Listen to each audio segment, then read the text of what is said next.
impactful, insightful, and fun.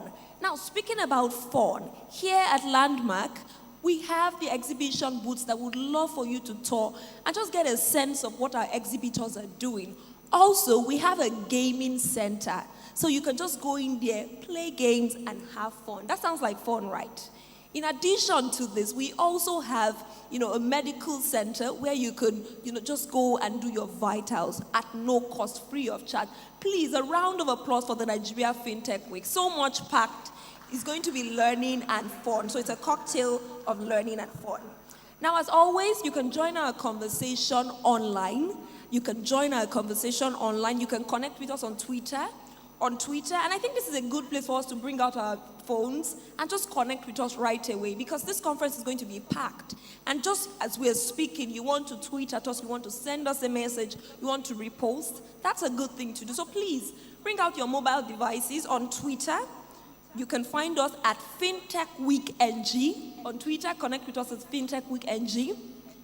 On Instagram, at Nigeria Fintech Week. On LinkedIn, it's Nigeria Fintech Week on LinkedIn, and on Facebook, Nigeria Fintech Week. Please connect with us and engage with us. As a matter of fact, at this moment as I speak, we are trending on Twitter, and we want to keep the conversation going. So please use the hashtag NFW2022 when you post, when you take that selfie, when you take that picture, when you repost. Please use the hashtag NFW2022. Once again, my name is Temi Badru, and I'm privileged to be your host for this conference. Now let's begin with a message, an opening remark by the President of the Fintech Association of Nigeria. Ladies and gentlemen, with a resounding applause, with a Fintech ecosystem applause, please join me as I make welcome Ade Bajamo, President of the Fintech Association of Nigeria.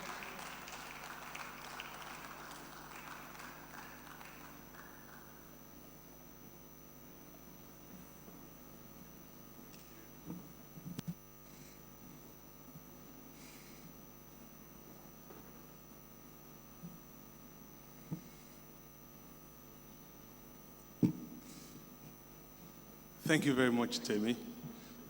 We're going to make a start, as Temi said. Come rain, come shine. Fintech goes on. The show goes on.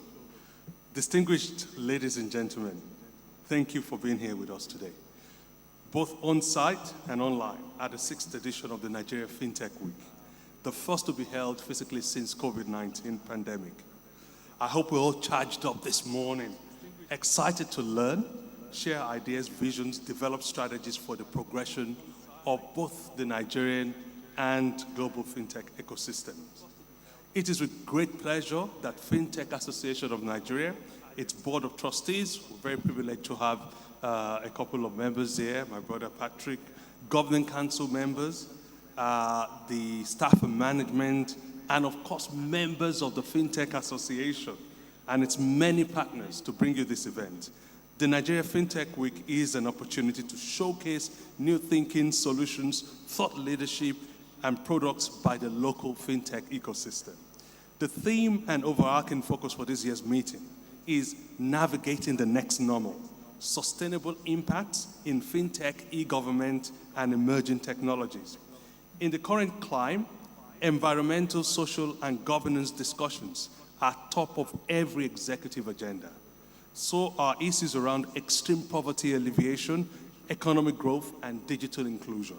When FinTech NGR pursue these goals, like connecting the fintech ecosystem, accelerating the development of fintech ecosystem, and indeed advocating for fintechs, we do so working with our ecosystem to also place these very important discussions at the center of the next wave of solutioning and innovation. A recent report published by the International Data Corporation shows that the global spend on digital transformation, the engine behind the digital economy, will top $6.8 trillion in the next year. And this figure will increase by almost 16% year on year. At the same time, it is expected that 65% of the world's GDP will be digitalized by 2024. You will agree with me that digital transformation without sustainability which is key to the theme of this event, and consideration for its impact on the wider ecosystem is irrelevant to the dynamics of the 21st century. The Nigerian fintech industry has been a trailblazer in this digitally transforming world. Coming from its infancy barely 10 years ago, it now leads Africa on several fronts, ranging from funding, scope and depth of innovation to providing leadership in payments and driving regulatory alignment to create an environment for growth, jobs, and prosperity. The fintech ecosystem has also witnessed significant growth in the last 5 years, from foreign direct investment, which was barely at $53 million a year, growing to nearly $1.3 billion in 2021. There's been a slight decline in 2022. The latest figures as of Q2 was about 731 million, but we hope that by the end of the year, we will at least meet or beat the 2021 numbers. Our job as an ecosystem facilitator is to proceed at any length to ensure we achieve the full potential and continuous and exponential growth. Despite significant strides in payments, lending, wealth tech, we're still largely scathing the surface when it comes to deep technology revolution. There's still room for new innovation in several sectors, huge opportunities in agri-tech, insure-tech, ed-tech, health-tech, prop-tech, and blockchain adoption. We also need to start deepening the entire ecosystem at a much more fundamental level, building skills and solutions based on deep research, science, technology to develop and manufacture computer chips, hardware, operating systems, and indeed the fourth industrial revolution capabilities such as machine learning, Internet of Things, and AI. You might say, gosh, all of these are jargons, but we're a huge consumer of these goods and services, and we can't keep being consumers. We have to actually now go 2-3 levels deeper and start powering the industry and solving our own problems and enriching the wider global ecosystem. Our industry is developed, as with Nollywood and Afrobeats, largely with minimal government support and intervention. This is a critical juncture for our government and regulators to further raise the bar and support fintech NGR and the wider ecosystem in taking this industry to unprecedented heights through well-thought-out collaboration, initiatives, policies, and interventions. We must be the digital light and trailblazer to Africa and the world. We need to move with a renewed commitment and deeper partnership in this respect if we are to address the recent dwindling economic realities and the urgency to lift millions out of poverty. With over 40 million people yet to be financially included, the opportunities are enormous. The IFC estimates that we have about 87,000 developers in the country today. We need 1 million developers to power the next level of digital transformation. Funding for research centers' capabilities has to be top of mind. And at Fintech MGR, I'm extremely excited of our critical role in solving some of these problems and orchestrating the numerous deliveries, and we've achieved some of these. We introduced the DigiQuip series with over 400 students from 40 institutions across the country trained to address the talent gap issue. But this is just a drop in the ocean. Our DigiCorp program is equipping NYSC participants for the future of work, while DigiSkills is also targeting institutions, associations, individuals who want to upskill and will commence this year.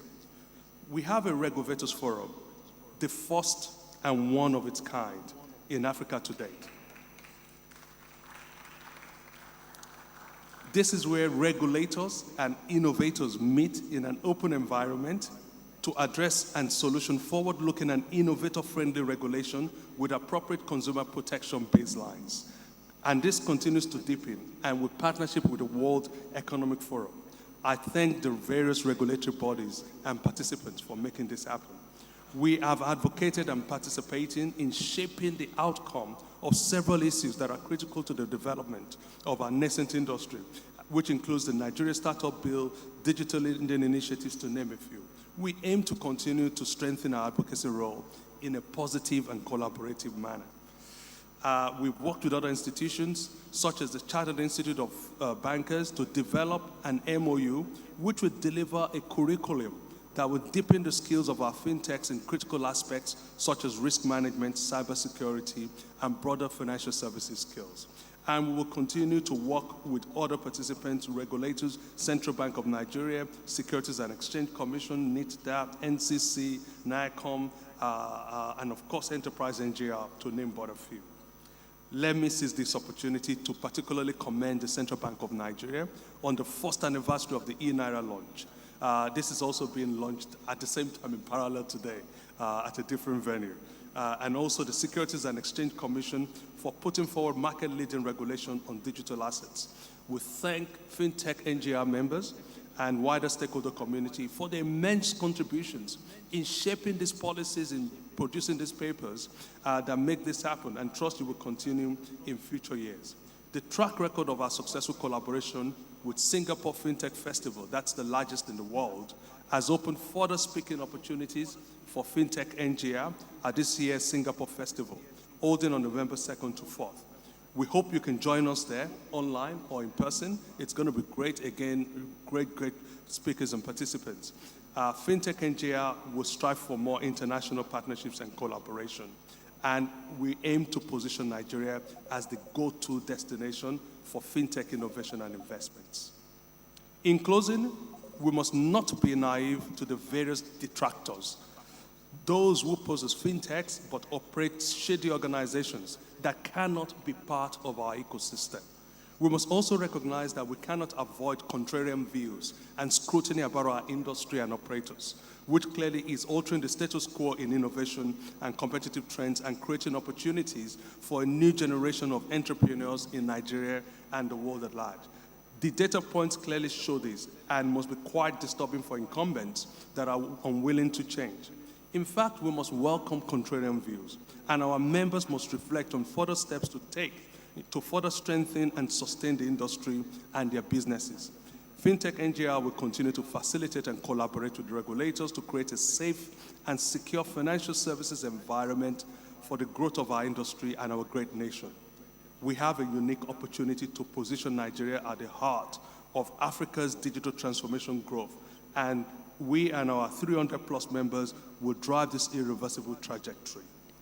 As in previous years, we expect that deliberations for this year will go many steps further to generate pragmatic ideas, forecast strategies that would advance new development and further spur the growth of the ecosystem.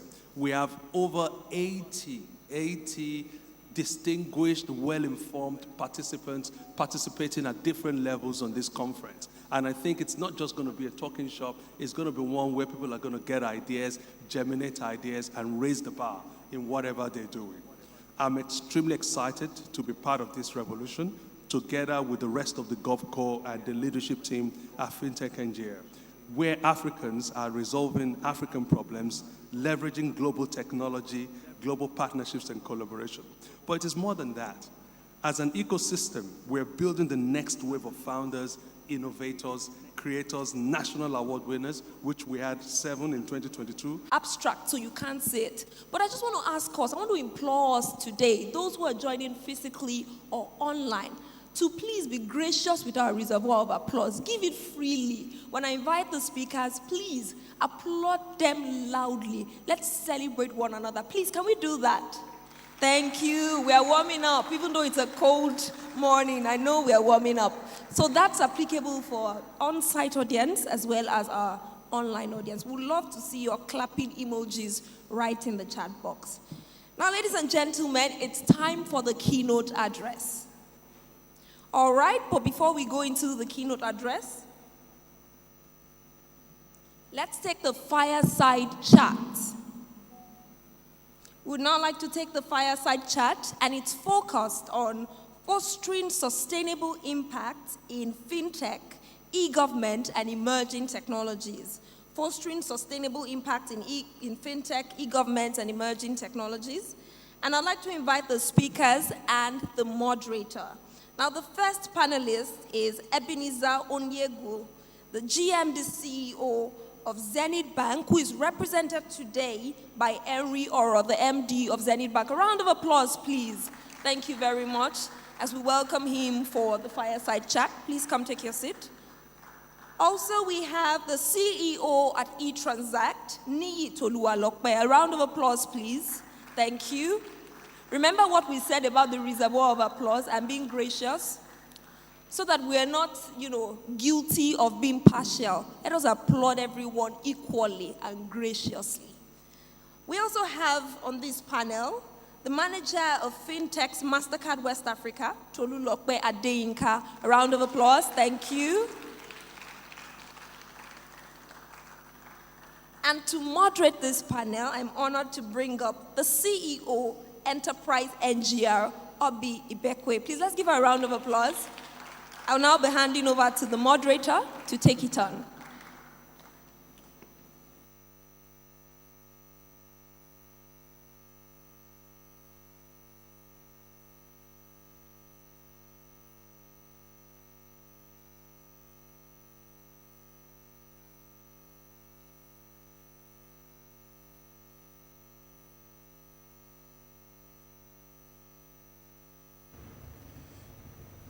Is it on?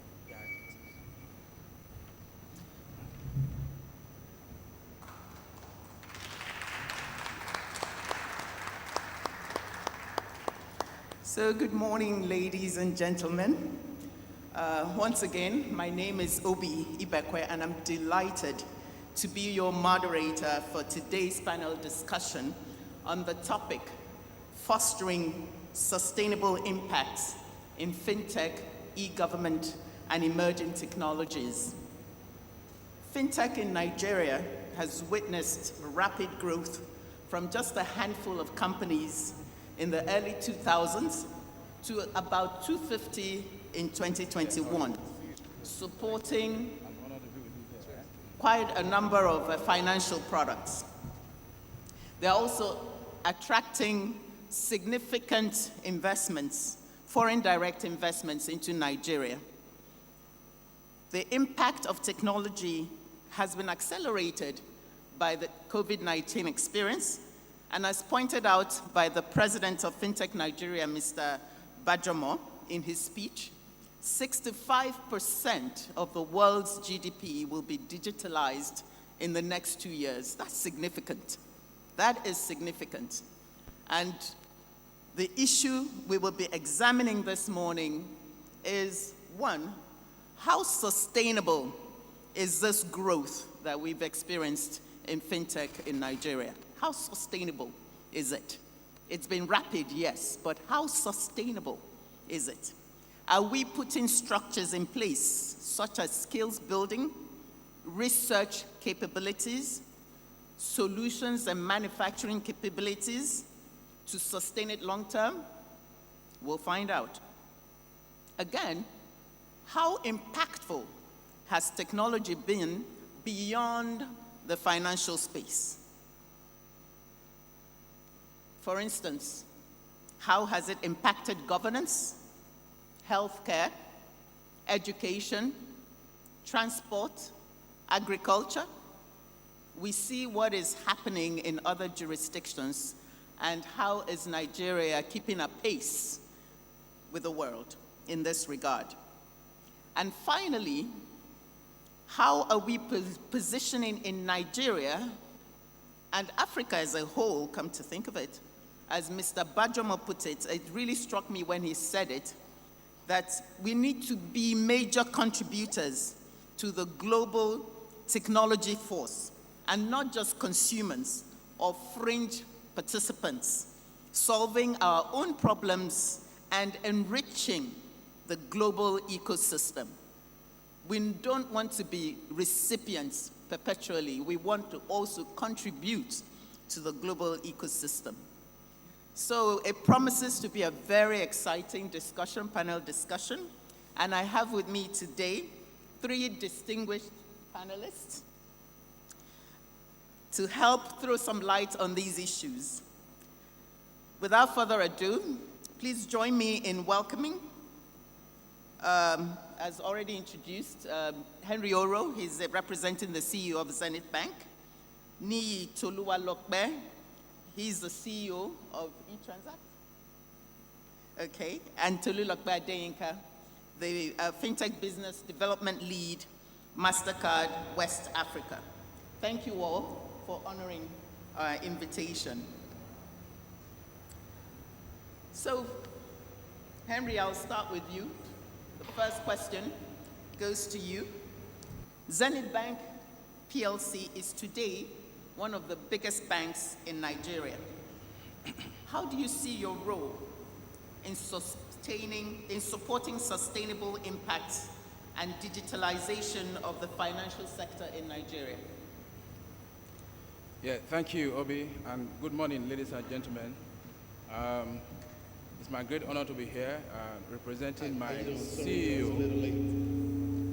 Ebenezer Oyango, who incidentally is one of the key speakers in a similar program happening right now at the Echo Hotel, sponsored by the Central Bank of Nigeria, talking about the e-Naira. So what that tells me is that Zenith Bank is central to the development of digitization and of digitization economy in Nigeria. First and foremost, let me also congratulate the Fintech Association for this program. It's all about the narratives we want to see and hear as we develop the payment system in Nigeria. For us as a bank, we have been built on three tripods. A tripod, which is technology, people, and service. People, technology, and service. When we founded 3 decades ago, those were the pivot that Zenith Bank was founded on, and over the years have evolved. Information technology is critical to our operations. As a matter of fact, we have pioneered a lot of things in the payment system. When you hear of payment notification, which is the LLC, we are very proud to say that Zenith Bank pioneered that system. And over the years, we have evolved. Today, you can reach Zenith Bank and transact with Zenith Bank through so many channels, omni-channels. We have agents all over the country. We have merchants. We have POSs. Over 200,000 POSs deployed, close to 100,000 agents around the Nigerian market. And we have over 3,000 ATMs in the market. And we have so many channels. The Global Pay is an engine that we have that is unique among the banking system, and we're also collaborating with other fintechs through our global pay system. We have the mobile app, which is also very popular, one of the most popular apps in the payment system in Nigeria. So Zenith Bank has been a pioneer in developing technology in the payment system, and that has been one of the reasons Zenith Bank is also a significant player in the market today. But what are we doing to develop it further? We also know that the requirements are getting bigger, the complexity of transactions and the scale of transactions are getting bigger. So we are also trying to reform and transform our legacy system to prepare us for the next decade of growth, all right? So in that sense, we are more or less trying to transform the entire technology infrastructure for Zenith Bank, like a major heart transplant, right? The entire core banking, the modules around the bank, we're transforming all that. And that's a huge investment to make us agile and ready for the next phase of growth and to prepare to even scale with the fintechs. So in that sense, I'd like to say that Zenith Bank is well positioned to support the fintech activities in Nigeria. Zenith Bank is doing making all the investments that are necessary to make that happen. All right, and beyond the transformational growth we are carrying out, we're also doing we are trying to build a digital bank. All right, in the next couple of months, you get the announcement to hear that we are building a digital bank where it's not about the brick and mortar. We also want to build that app where our customers can reach us for payments and for collections, and that will be deployed across our subsidiaries, and that will be a strategy for us to reach out to other markets in Africa. So in that sense, we as a bank are proud of what we've done, and we're doing so much more, making the necessary investments to see that we make our services available, cheap, and affordable to our customers. Thank you.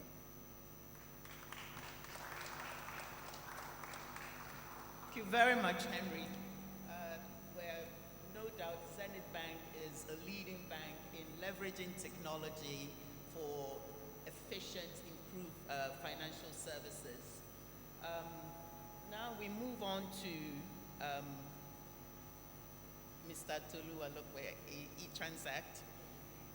NIS, okay, great. eTransact is one of the foremost fintechs in Nigeria. Absolutely. Dating back to the early 2000s.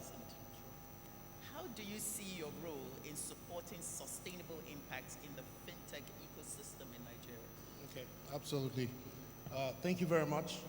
Apologies for a little lateness.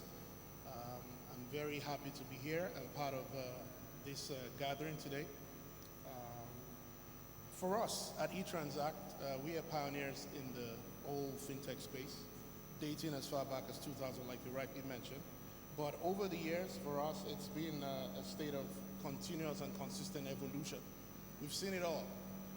We started just right after the mobile telecoms GSM was launched in Nigeria. eTransact started the concept of mobile banking and SMS banking in this country. And we can see how that has empowered banks and banks being able to serve its various customers across the financial ecosystem space. Shortly after that, over the years, again, the concept of USSD, star 389 hash, started out of eTransact as well. And yeah, we've set the pace in the industry, and we're excited about that, which is why we're very happy when we see new things and new ideas come up into the space, you know. But how do we see things evolve so far? As a switch, we partner with banks. We enable banks to serve their customers. Now we also enable other financial institutions, other fintech institutions to do transactions and serve their last mile customer as well over time. We've also moved into financial inclusion, mobile money, pocket money. That's an eTransact product. That was the first mobile money product in the country as well. And we've built an agent, a vast agent network, an agent ecosystem over the entire country that's serving governments, even in tapping the value they see in the informal sector for IGR. So for us, like I said, we're always very happy when we see how things have evolved over time from some of the ideas and innovations we've set in place. If we look at the future of fintech, it's very exciting. You see the amount of venture capital money, amount of private equity money that's following new ideas, new products, new solutions, and new innovations in this country. We've looked at some data in the past that showed how Nigeria was going to be the biggest fintech environment on the continent. It used to be South Africa. Based on the trajectory and the growth we see, Nigeria should have superseded South Africa by now. For us, that's exciting because as a switch and a back-end processor, a core infrastructure provider in the financial services ecosystem, we have assumed the position of not just enabling banks, like I said, also enabling smaller fintechs that need to reach the last mile customer. So we see ourselves not just as a switch, not just as a fintech, but a super fintech. What does that mean? We're a fintech that's enabling other fintechs. And that's how we think the fintech industry will grow. That's what eTransact is all about now. We're ready to collaborate. We have good partners here. Zenith is a great partner of eTransact already. We know that. Just this morning, we had a call on business. So this is some of the good things we see that's defining the future of the sector. And I think if some of the news and stories I've read in the past have shown that the growth and the expansion and the productivity we're seeing in the fintech space will surpass most of the other developmental opportunities we're seeing across the continent. Why? Fintech is solving our problems in Nigeria. We have young, smart people in various hubs with very good ideas, creating solutions and products, addressing our daily lives and problems here. Those are the key things that are driving the explosion we're seeing. So for us, we're happy to have been one of the platforms to pioneer this. And we're ready, fully capitalized, infrastructure is in place to enable other fintechs and dominate the sector as a super fintech. Cheers.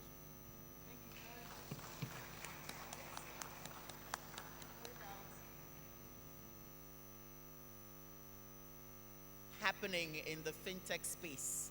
I particularly like that statement about being a super fintech, enabling smaller fintechs, because that is how growth and sustainable growth happens. Thank you very much for that. So I move to Mr. Adeyinka from MasterCard. MasterCard is a global player in the fintech ecosystem. How do you see your role in supporting sustainable impact in the fintech ecosystem globally in Nigeria and sub-Saharan Africa? Thank you very much for that question. MasterCard, being the origin that it is, has been operating in 172 countries, supporting fintechs globally. But we probably underestimate how far we have come in the fintech industry.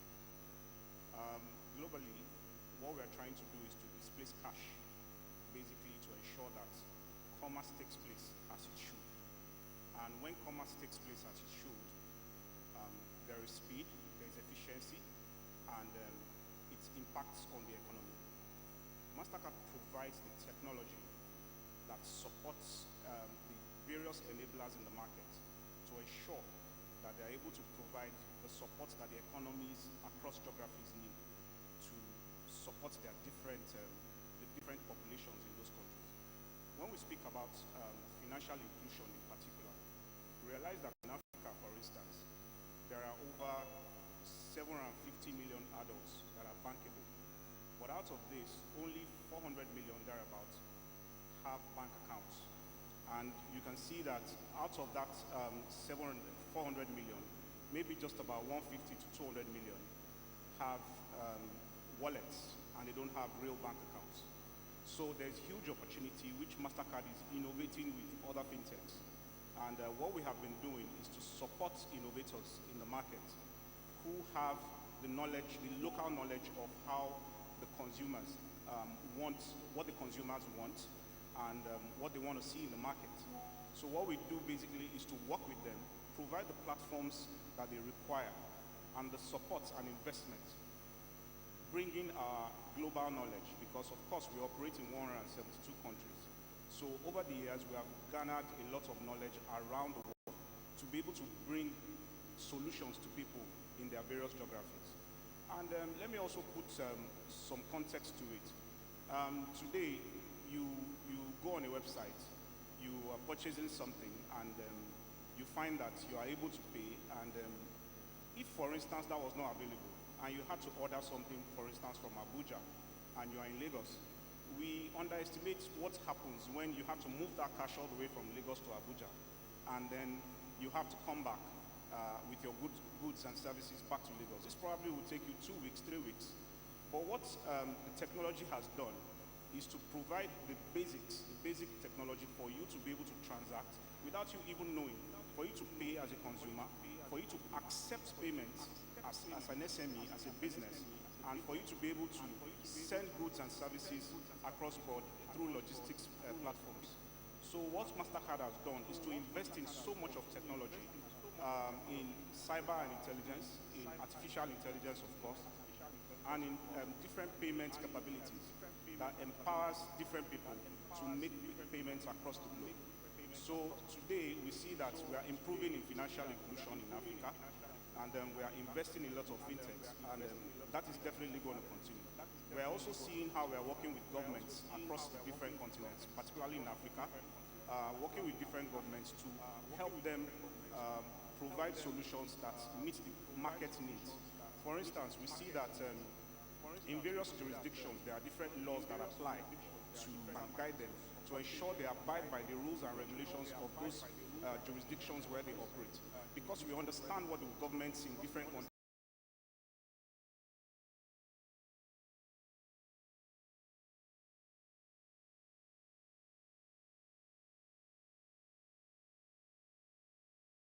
particularly, I connected to the example about the being able to purchase stuff online, because that's how we survived COVID-19. You know, so that technology definitely has changed all our lives and been accelerated by the pandemic. So, gentlemen, please, our time is going. I would please ask you to be brief with your next responses to the next questions. Okay, so moving on. Henry, I'm coming back to you. And this time, I would like to, we've talked about all the exciting things that are happening, the growth, etc. But as Mr. Adejomo said in his address, if digital transformation does not impact the wider ecosystem, then it's not, as useful as we would like it to be. So this next round of questions is looking at how we've taken technology beyond the financial space. So for Zenith, we'd like to know, what should we expect from Zenith in the next 5 years? Is sort of a prediction of what it would contribute towards supporting e-government initiatives and insight into Zenith Bank foray into emerging technologies such as cloud adoption. What can we expect from Zenith in the next 5 years in this regard?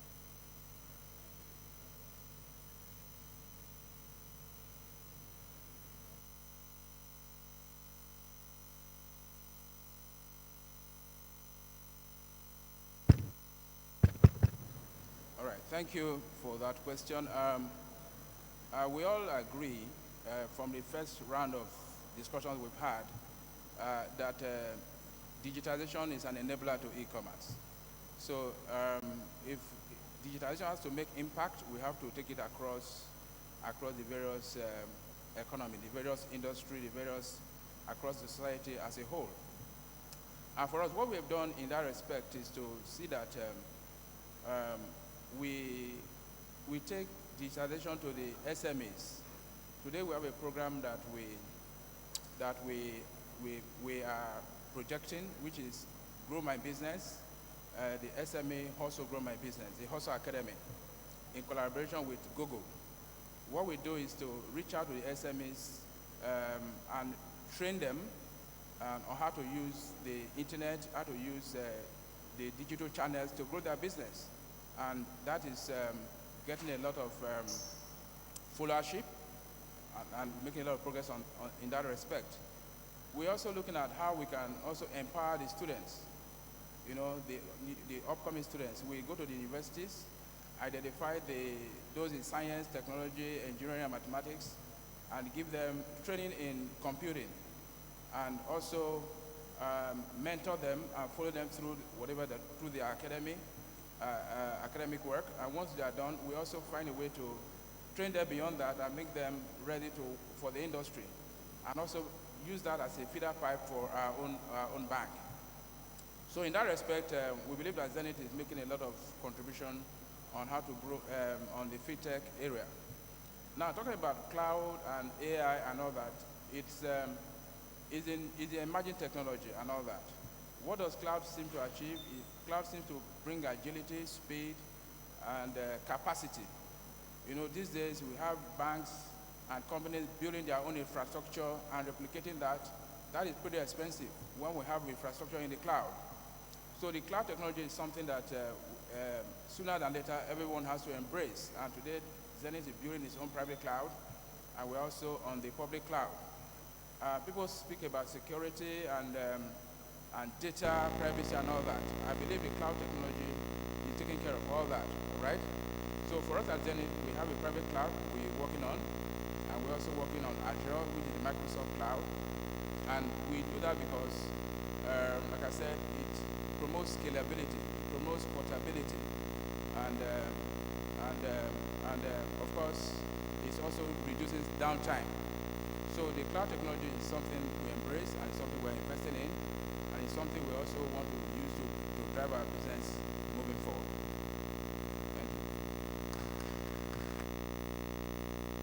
Thank you very much, Henry.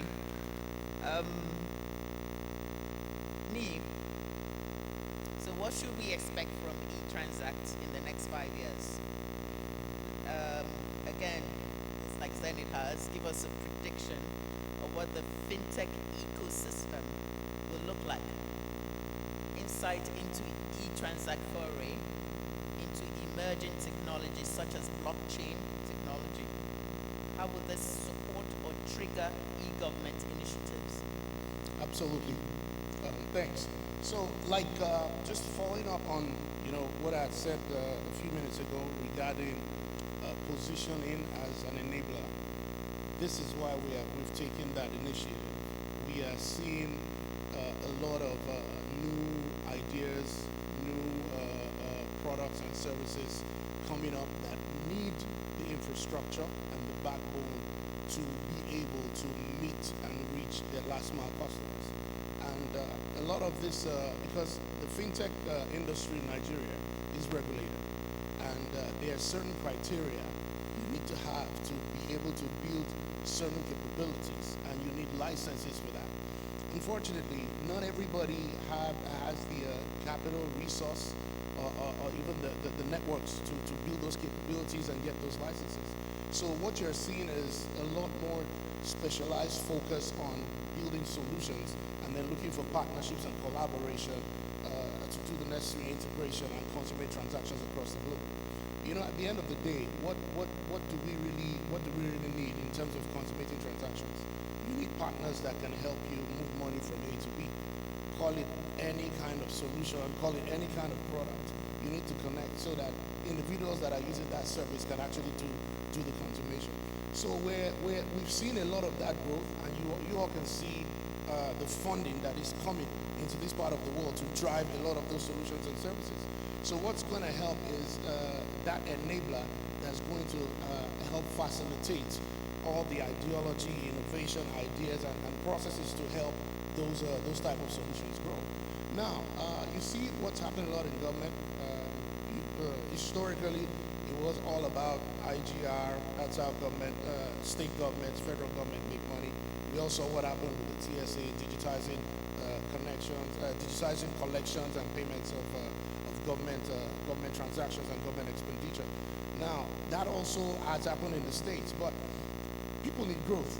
Nigeria needs to make a lot of money. We need to look internally as to how we can drive that. So eTransact has partnered with a lot of state governments looking into their informal sector. How do you drive and digitize what happens in the informal sector so that government can understand how to identify, capture, track, and understand how people operate in there, and also we have developed solutions that allows them to digitize and automate collections in the various cluster groups across local governments, across states, across the entire country. For us, that's driving a lot of digitization happening currently across the state governments, and it's helping to increase revenue for the state governments, and it's helping all the states understand how to drive transactions from the untapped areas within their state. So for us, over the next couple of years, as more ideas, more money coming into merge, you're going to see a lot of mergers and acquisitions in this space.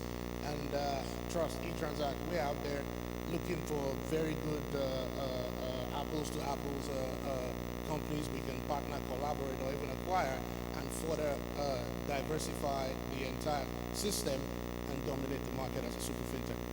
Thank you. Thank you very much, Nii.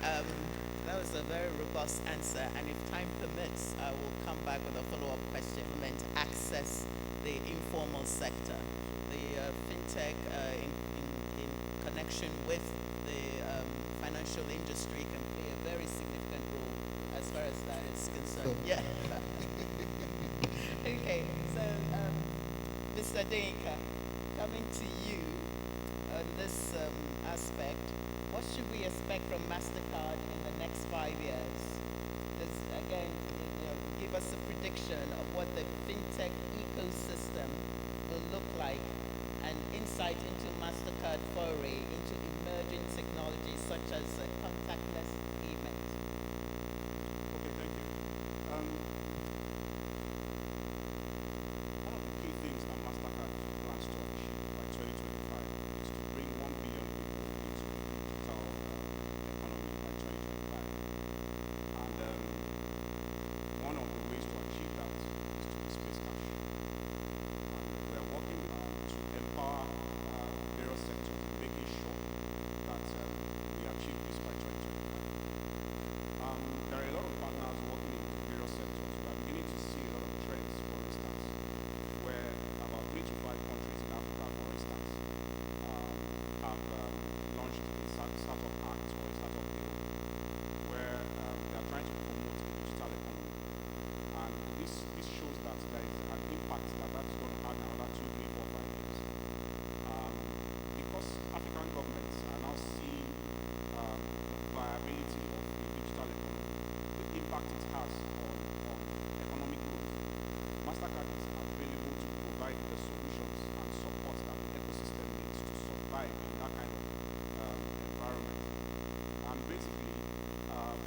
store to buy maybe a drink, you find that what you can do is just pay maybe 100 naira or 200 naira to buy a drink, which is cash.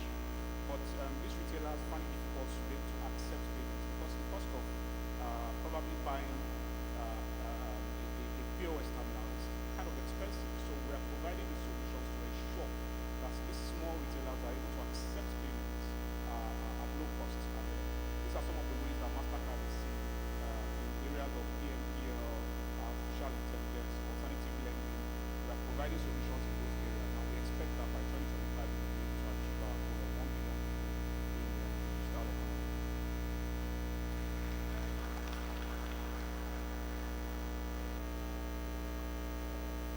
Session at this time because we're supposed to take the keynote speaker's speech at 11 o'clock virtually. So because of our virtual audience, we need to keep to time. So at this point, I would like to introduce Mr. Mark Elliott. He's the Divisional President, MasterCard Sub-Saharan Africa. He's joining virtually. And he will be speaking on navigating the next normal. Thank you very much. Our panelists, please wait.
So, Mr. Elliott, you can go ahead.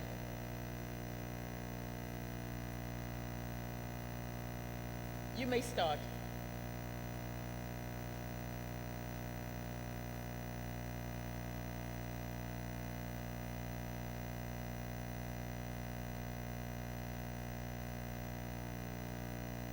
Sorry, Mr. Elliott, you're muted.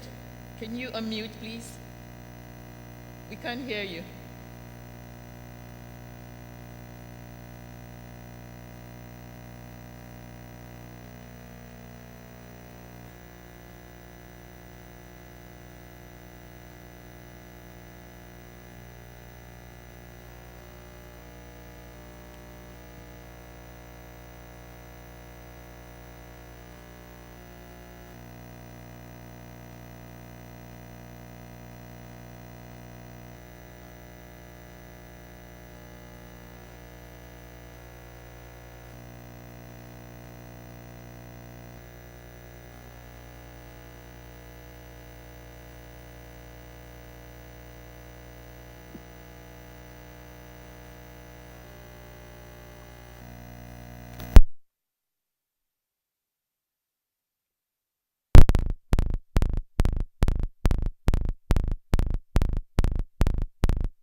the audio.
issues for the keynote speaker. We'll just use the opportunity to round up on the panel session. So I'll just quickly move into the last round of questions. Coming back to you, Henry, how is Zenith supporting initiatives around deepening digital education across the country to address the yawning skills gap?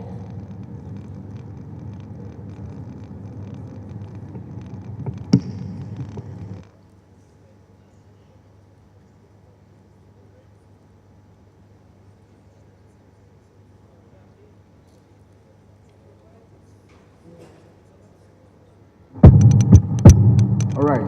Thank you, Obi, for that question.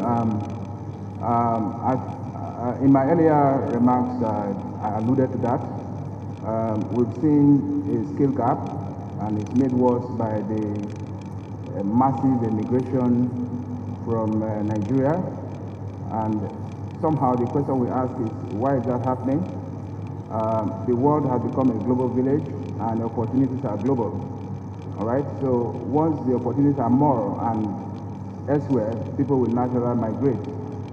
So the point is, what do we do to stop that migration? Is for us to, as a people, it is said that no woman can climb a tree with one hand. You need two hands to climb the tree, right? As a people, we need to work together, both as the government, as institutions, as banks, as individuals, to see how we can improve our local economy, provide employment, make the schools work, provide infrastructure, and improve the quality of life. While we do that, we can stop the level of immigration, right? But again, we also know that there's a gap in terms of skills, in terms of digital skill in our economy. So what we need to do is training and give the incentives for people to take interest in certain industry and certain professions. So for us as a bank, like I spoke to earlier, we are trying to identify those kids young in their elementary schools, in their universities, and we mentor them, sponsor them, and follow them through school and train them thereafter and give them the right skills that will make them employable in the industry. All right, and we're also collaborating. It's all about collaboration. Many of e-transactions spoke about collaboration, where you don't do it alone. We're collaborating with other providers of those skills, other training institutions, sponsoring them and working with them to see that we develop the right skills. And in that respect, Zenith, on an annual basis, we do the hackathon, what we call the hackathon, where we get developers around the country and put them through a series of program training and pass them through some competition, and we get the very best of them. And once we get the best of them, we also mentor and follow them through, finance them, give them the financing that they require to develop their skills. So through the hackathon, we're able to identify skills and finance them and develop them. So if we are able to do a similar thing across the industry, and banks and other banks are doing the same, I believe we'll be able to train a reservoir of skills that will cover the gap that we see today. And like I said, the government needs to do its own part to provide infrastructure and provide a stable environment for those skills to stay here. Otherwise, you can train them and they find better opportunities elsewhere and you lose them. All right? So Zenith Bank is doing its own very bit to train those people, identify them, finance them, and try its own very best to keep them here. So it's all a collaborative effort. Thank you.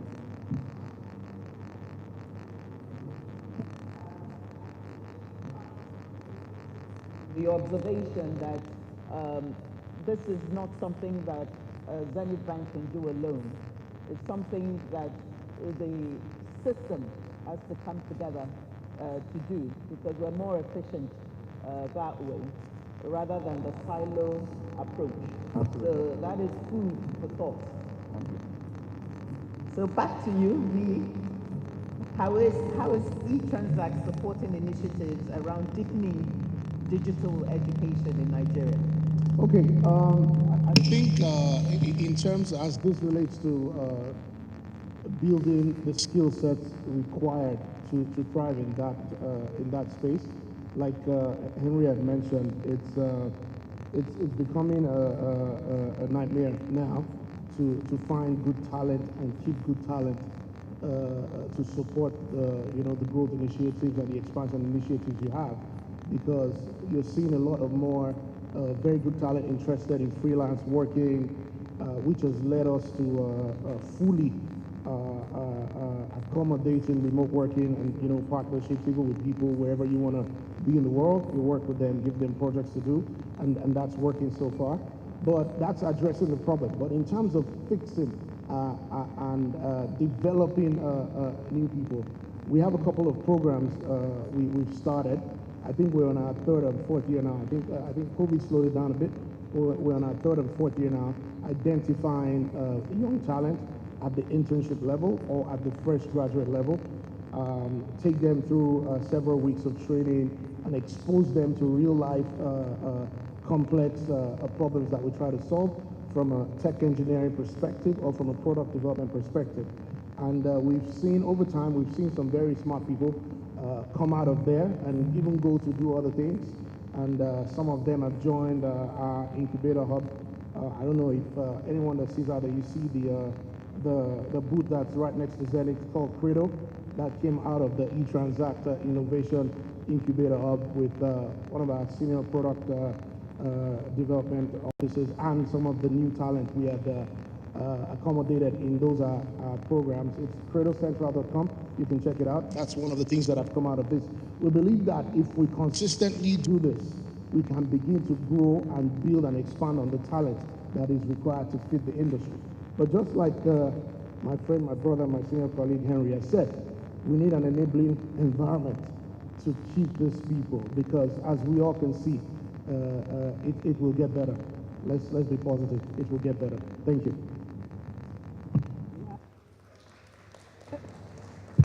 We have to stop the jackpot phenomenon. Okay, so thank you, Nii. Mr. Denka, how does MasterCard support capacity building and access to the global marketplace? Okay, thank you very much. There are a number of ways that we do that, but I'm just going to mention a few. We have the MasterCard Engage, of course, and then the MasterCard Developers.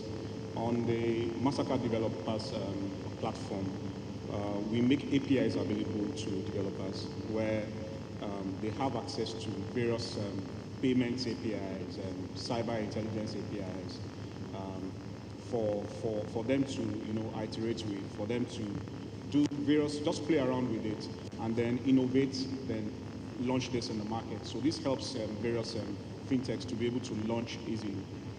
We also have what we call the Fintech Express, for instance. This one is particularly interesting because it makes go-to-market faster. Rather than you seeking a partner in any market where you're operating as a fintech, we make a platform available to you for you to be able to pick a partner you want to work with, and you have access to your APIs, and then within these you can go to market, issuing cards and doing different things that you want to do with that market. But the major one I'd like to mention is the start path. Also have a quick icebreaker. This is called Never Have I. And I'd like everyone in this room to participate, as well as those who are online. Now, the rule of engagement, or the rule of the game, is very simple. If you have never done something before, you raise your two hands. If you have done it before, that means your two hands are down. Again, it's called Never Have I. If you have never done what I mentioned before, please raise your two hands. If you've done it before, please keep your two hands down. That's how the game will go. And for our virtual audience, please drop the hand or the high five emoji right here in the chat room. So let's begin. Never have I stopped. Never have I saved money in a piggy bank called Kolo. Okay, one person. You have to raise it very high. Okay, we have one person over here and one person over here. You never did that. Okay, let's try this one.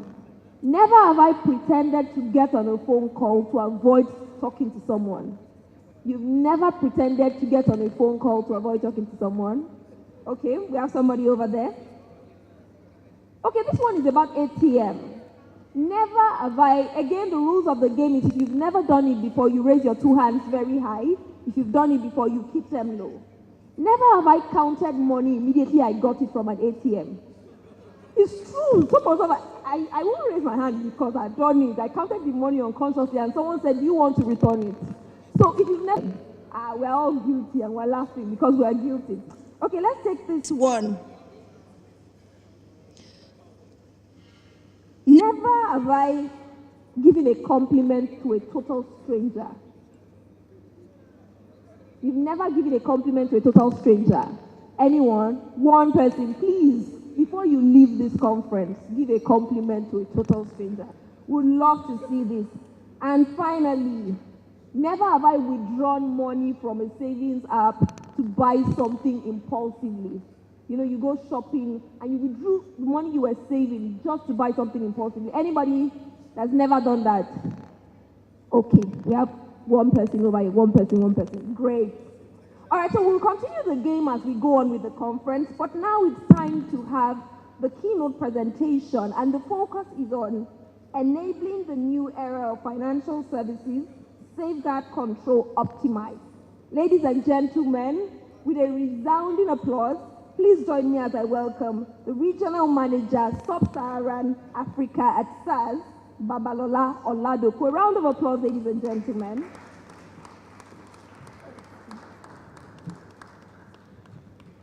Good morning, distinguished ladies and gentlemen. I'm very delighted to be here to speak to you and to be a part of this wonderful conference. It's my honor and privilege. As has been said, I need to see the slides. I mean, more or less you need to see the slides. I'm speaking on enabling the new era of financial services. And the truth is that the era is upon us here. I'm not here to talk to you about the era that is dawning, the new day. There is a lot that has been said about the fact that our industry, the financial services industry, is witnessing a lot of transformation. But, I mean, from payment to remittances to insurance technology, a lot has been said about what is happening, and the landscape has changed significantly from what it used to be. And with all that has been done, there is still a lot that is still at stake in terms of room for development. As a matter of fact, a recent survey by PwC says that 36% of the adult population in Nigeria, which is about 30 million, because the population is estimated to be 100, that's the adults. So we're talking about 30 million people that are still unbanked, that can still be served with all the technology and the new business model that fintechs are bringing around. But I am here to talk to you about how do you enable this new era? Because as much as there is a lot of opportunity, I need to tell you that, sometimes good and bad, they work together. Okay, so we have learned that COVID-19 is arguably the biggest facilitator of digital transformation. I remember seeing a cartoon, and the cartoon says, what is the biggest accelerator of digital transformation? CEO, CIO, CFO, and the last one was COVID-19. Obviously, the right answer is COVID-19, because what we thought was going to happen in 5 years was collapsed, and it happened in 12 months. So businesses were forced. I don't know if the slides are still on. You need to help me. I can't see the slides. So I'll continue to speak. So businesses were forced to migrate digitally. Some were more ready than others. My big guy here, you guys are ready. You are even leapfrogging. So some were more ready than others. Work from home became the norm.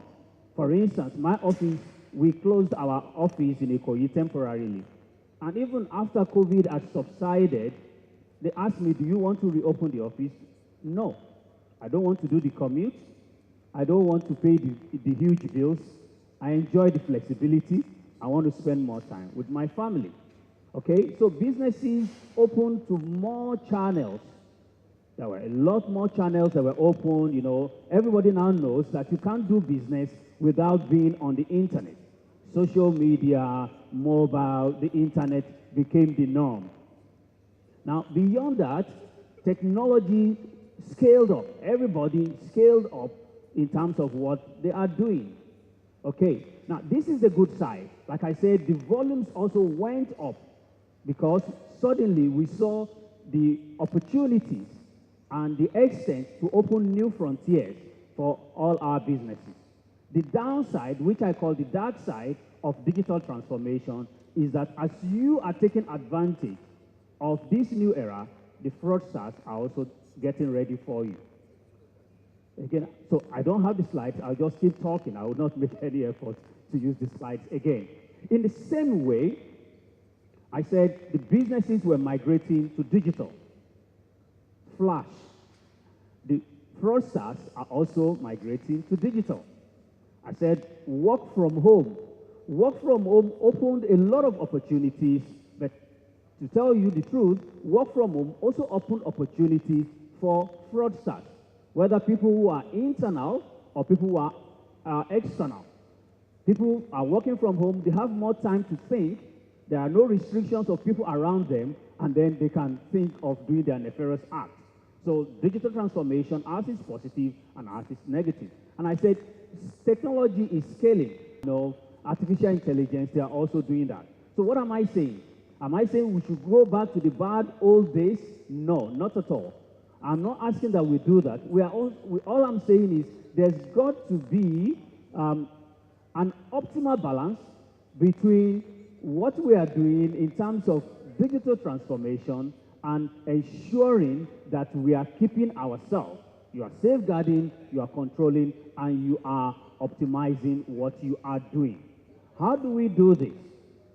The way we do it is leveraging artificial intelligence, machine learning, and cloud technologies. And this is what SaaS has been doing for 45 years. Okay? The truth is that there is a limit to what human being can do. Let's look at the area of anti-money laundering, for instance. It has been said that the amount of money that is laundered globally is in the neighborhood of $3 trillion. That's between 3 to 5% of the global GDP. Now, our effectiveness as an industry is estimated at about 5%. So with all the effort that all of us in this room are putting together to stop fraudsters, it's said that we are only efficient like 5%. Why? Why is our efficiency limited to 5%? One, there's a lot of manual intervention. I'm speaking to one of the banks in Nigeria, and the guy who is heading the money laundering there says, look, I am just tired. I'm just waiting for you guys to deliver these solutions. I'm waiting for the management actually to approve so that we can have these automated. I am tired of manual. There is so much that a human being can do. If you like, put a lot more people. There is a limit to how much our physical eyes can see in terms of trend, fraud, and anti-money laundering. You can look at it from the perspective of risk management, market risk, credit risk. How do you know if somebody borrows money, is going to pay you back? There is a limit to how much an individual. But a machine is not limited by time. A machine doesn't get tired. And then when you leverage artificial intelligence and machine learning and analytics, you know, then what you are able to do is you are able to focus on your core area of. So that is what we do in SaaS. And I remember, unfortunately, in the US, a Nigerian Fintech was slammed not only with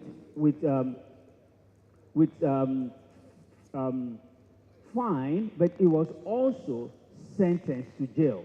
Not because he laundered money, but because he did not put enough safeguards around his business. So he didn't launder money, but it was alleged, at least, that some of the people who were doing the remittances through his platform were doing money laundering. You don't want to be involved in that. You want to focus on your business. Typically, the problem is you are thinking, oh, I've got to reduce costs, I've got to increase my bottom line, I've got to certify shareholders. But while you are doing that, you need to ensure that you are not leaving the back door open, either for fraudsters. And from a customer intelligence perspective, you need to ensure that you are serving your customers very well, because customers are more demanding. Customers are also looking, they are digital savvy. especially if you are serving the young people, the Gen Z, you need to ensure that you leverage technology. What is the summary of what I'm saying today? Artificial intelligence, analytics is no longer a nice to have. It's got to be the game changer. It's got to be what you use to differentiate yourself. This is what we have been doing, and when you do it, you will be able to meet all your KPIs as an executive. Like I've said before, reduce costs, increase revenue, and serve new set of customers. Basically, that is what I'm here to tell you today.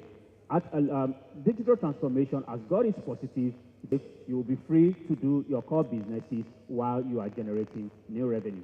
If you think we can be of help to you, the same way we've helped over 400 banks and fintechs around the world. I'm sure for being here today.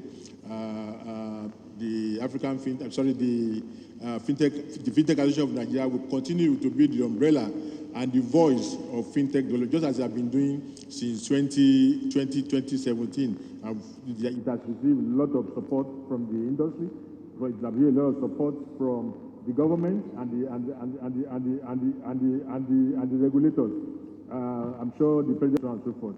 So, and this is due to the support that you have been giving over the years to the association. This is due to all the efforts you have been doing individually in your various organizations, and we hope and believe that these efforts will continue. We thank everyone that has been contributing to this, particularly organizations that have been sponsoring this event and contributing to the development and growth of fintech. And we believe that Nigeria fintech ecosystem will continue to lead Africa, and we are hoping that sometimes in the near future, the Nigeria fintech ecosystem will be competing with the best in the world. So thank you very much, everyone.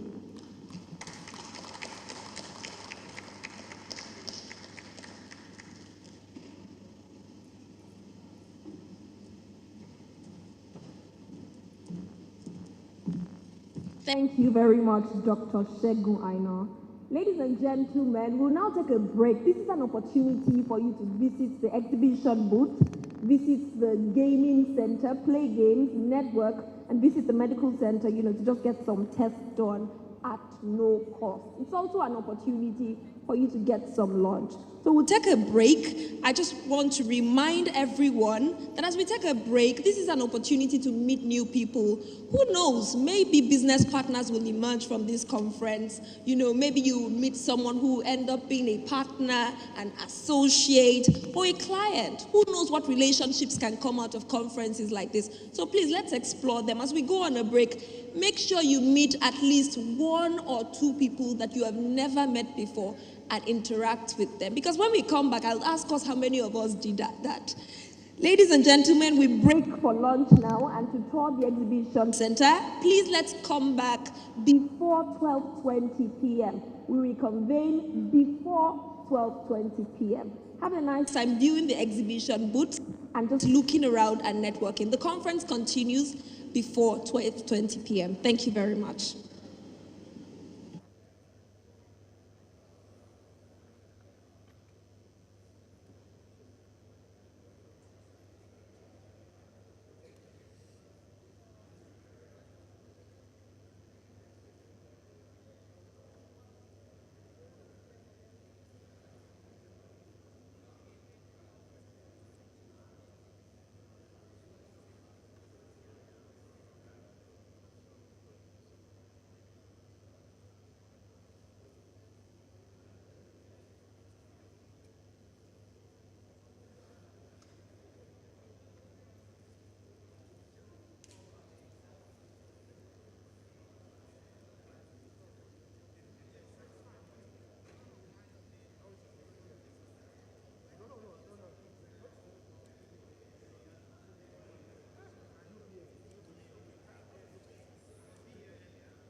Are you an online trading operator or are you an active online trader? How will you rate your online trading performance this year? ProShare Nigeria Limited is set to release the 8th edition of the Nigerian Online Trading Ranking Report in November. In this regard, a survey is being carried out. We need your input. This year's survey is designed as an annual follow-up review of the online trading portals in the Nigerian financial markets. For sponsorship and advert placements in the reports, contact business@proshare.co.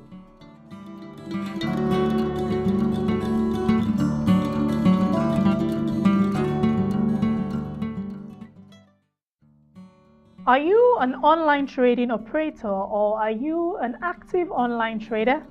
How will you rate your online trading performance this year? ProShare Nigeria Limited is set to release the 8th edition of the Nigerian Online Trading Ranking Report in November. In this regard, a survey is being carried out. We need your input. This year's survey is designed as an annual follow-up review of the online trading portals in the Nigerian financial markets. For sponsorship and advert placements in the reports, contact business@proshare.co.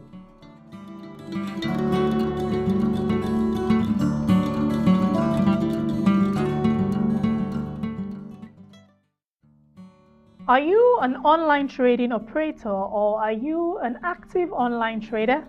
How will you rate your online trading performance this year? ProShare Nigeria Limited is set to release the 8th edition of the Nigerian Online Trading Ranking Report in November. In this regard, a survey is being carried out.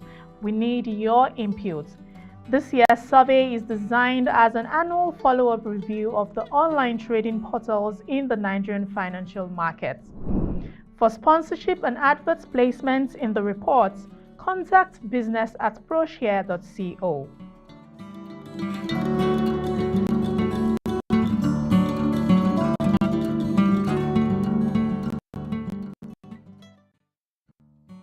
Are you an operator or are you an active online trader? How will you rate your online trading performance this year? ProShare Nigeria Limited is set to release the 8th edition of the Nigerian Online Trading Ranking Report in November. In this regard, a survey is being carried out. We need your input. This year's survey is designed as an annual follow-up review of the online trading portals in the Nigerian financial markets. For sponsorship and advert placements in the reports, contact business@proshare.co.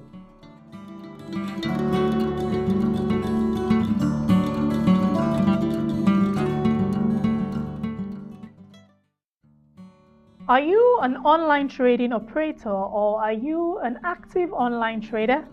How will you rate your online trading performance this year? ProShare Nigeria Limited is set to release the 8th edition of the Nigerian Online Trading Ranking Report in November. In this regard, a survey is being carried out. We need your input. This year's survey is designed as an annual follow-up review of the online trading portals in the Nigerian financial markets. For sponsorship and advert placements in the reports, contact business@proshare.co.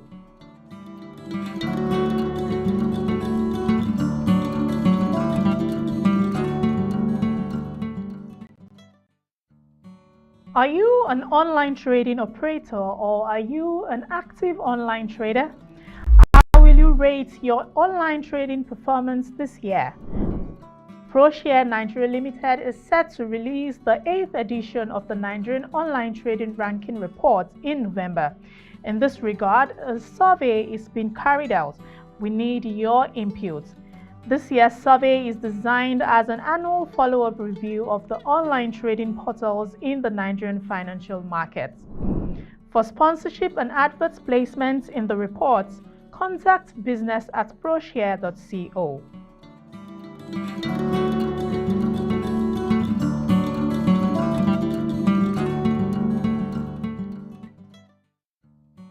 Are you an online trading operator or are you an active online trader? How will you rate your online trading performance this year? ProShare Nigeria Limited is set to release the 8th edition of the Nigerian Online Trading Ranking Report in November. In this regard, a survey is being carried out. We need your input. This year's survey is designed as an annual follow-up review of the online trading portals in the Nigerian financial markets. For sponsorship and advert placements in the reports, contact business@proshare.co.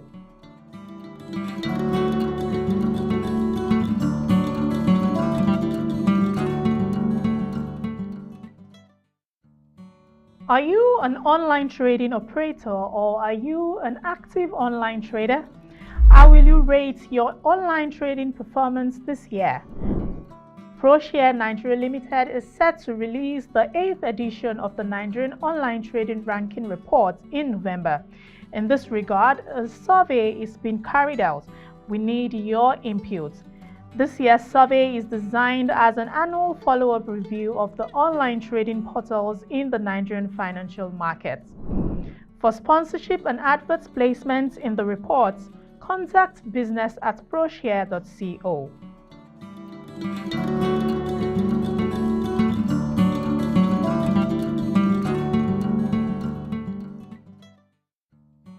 Are you an online trading operator or are you an active online trader?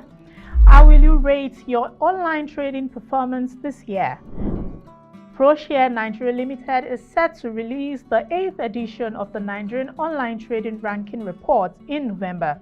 In this regard, a survey is being carried out. We need your input. This year's survey is designed as an annual follow-up review of the online trading portals in the Nigerian financial markets. For sponsorship and advert placements in the reports, contact business@proshare.co.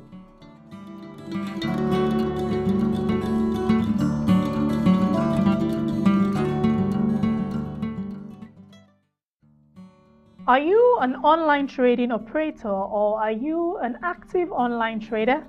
How will you rate your online trading performance this year? ProShare Nigeria Limited is set to release the 8th edition of the Nigerian Online Trading Ranking Report in November. In this regard, a survey is being carried out. We need your input.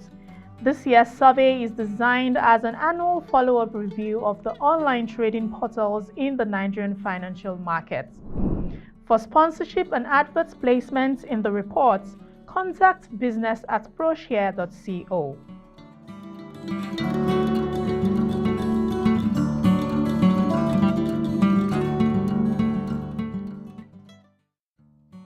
Are you an online trading operator or are you an active online trader? How will you rate your online trading performance this year? ProShare Nigeria Limited is set to release the 8th edition of the Nigerian Online Trading Ranking Report in November. In this regard, a survey is being carried out. We need your input. This year's survey is designed as an annual follow-up review of the online trading portals in the Nigerian financial markets.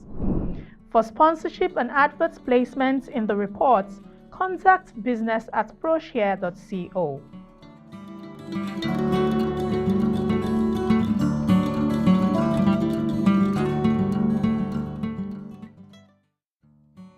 Are you an online trading operator or are you an active online trader? How will you rate your online trading performance this year?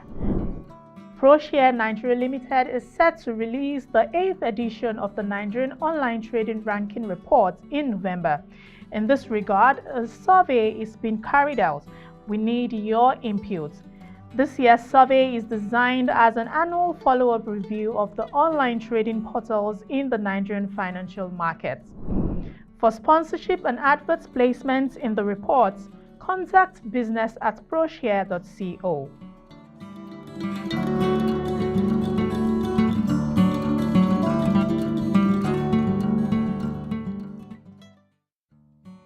Are you an online trading operator or are you an active online trader? How will you rate your online trading performance this year? ProShare Nigeria Limited is set to release the 8th edition of the Nigerian Online Trading Ranking Report in November. In this regard, a survey is being carried out. We need your input. This year's survey is designed as an annual follow-up review of the online trading portals in the Nigerian financial markets. For sponsorship and advert placements in the reports, contact business@proshare.co.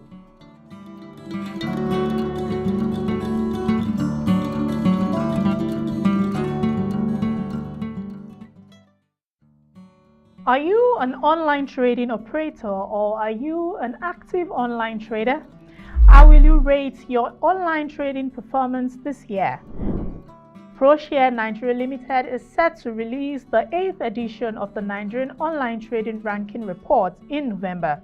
In this regard, a survey is being carried out. We need your input. This year's survey is designed as an annual follow-up review of the online trading portals in the Nigerian financial markets. For sponsorship and advert placements in the reports, contact business@proshare.co.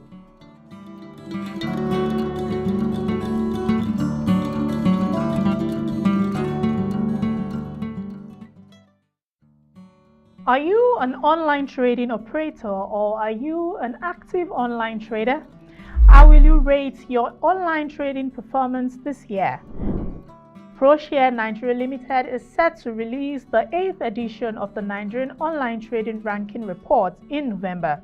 In this regard, a survey is being carried out. We need your input.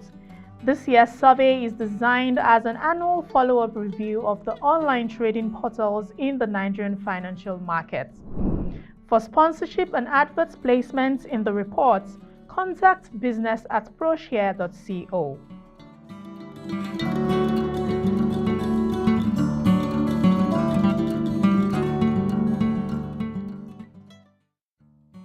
Are you an online trading operator or are you an active online trader? How will you rate your online trading performance this year? ProShare Nigeria Limited is set to release the 8th edition. Need your input. This year's survey is designed as an annual follow-up review of the online trading portals in the Nigerian financial markets. How will you rate your online trading performance this year? ProShare Nigeria Limited is set to release the need your input. For sponsorship and advert placements in the reports, contact business@proshare.co. Are you an online trading operator or are you an active online trader? How will you rate your online trading performance this year? ProShare Nigeria Limited is set to release the 8th edition of the Nigerian Online Trading Ranking Report in November. In this regard, a survey is being carried out. We need your input. This year's survey is designed as an annual follow-up review of the online trading portals in the Nigerian financial markets. For sponsorship and advert placements in the reports, contact business@proshare.co.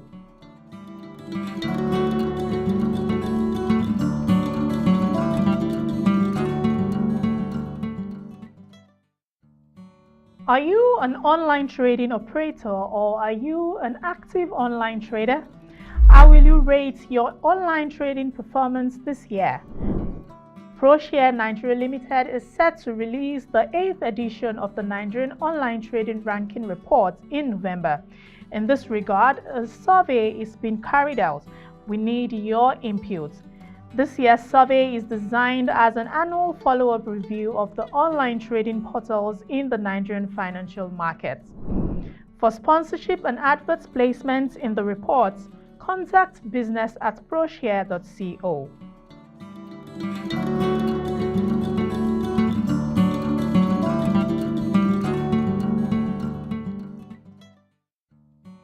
Are you an online trading operator or are you an active online trader?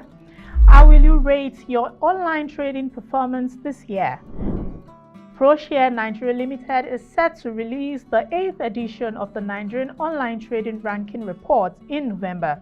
In this regard, a survey is being carried out. We need your input. This year's survey is designed as an annual follow-up review of the online trading portals in the Nigerian financial market. For sponsorship and advert placements in the reports, contact business@proshare.co.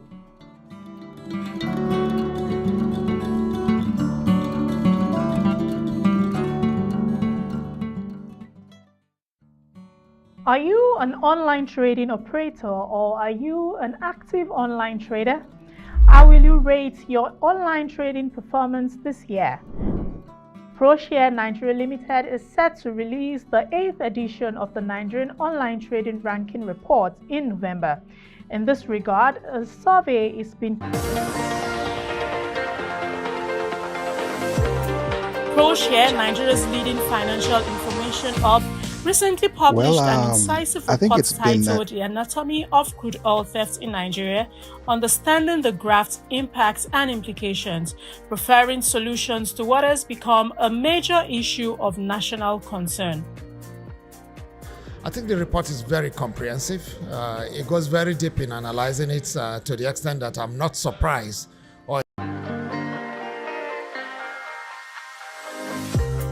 ProShare, Nigeria's leading financial information hub, recently published an incisive report titled The Anatomy of Crude Oil Theft in Nigeria, Understanding the Graft, Impacts and Implications, preferring solutions to what has become a major issue of national concern.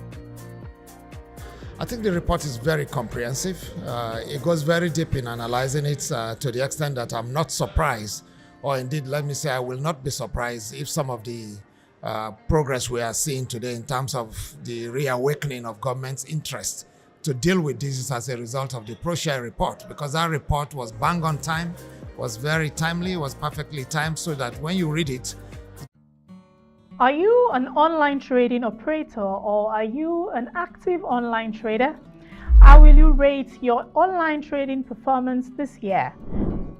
ProShare Nigeria Limited is or how will you rate your online trading performance this year? ProShare Nigeria Limited is set to release the need you for sponsorship and advert placements in the reports. Contact business.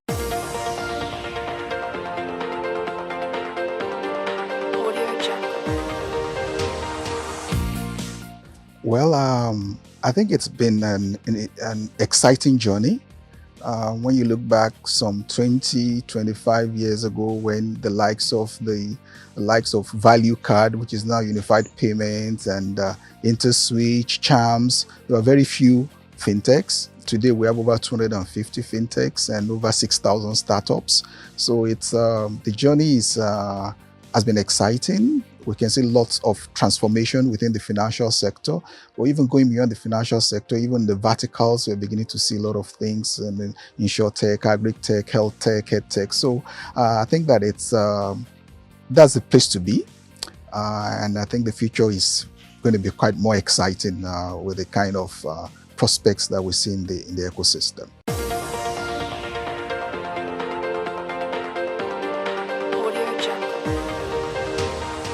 In 2017, $53 million of what was raised by fintechs in Nigeria. And then 5 years after, we're looking at $1.3 billion. We hope that this year will be also as high as that, despite the reduction in investments globally. But then, so it gives hope. And like I said, there's a lot of the investments are going into payments, into lending, but we'd like to see more investment, and I think it's opening up the space for investment with the verticals, the InsurTech, Agri-Tech, Health Tech. So I think that it gives hope for young startups that are coming, and for my advice is that look at the verticals. Don't try and struggle to be the next Flutterwave or the next Paystack. It's good. I mean, it's an ambition, but then there are other spaces. InsurTech, we're less than 3%. So, I mean, insurance penetration. So that's a huge space where there are potentials for growth. We can feed ourselves. Agri-Tech, potentials for growth. Health Tech, our educational system is nothing to write. It's challenging. So I think the opportunities within the verticals are quite high, and what the foundation that payments and lending have set up, everybody can ride on that. Audio Jungle. For us, advocacy is one of our major objectives, and we want to work with all the regulators to ensure that policies, frameworks that come out support innovation and creativity. It doesn't stifle the ecosystem. In 2018, 2019, we worked with SEC to develop the Fintech roadmap for the capital market.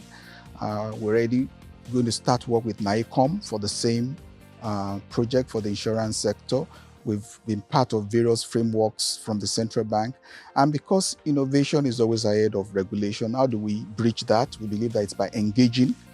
And we set up a regulator forum. So regulator means regulators and innovators to come together. On a quarterly basis, we can rub minds together and grow the ecosystem. It's still a young platform, but we hope that with time, we'll be able to get to a situation where we can start developing policies and frameworks out of that forum, because nobody knows it. The regulators don't have all the answers. The operators don't have all the answers, but we can all come together, rub minds, and come up with the best regulations and policies that work for the ecosystem.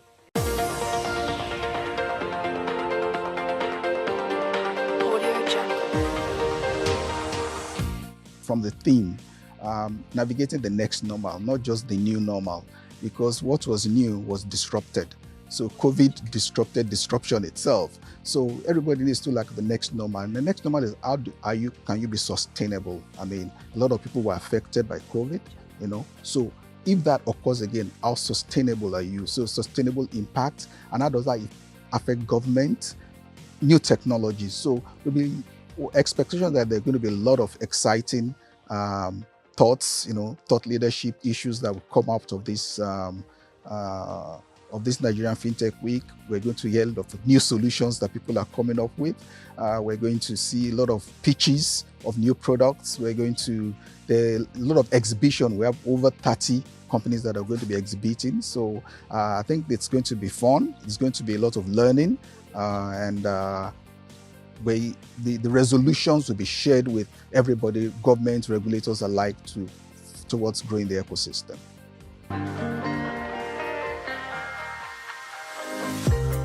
ProShare, Nigeria's leading financial information hub, recently published an incisive report titled The Anatomy of Crude Oil Theft in Nigeria, what has become a major issue of national concern. I think the report is very comprehensive. It goes very deep in analyzing it to the extent that I'm not surprised, or indeed, let me say, I will not be surprised if some of the progress we are seeing today in terms of the reawakening of government's interest to deal with this as a result of the ProShare report, because that report was bang on time, was very timely, was perfectly timed, so that when you read it, it's very compelling to the extent that you cannot read that report and then allow the status quo to continue. We will have no future without that. But the report is excellent. I love it. A copy of the report goes for 150,000 naira only. You can send in your other inquiries to business@proshare.co.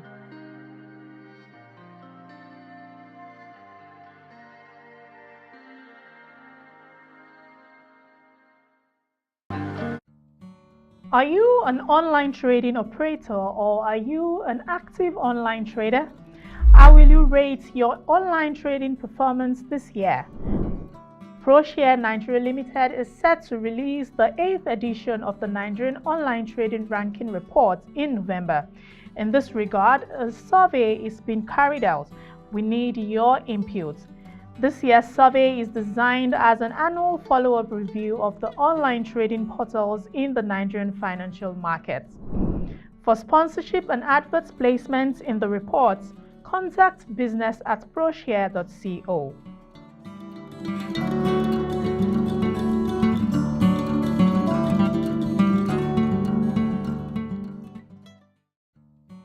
Are you an online trading operator, or are you an active online trader? How will you rate your online trading performance this year?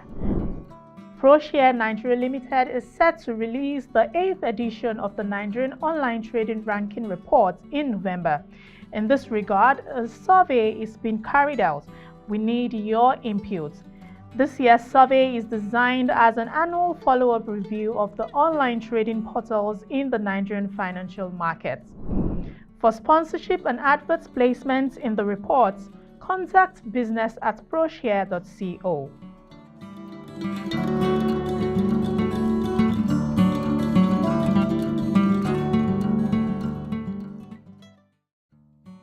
Are you an online trading operator or are you an active online trader? How will you rate your online trading performance this year?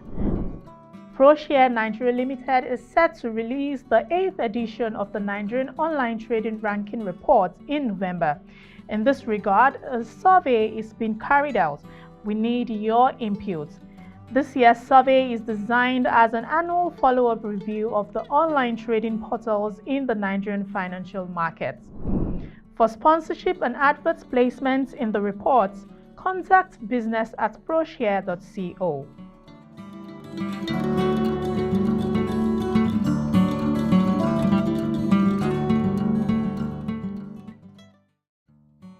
Are you an online trading operator or are you an active online trader?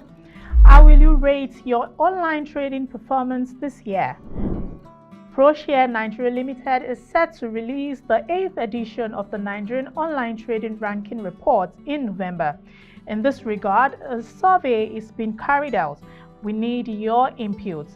This year's survey is designed as an annual follow-up review of the online trading portals in the Nigerian financial markets. For sponsorship and advert placements in the reports, contact business@proshare.co.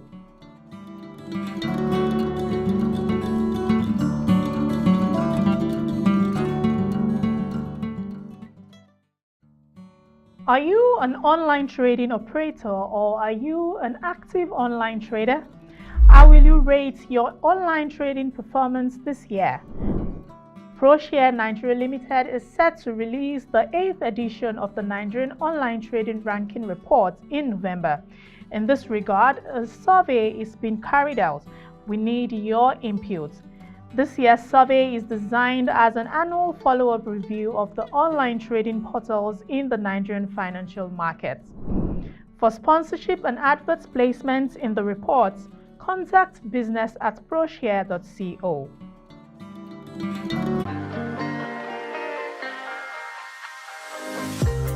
ProShare, Nigeria's leading financial information hub, recently published an incisive report titled The Anatomy of Crude Oil Theft in Nigeria, Understanding the Graft, Impacts and Implications, preferring solutions to what has become a major issue of national concern.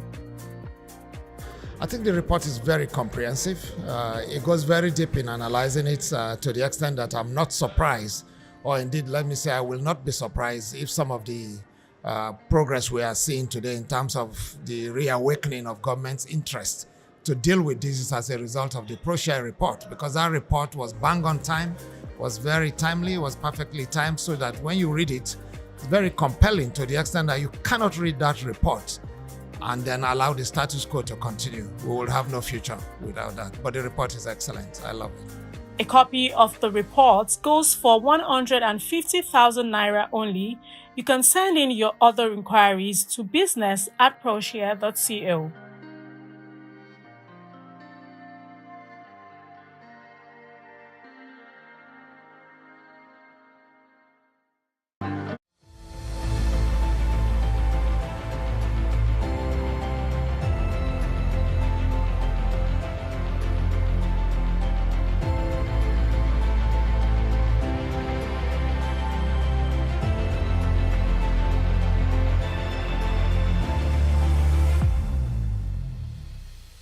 The fintech industry is one of the remarkable stories of how innovation and technology has been leveraged to improve financial services in Nigeria and Africa, providing jobs, economic opportunities, and adapting to the fourth industrial revolution driven by digital technology.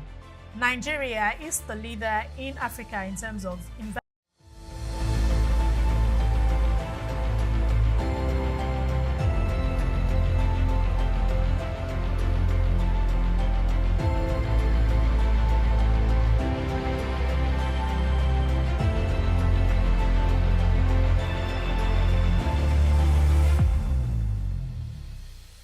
The fintech industry is one of the remarkable stories of how innovation and technology has been leveraged to improve financial services in Nigeria and Africa, providing jobs, economic opportunities, and adapting to the fourth industrial revolution driven by digital technology. Nigeria is the leader in Africa in terms of investments and home to 250 fintech startups that have attracted over $1 billion in 2021 alone, achieving great strides in areas like payments, health tech, edutech, insurtech, amongst others. When we saw the need to bring together the fintech ecosystem in Nigeria, because a lot of things are happening in Nigeria, everybody is just doing their own thing in their little silos. There's competition, no collaboration, everybody just going to the regulators, each company just go to the regulators, there's nobody that does that for them. So we saw the need to create that association, and we spoke to some fintech leaders to set up, because in the initial stage, it was intended to be populated by large membership. So the first we spoke to was EcoBank, Patrick in particular, and we saw the need for that, and then they consulted other people like Femi, Yinka, and so many other people that I know are leaders in their own right in the various ecosystems, and we agreed that it was necessary to set up that association. Why do we want to do this? It's because the banking business will go to extinction if we are not able to solve the problems of our society.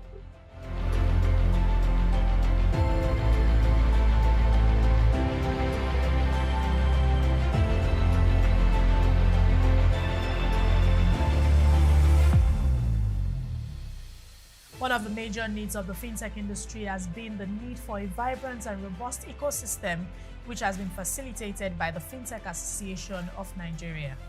Since inception, the Fintech Association of Nigeria, a self-regulatory, non-for-profit and non-political organization, has been focused on its three-point mandate to accelerate, connect and advocate for the growth and stability of the industry.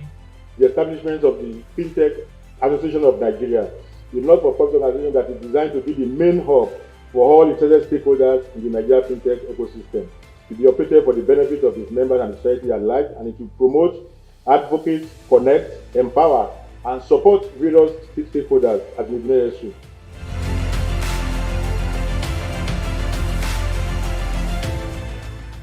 A major milestone was the unveiling of the FinTech roadmap by the Securities and Exchange Commission, which has led to the integration of fintech activities in the capital market ecosystem.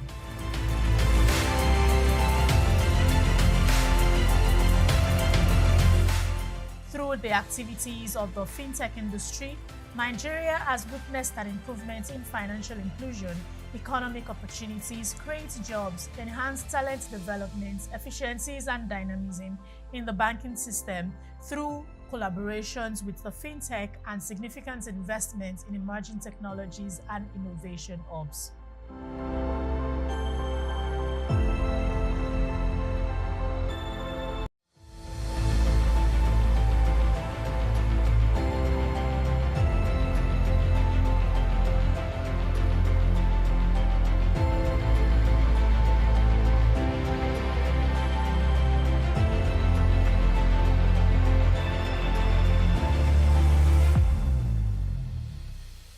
The fintech industry is one of the remarkable stories of how innovation and technology has been leveraged to improve financial services in Nigeria and Africa, providing jobs, economic opportunities, and adapting to the fourth industrial revolution driven by digital technology. Nigeria is the leader in Africa in terms of investments and home to 250 fintech startups that have attracted over $1 billion in 2021 alone, achieving great strides in areas like payments, health tech, edutech, insurtech, amongst others. When we saw the need to bring together the fintech ecosystem in Nigeria, because a lot of things are happening in Nigeria, everybody is just doing their own thing in their little silos. There's competition, no collaboration, everybody just going to the regulators, each company just go to the regulators, there's nobody that does that for them. So we saw the need to create that association, and we spoke to some fintech leaders to set up, because in the initial stage, it was intended to be populated by large membership. So the first we spoke to was EcoBank, Patrick in particular, And we saw the need for that, and then they consulted other people like Femi, Yinka, and so many other people that I know are leaders in their own right in the various ecosystems. And we agreed that it was necessary to set up that association. Why do we want to do this? It's because the banking business will go to extinction if we are not able to solve the problems of our society.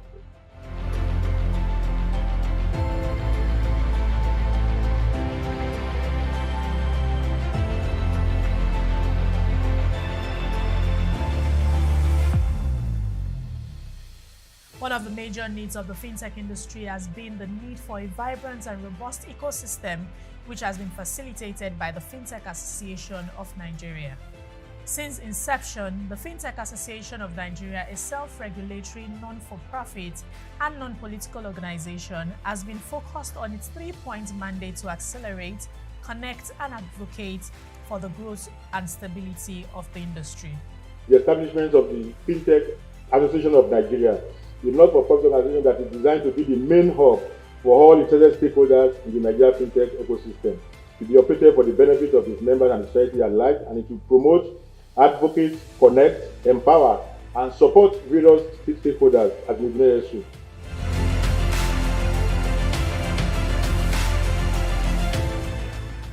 A major milestone was the unveiling of the FinTech roadmap by the Securities and Exchange Commission, which has led to the integration of FinTech activities in the capital market ecosystem.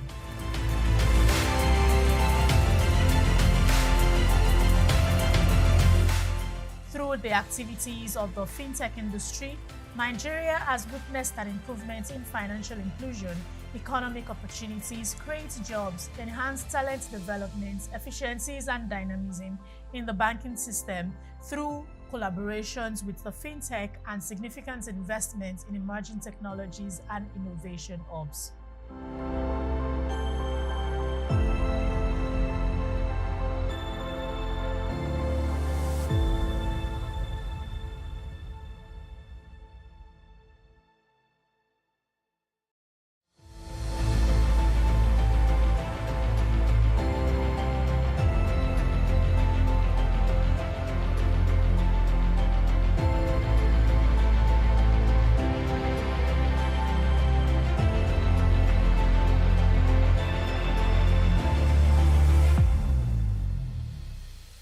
The fintech industry is one of the remarkable stories of how innovation and technology has been leveraged to improve financial services in Nigeria and Africa, providing jobs, economic opportunities, and adapting to the fourth industrial revolution driven by digital technology.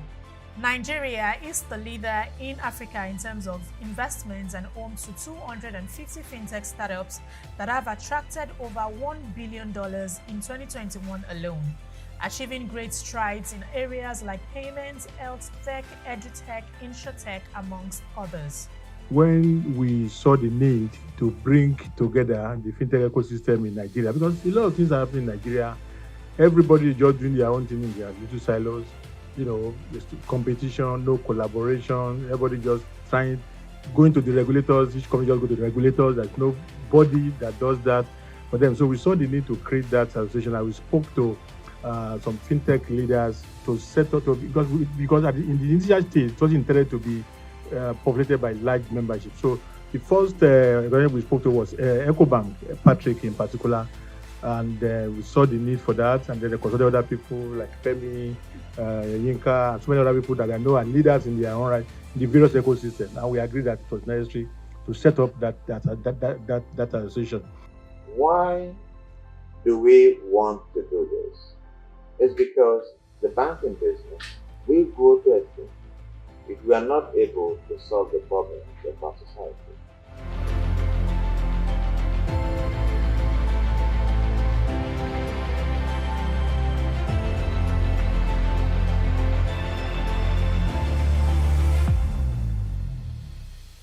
One of the major needs of the fintech industry has been the need for a vibrant and robust ecosystem, which has been facilitated by the Fintech Association of Nigeria.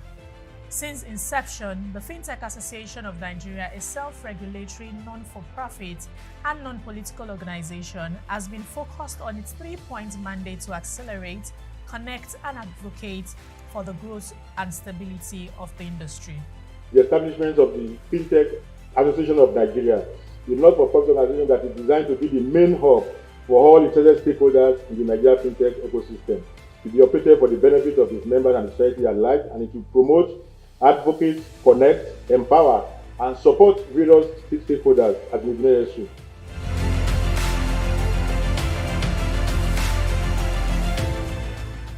A major milestone was the unveiling of the Fintech roadmap by the Securities and Exchange Commission, which has led to the integration of fintech activities in the capital market ecosystem.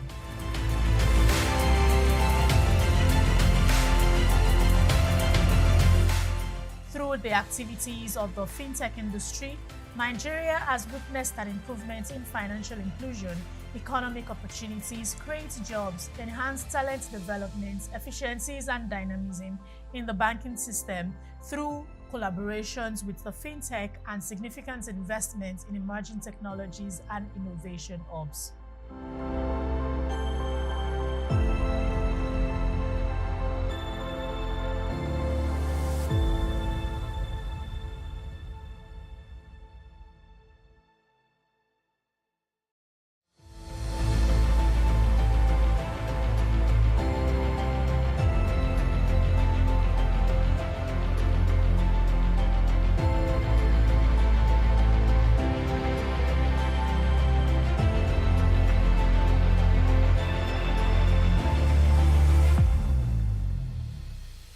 The fintech industry is one of the remarkable stories of how innovation and technology has been leveraged to improve financial services in Nigeria and Africa, providing jobs, economic opportunities, and adapting to the fourth industrial revolution driven by digital technology. Nigeria is the leader in Africa in terms of investments and home to 250 fintech startups that have attracted over $1 billion in 2021 alone, achieving great strides in areas like payments, health tech, edutech, insurtech, amongst others. When we saw the need to bring together the fintech ecosystem in Nigeria, because a lot of things are happening in Nigeria, everybody is just doing their own thing in their little silos, there's competition, no collaboration, everybody just going to the regulators, each company just go to the regulators, there's nobody that does that for them. So we saw the need to create that association, and we spoke to some fintech leaders to set up, because in the initial stage, it was intended to be populated by large membership. So the first we spoke to was EcoBank, Patrick in particular, and we saw the need for that, and then they consulted other people like Femi, Yinka, and so many other people that I know are leaders in their own right in the various ecosystems, and we agreed that it was necessary to set up that association. Why do we want to do this? It's because the banking business will go to extinction if we are not able to solve the problems of our society.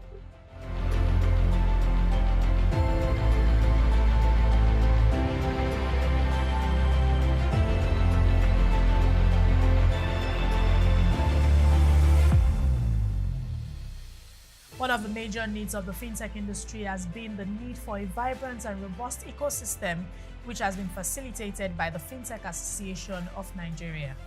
Since inception, the Fintech Association of Nigeria, a self-regulatory, non-for-profit and non-political organization, has been focused on its three-point mandate to accelerate, connect and advocate for the growth and stability of the industry. The establishment of the Fintech Association of Nigeria, a not-for-profit organization that is designed to be the main hub for all interested stakeholders in the Nigerian Fintech ecosystem. It will be operated for the benefit of its members and society at large, and it will promote, advocate, connect, empower, and support various stakeholders as necessary.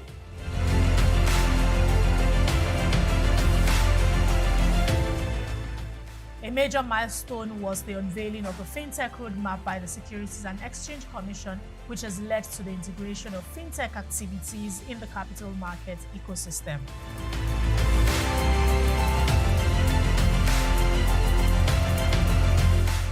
Through the activities of the fintech industry, Nigeria has witnessed an improvement in financial inclusion, economic opportunities, create jobs, enhance talent development, efficiencies and dynamism in the banking system through collaborations with the Fintech and significant investment in emerging technologies and innovation hubs.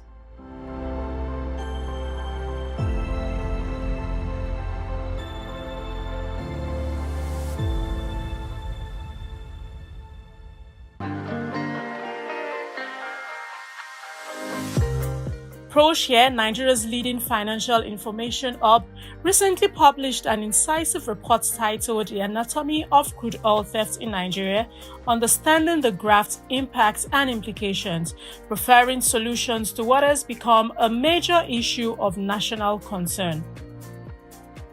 I think the report is very comprehensive. It goes very deep in analyzing it to the extent that I'm not surprised, or indeed, let me say, I will not be surprised if some of the progress we are seeing today in terms of the reawakening of government's interest to deal with this as a result of the ProShare report, because that report was bang on time, was very timely, was perfectly timed, so that when you read it, it's very compelling to the extent that you cannot read that report and then allow the status quo to continue. We will have no future without that. But the report is excellent. I love it. A copy of the report goes for 150,000 naira only. You can send in your other inquiries to business@proshare.co.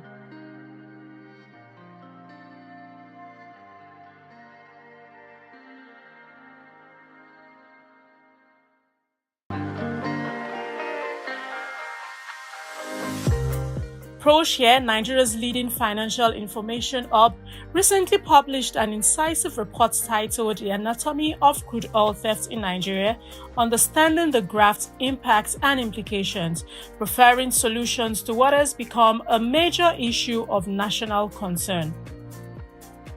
I think the report is very comprehensive. It goes very deep in analyzing it to the extent that I'm not surprised, or indeed, let me say, I will not be surprised if some of the progress we are seeing today in terms of the reawakening of government's interest to deal with this as a result of the ProShare report, because that report was bang on time, was very timely, was perfectly timed, so that when you read it, it's very compelling to the extent that you cannot read that report and then allow the status quo to continue. We will have no future without that. But the report is excellent. I love it. A copy of the report goes for 150,000 naira only. You can send in your other inquiries to business@proshare.co.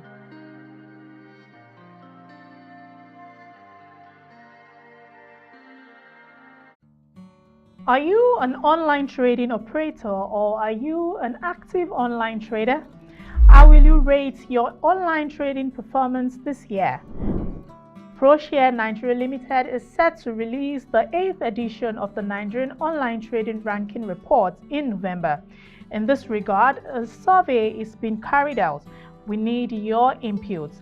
This year's survey is designed as an annual follow-up review of the online trading portals in the Nigerian financial markets. For sponsorship and advert placements in the reports, contact business@proshare.co.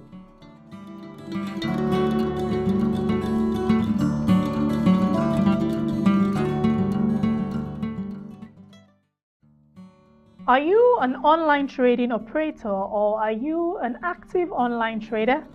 How will you rate your online trading performance this year? ProShare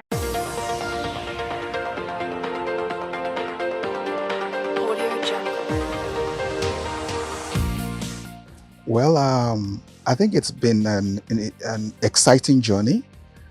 When you look back some 20, 25 years ago, when the likes of Value Card, which is now Unified Payments, and InterSwitch, Charms, there were very few fintechs. Today we have over 250 fintechs and over 6,000 startups. So it's the journey has been exciting. We can see lots of transformation within the financial sector, or even going beyond the financial sector, even the verticals, we're beginning to see a lot of things, and InsurTech, Agri-Tech, Health Tech, EdTech. So I think that that's the place to be. And I think the future is going to be quite more exciting with the kind of prospects that we see in the ecosystem.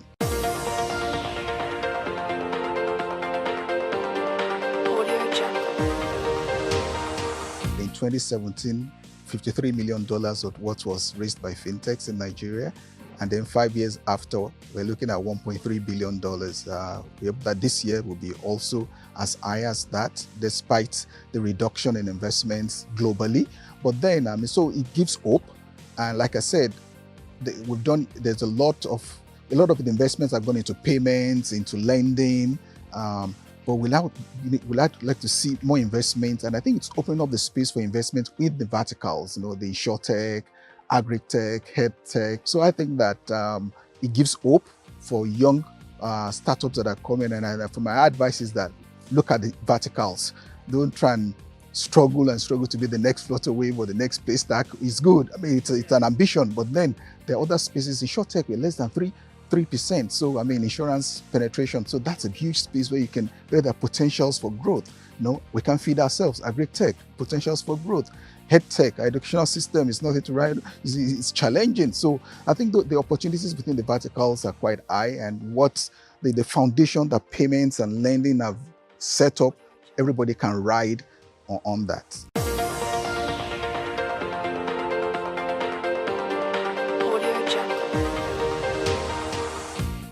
For us, advocacy is one of our major objectives, and we want to work with all the regulators to ensure that policies, frameworks that come out support innovation and creativity. It doesn't stifle the ecosystem. In 2018, 2019, we worked with SEC to develop the Fintech roadmap for the capital market. We're already going to start work with NICOM for the same project for the insurance sector. We've been part of various frameworks from the central bank. And because innovation is always ahead of regulation, how do we bridge that? We believe that it's by engaging. And we set up a regulator forum. So regulator means regulators and innovators to come together. On a quarterly basis, we can rub minds together and grow the ecosystem. It's still a young platform, but we hope that with time, we'll be able to get to a situation where we can start developing policies and frameworks out of that forum, because nobody knows it. The regulators don't have all the answers. The operators don't have all the answers, but we can all come together, rub minds, and come up with the best regulations and policies that work for the ecosystem.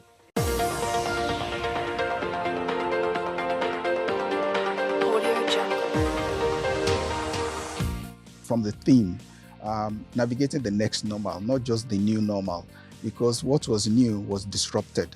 So COVID disrupted disruption itself. So everybody needs to like the next normal. And the next normal is can you be sustainable? I mean, a lot of people were affected by COVID, So if that occurs again, how sustainable are you? So sustainable impact, and how does that affect government, new technologies? So there'll be expectation that there are going to be a lot of exciting thoughts, thought leadership issues that will come out of this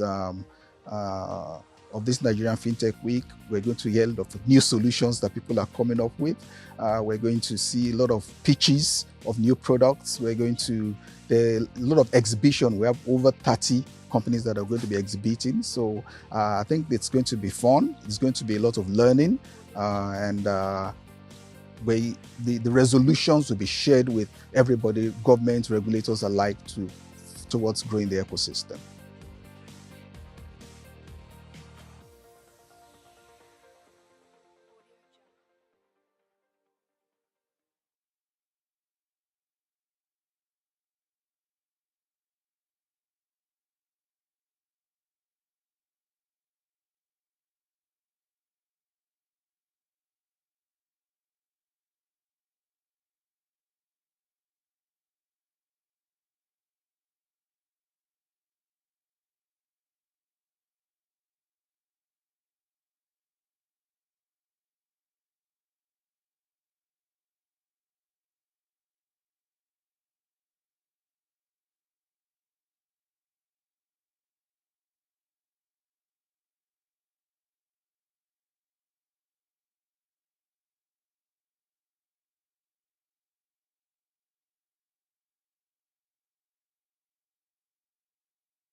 ProShare, Nigeria's leading financial information hub, recently published an incisive report titled The Anatomy of Crude Oil Theft in Nigeria, Understanding the Graft's Impacts and Implications, preferring solutions to what has become a major issue of national concern.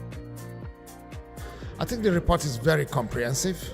It goes very deep in analyzing it to the extent that I'm not surprised, or indeed, let me say, I will not be surprised if some of the progress we are seeing today in terms of the reawakening of government's interest to deal with this as a result of the ProShare report, because that report was bang on time, was very timely, was perfectly timed, so that when you read it, it's very compelling to the extent that you cannot read that report and then allow the status quo to continue. We will have no future without that. But the report is excellent. I love it. A copy of the report goes for 150,000 naira only. You can send in your other inquiries to business@proshare.co.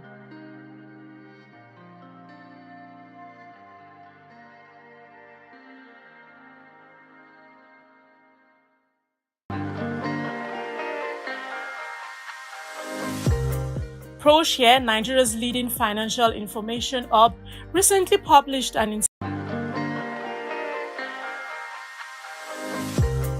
ProShare, Nigeria's leading financial information hub, recently published an incisive report titled The Anatomy of Crude Oil Theft in Nigeria, Understanding the Graft's Impacts and Implications, preferring solutions to what has become a major issue of national concern.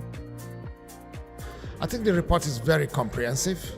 It goes very deep in analyzing it to the extent that I'm not surprised, or indeed, let me say, I will not be surprised if some of the progress we are seeing today in terms of the reawakening of government's interest to deal with this as a result of the ProShare report, because that report was bang on time, was very timely, was perfectly timed, so that when you read it, we will have no future without that. But the report is excellent. I love it.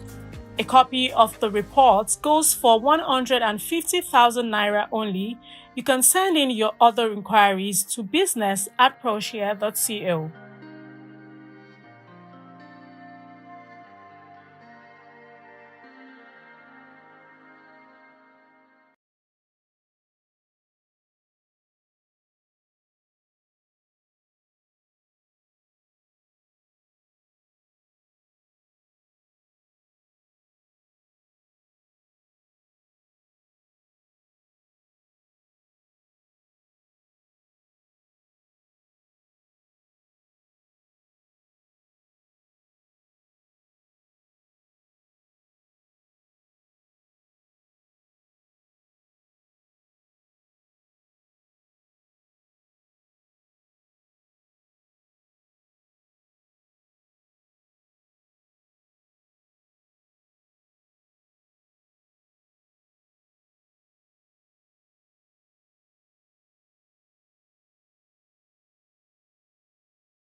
fintech industry is one of the remarkable stories of how innovation and technology has been leveraged to improve financial services in Nigeria and Africa, providing jobs, economic opportunities, and adapting to the fourth industrial revolution driven by digital technology. Nigeria is the leader in Africa in terms of investments and home to 250 fintech startups that have attracted over $1 billion in 2021 alone, achieving great strides in areas like payments, health tech, edutech, insurtech, amongst others.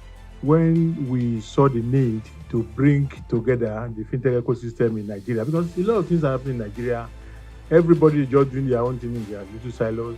You know, competition, no collaboration, everybody just going to the regulators, each company just go to the regulators, there's nobody that does that for them. So we saw the need to create that association, and we spoke to some fintech leaders to set up, because in the initial stage, it was intended to be populated by large membership. So the first we spoke to was EcoBank, Patrick in particular, and we saw the need for that, and then they consulted other people like Femi, Yinka, and so many other people that I know are leaders in their own right in the various ecosystems, and we agreed that it was necessary to set up that association.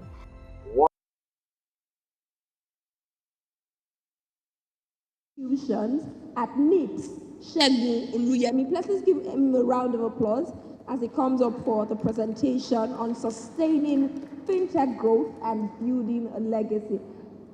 A round of applause, please.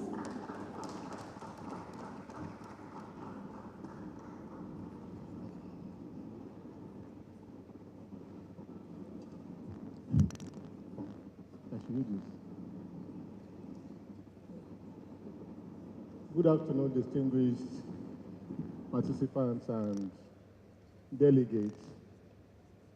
It gives me great pleasure to represent Premier Oyiwo, my Managing Director and Chief Executive Officer of Nigerian Interbank Settlement System, NIPS. NIPS is a household name to so many of you, but the beauty of it today is when we are discussing fintech and NIPS is present, and you are given a title that talks about sustaining a legacy. How do we build a legacy should be the first point of discussion. Building a legacy requires collaboration without any form of cutthroat competition. It's built in an environment where people trust each other, where you believe that every operators in a system are interdependent. Nobody exists in a vacuum.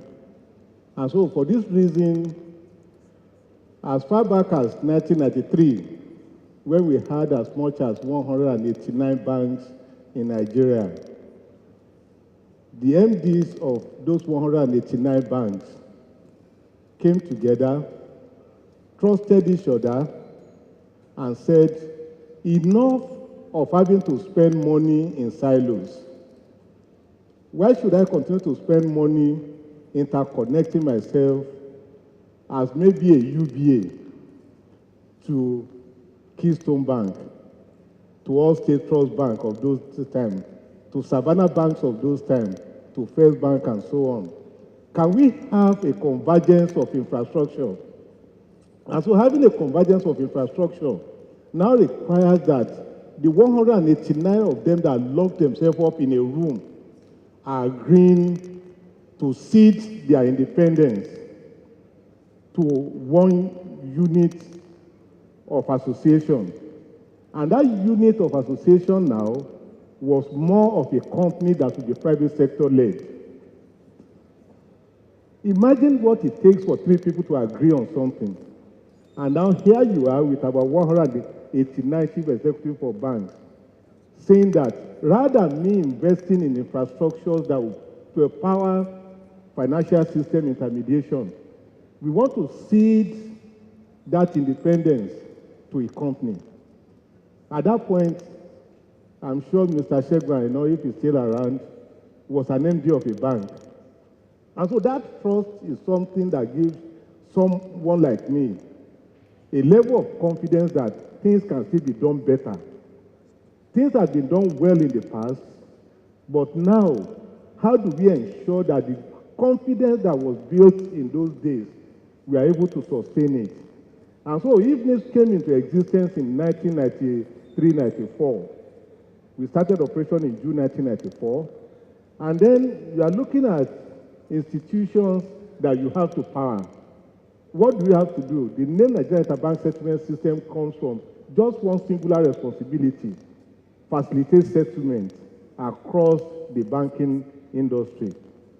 But now, as the system grows, as fintech comes into the mainstream of intermediation, can you even imagine at that point in time, they were looking for an MD of a bank who had a CBN background and has a degree in computer science.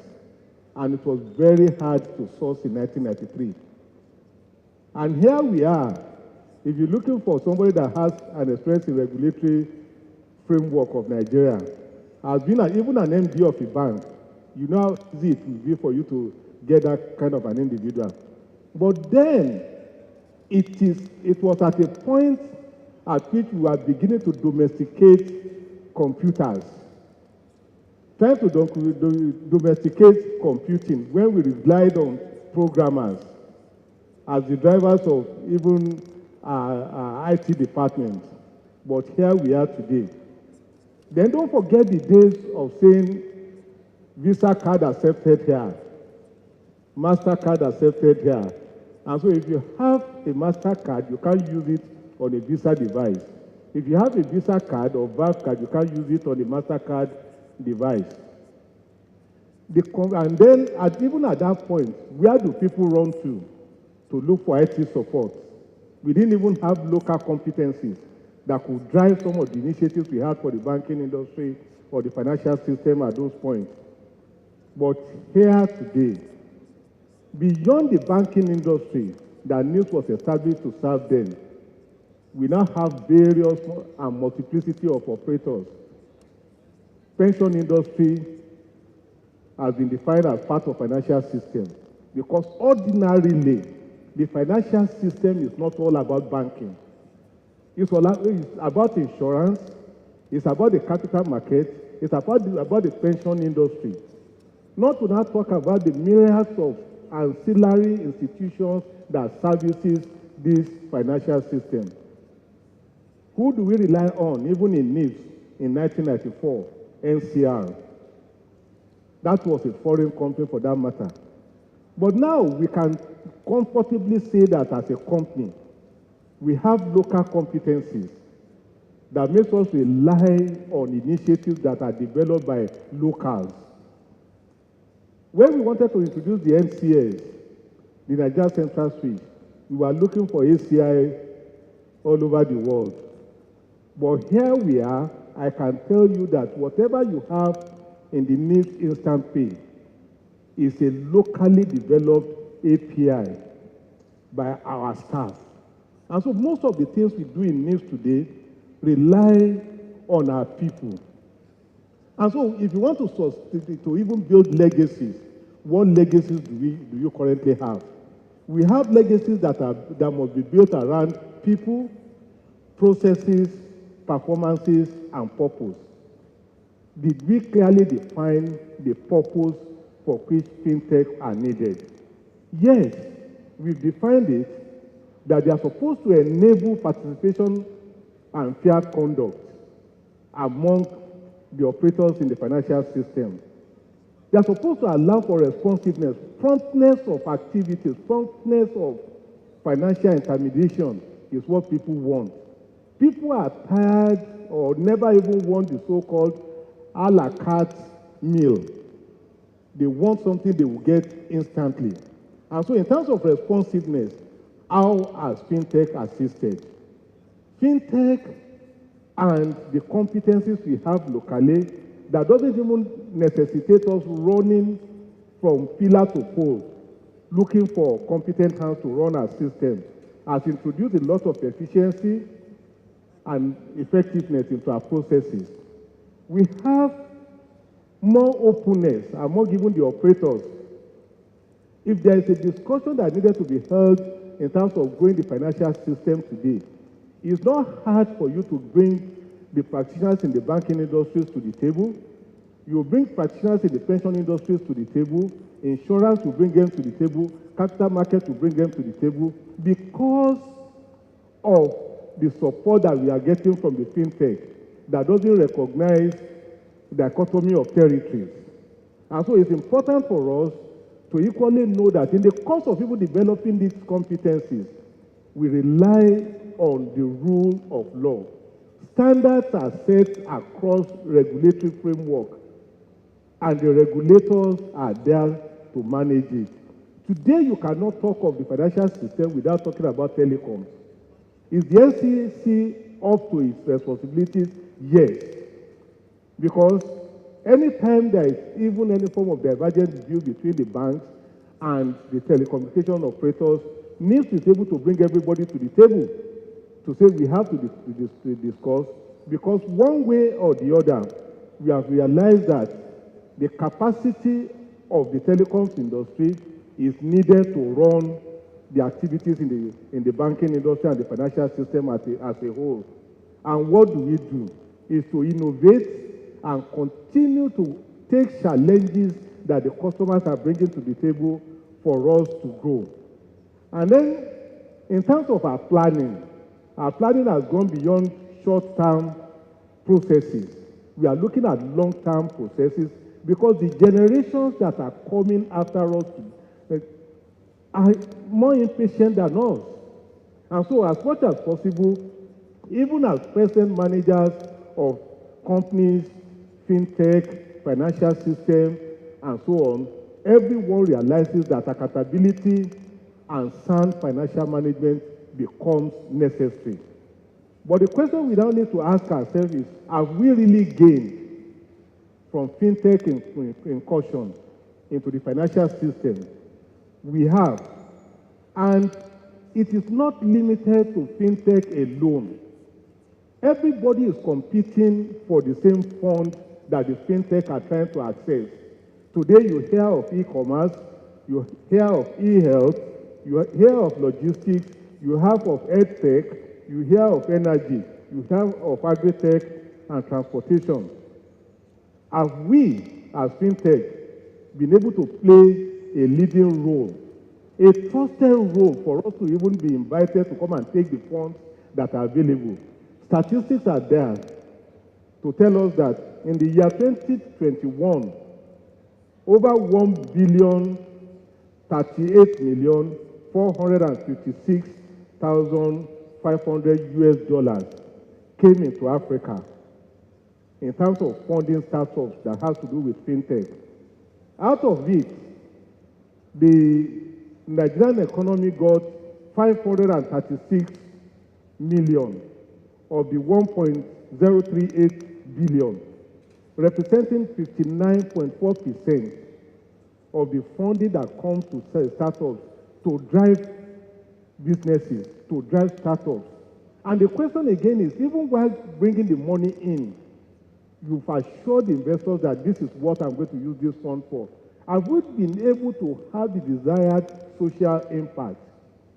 We can comfortably tell us today that the number of people that were employed in 2021 by fintech was close to 20,000, 17,915 to be precise, while the employees that can be traced to even startups that sought funds, the ones that sought funds that had to make a declaration that this is the social impact of the fund I got from you, is more providing employment for 17,915 workforce in Africa. Did Nigeria actually make the necessary impact?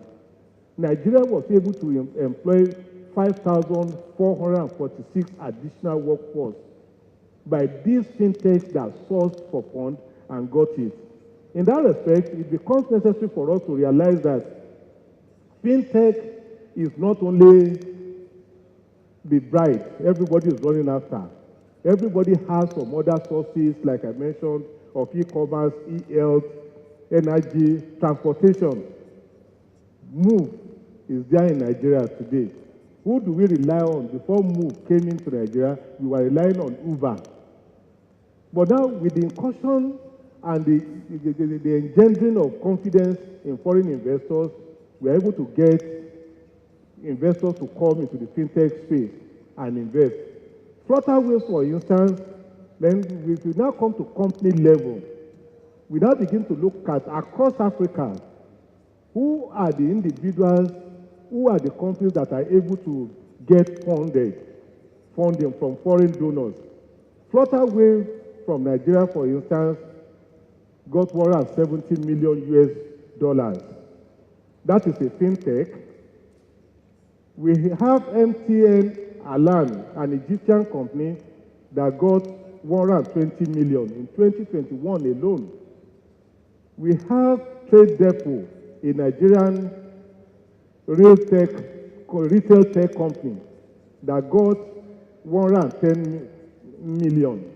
And that dovetails down even to Daystar Power.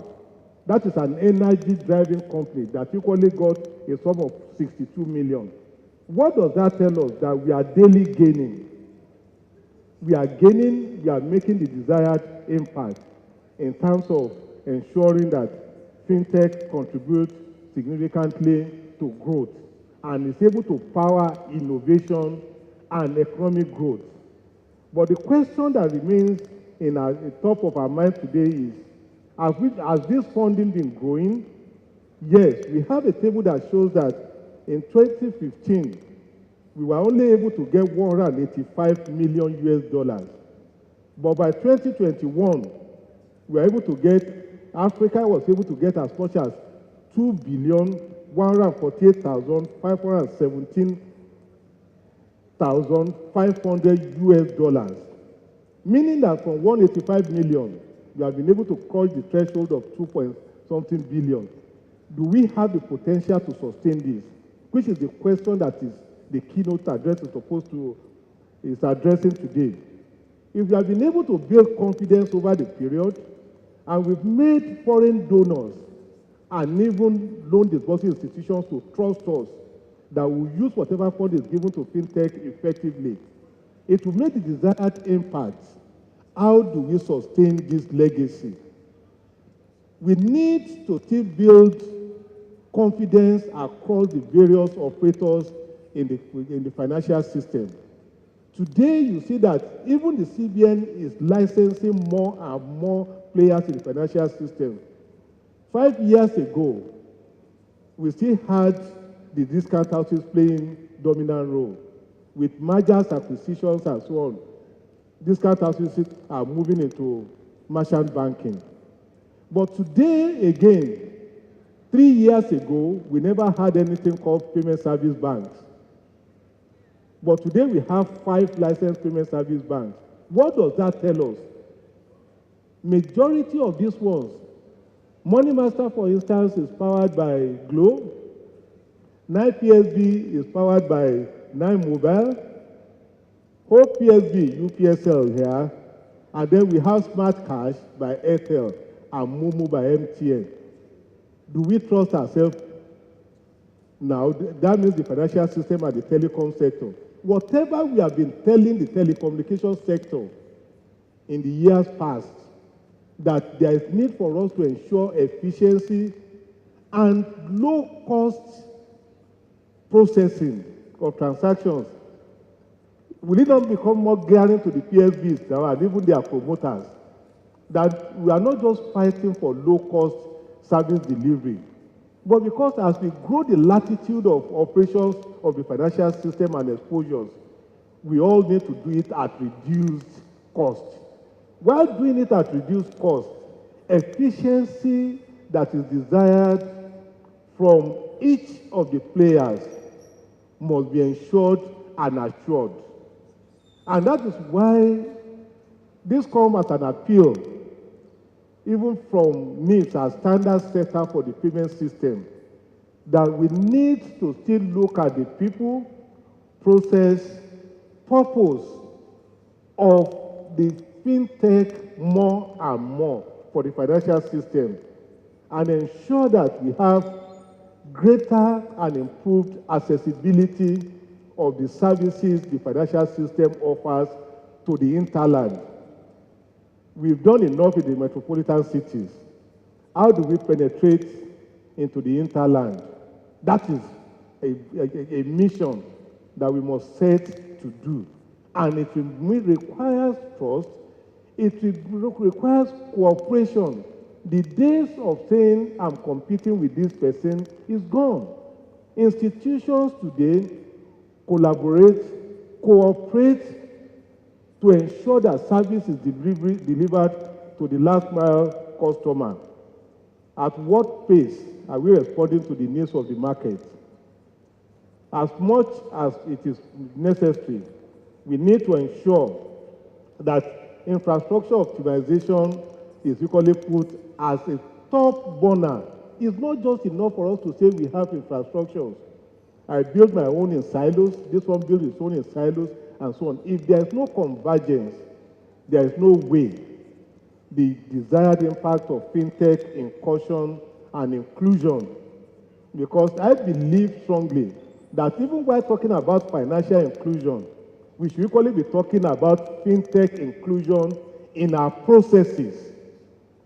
Fintech inclusion in our processes, because you cannot do anything that will make you meet the needs of the market as fast as desirable if we don't build that bridge of trust between the licensed institutions and these fintech companies. And the CBN has been magnanimous enough to ensure that licenses are not only given to banks.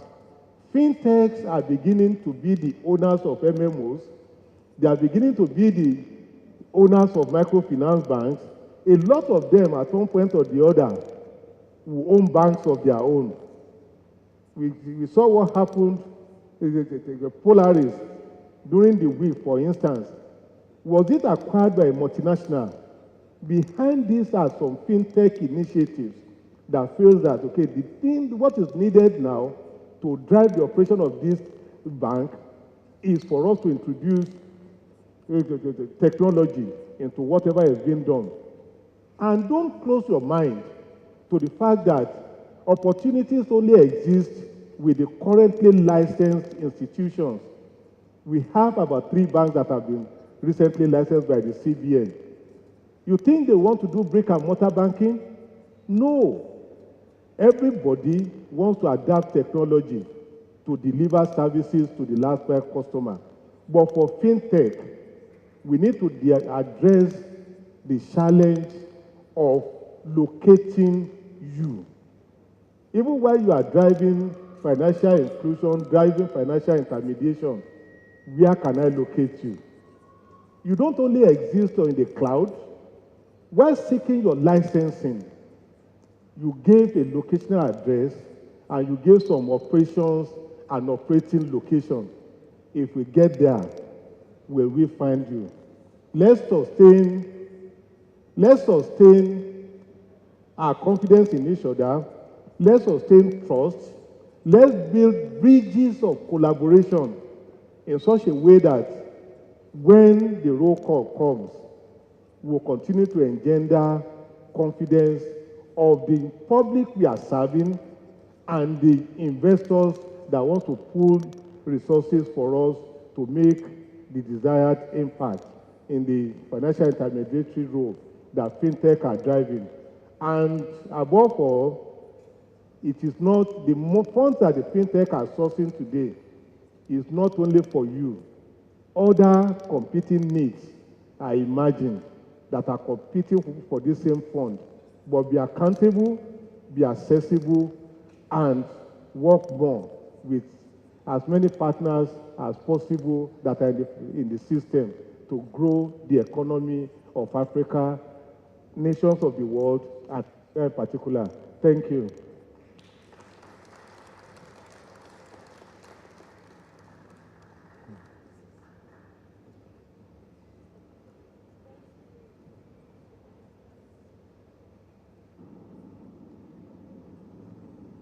Thank you very much, sir.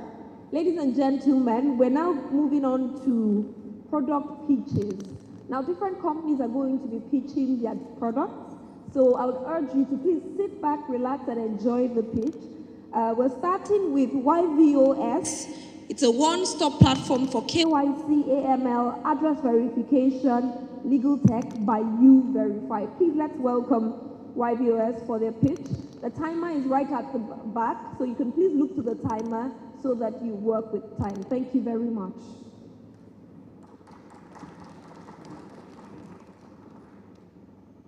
Okay. Thank you. Hi everyone. My name is Akeem Akiode. I'm the head of growth and marketing at E-Verify.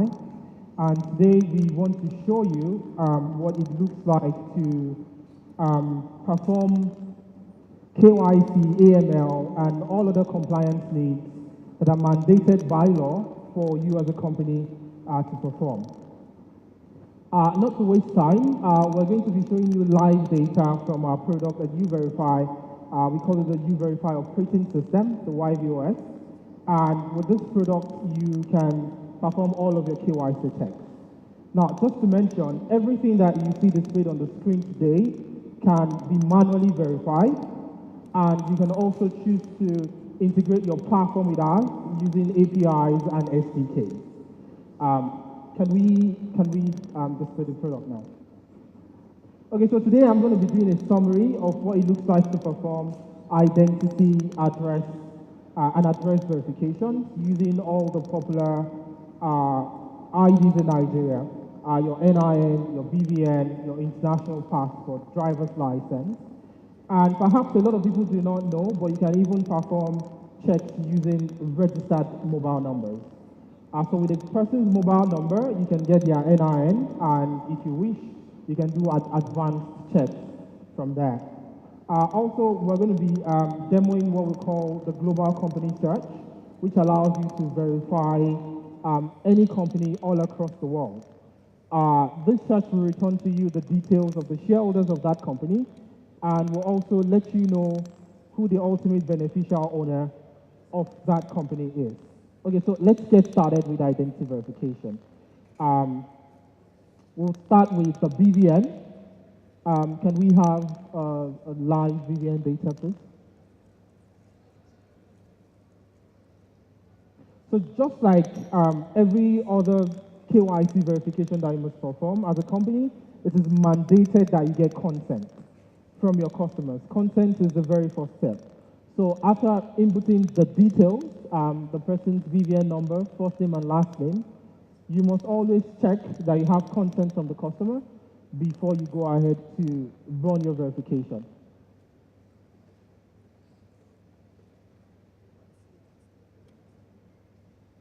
And that's the field where you input the date of birth.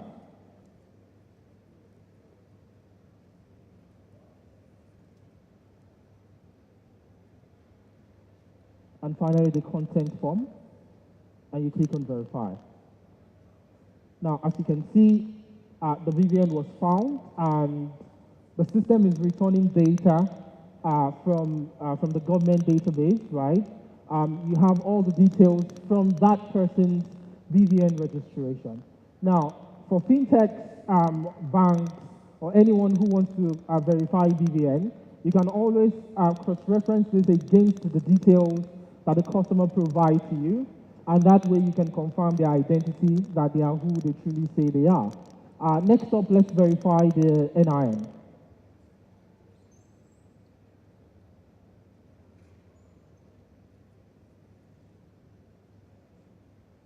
So here you put the NIN number that is provided to you by the customer.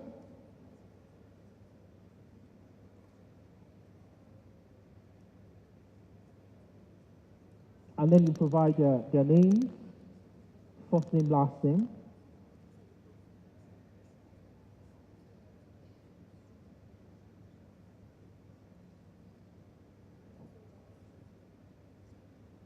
And then the date of birth.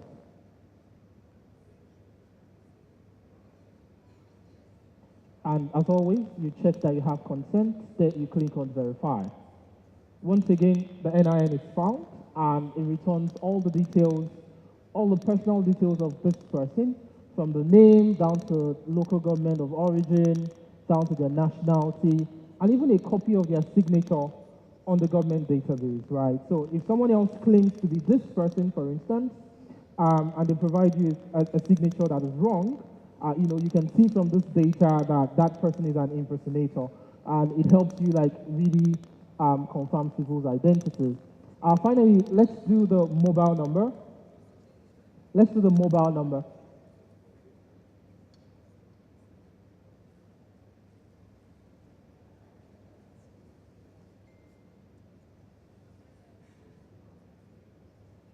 Okay, this is the company check.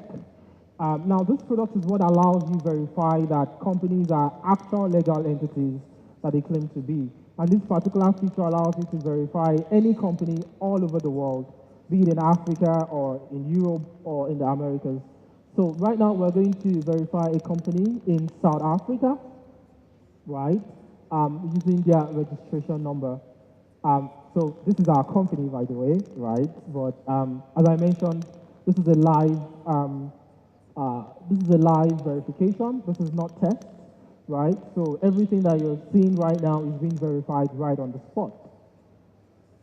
And so, as you can see, once again, the company details is found, name is verified. You can see the VAT number. You can see the company registration number. Can you scroll down a little bit? And of course, you can see the address of the company's registration in South Africa, Pretoria precisely. So these are some of the data that you can get when you verify companies on the YVOS. What this helps you do really is that it helps you know who exactly you're doing business with. Today anybody can claim to, any business can claim to be anything, and anybody can claim to be an owner in a business, right? But when you run verifications, you know who exactly owns the business, and by extension, who is the major beneficiary of whatever deal that you're cutting with such businesses. Finally, let's run the anti-money laundering check. This is done by cross-referencing the information against the global anti-money laundering blacklist, right? So we're going to do a very popular figure, and we're also going to do another popular figure, right? So the first person we're going to be running through this check is Bola Ahmed Tinubu. That's quite popular, right? Last name is Tinubu, middle name Ahmed. So as always, you must always confirm that you have consent, and then there it is.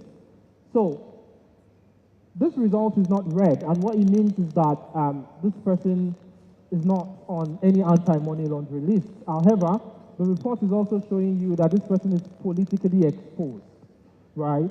So once again, what this does is that it helps you really know the status of the person you're trying to do business with. So while this person is not on any money laundering list, this person is politically exposed. So if that will affect your business relationship, it helps you make that decision ultimately.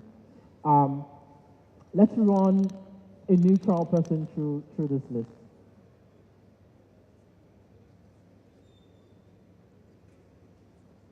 So the person we're running through this check right now is Mr. Shion Folorunshaw of the Nigerian Fintech Association.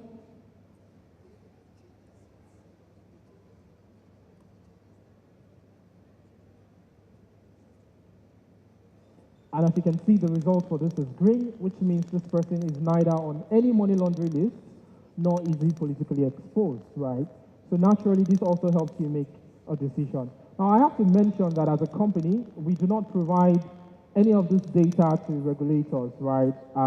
It's business between us and your company. So you ask us to verify, we return the data back to you, you decide whatever you want to use that data for. The only situation where we're forced to provide this data to regulators is perhaps in court cases, and if we're mandated to do so by law. And finally, I would like to talk about our address verification service, but we will not be demoing this because of time. We're now in the red zone. What our address verification product helps you do is that it helps you verify the address of your potential customers or businesses within the country and all across Africa. So as you all know that in Africa, we have a little bit of an addressing problem, right? and even Google Maps is struggling to adapt to our addressing system every day. One day your ride is 5 minutes, the next day is 30 minutes.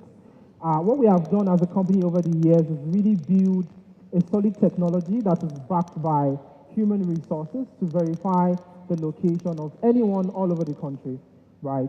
So we have representatives in all 32 states of Nigeria, and we also have a superior technology that allows for geotagging, right?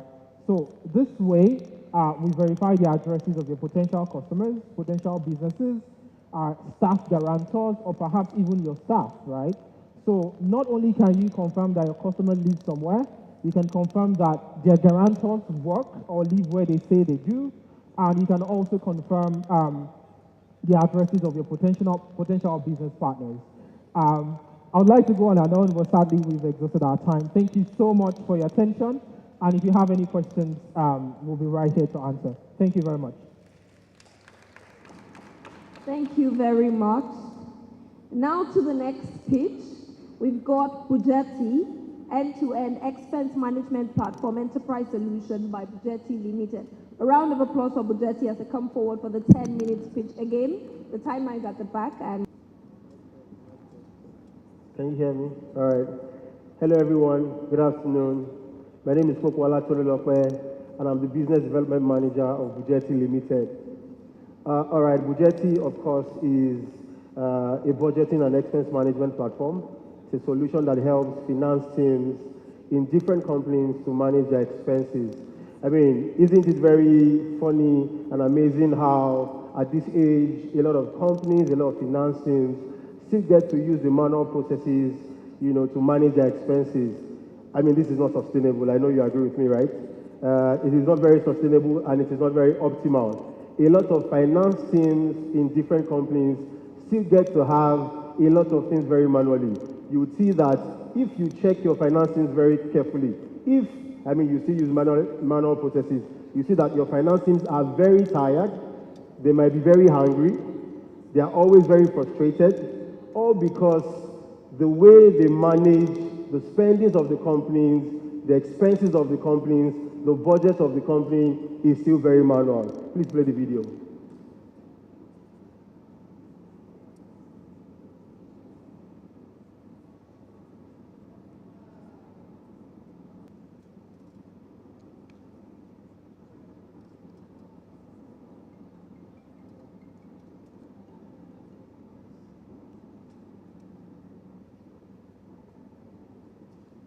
All right.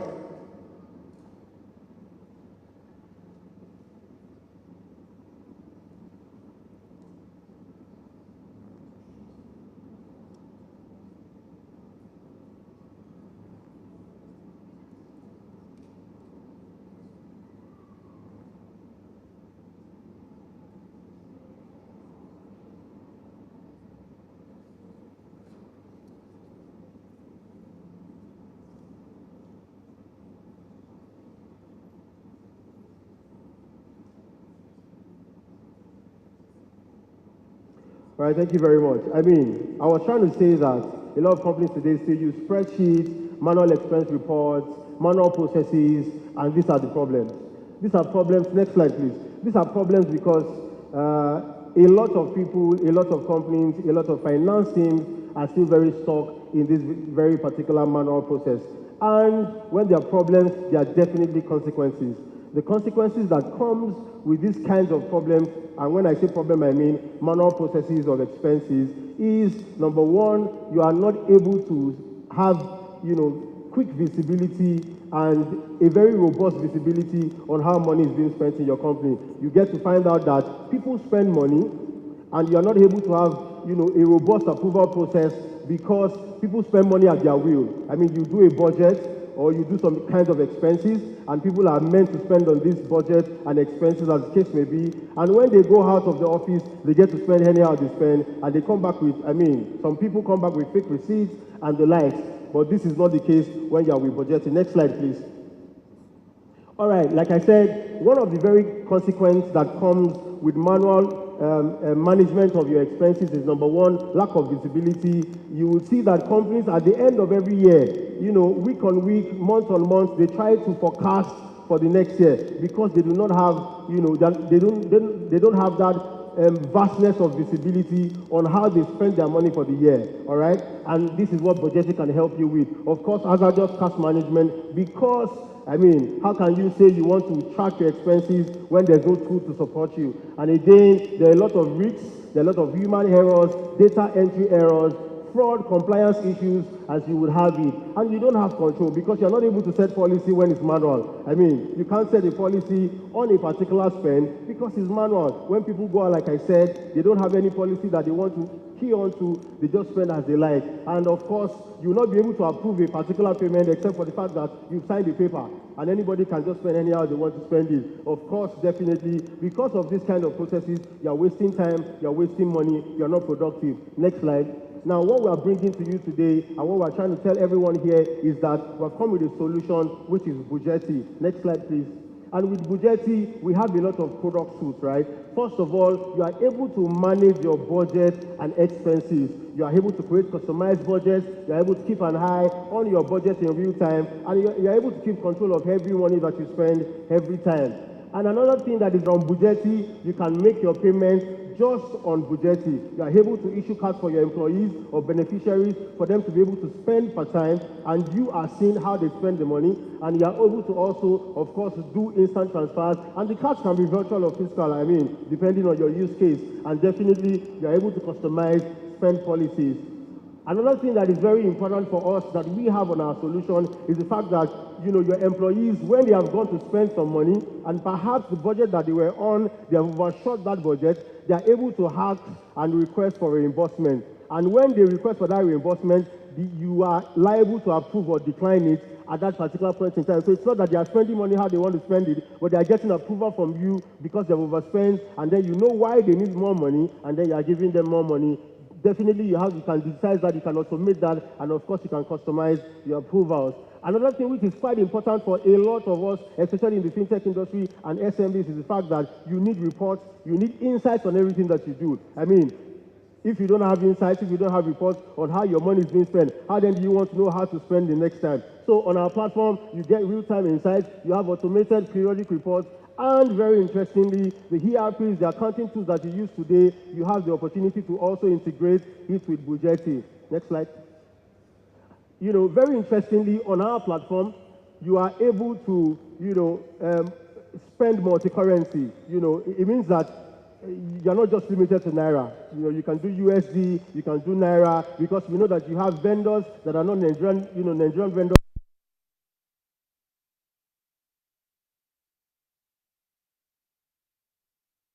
And definitely different companies, different approval flows, different approval levels. You can also customize your approval levels on our platform. Another thing that you can do is definitely you can manage your vendors, you can manage your teams, you can manage your expense heads, categories as you'd have it. Meaning that on our platform, if you want to spend money or send money to a particular vendor, you can create that vendor. And so you as the manager or you as a team head or the finance person, you know what vendor is receiving what money at what time. You know what team member is receiving what money at what time. You know what category of payment this payment is being made of. So I know that a lot of people have, you have your tools that you use today, but what Budgeti is bringing to us today is the fact that on that particular platform, on our platform, you are able to pay and consolidate everything about your expenses on our platform. You don't need to go on another platform to pay. You don't need to go on another platform to budget. You don't need to go on another platform to track. You can do all of those things on our platform. You can generate your reports, like I said. You can export reports, do a lot of things you want to do on the reports as you have it. You can do so much more on our platform. We're calling you today to be a part of us. How can you be a part of us? Of course, you can just visit budgeti.com to get started. How do you get started? You can book for a demo with us. We're very happy to have you and book a demo with you. We can show you everything that we've built, on our platform. Interestingly, we're currently running our beta, and we're calling a lot of you people to come and, be our exclusive users for free. So you come on our platform, use our platform, check what we've been able to build for the past couple of months, and we'll be glad to have you. Thank you very much for this wonderful time.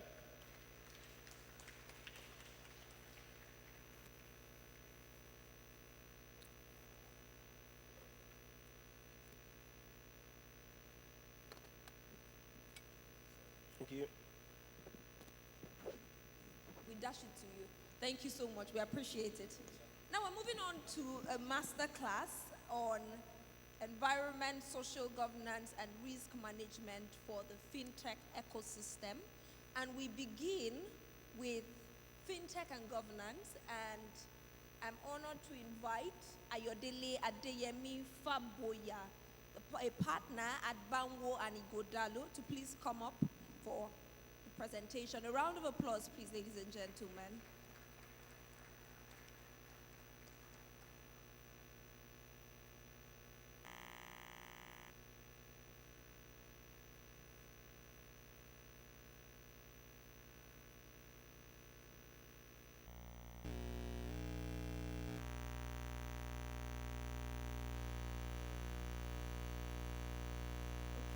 Good afternoon, everyone. I'll actually be speaking on fintech and risk management, not fintech and governance. I've been told I have 10 minutes, and I have the dubious honor of speaking first, so that means I have to actually keep to time. So there'll be no banter. We're just going to go straight into the learning.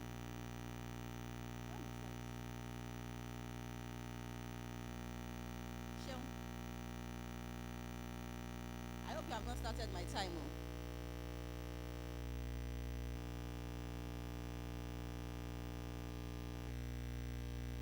Okay, I'll start talking, but don't start counting because my slides are not up. So I'll be talking today generally about the effects of bad risk management practices.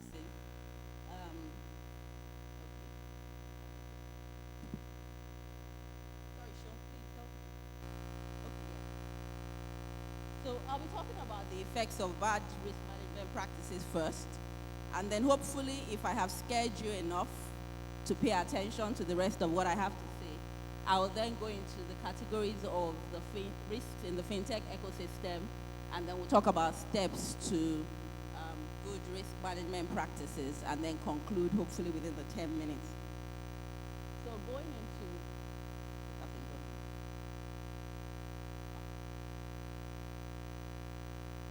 Ash point is there.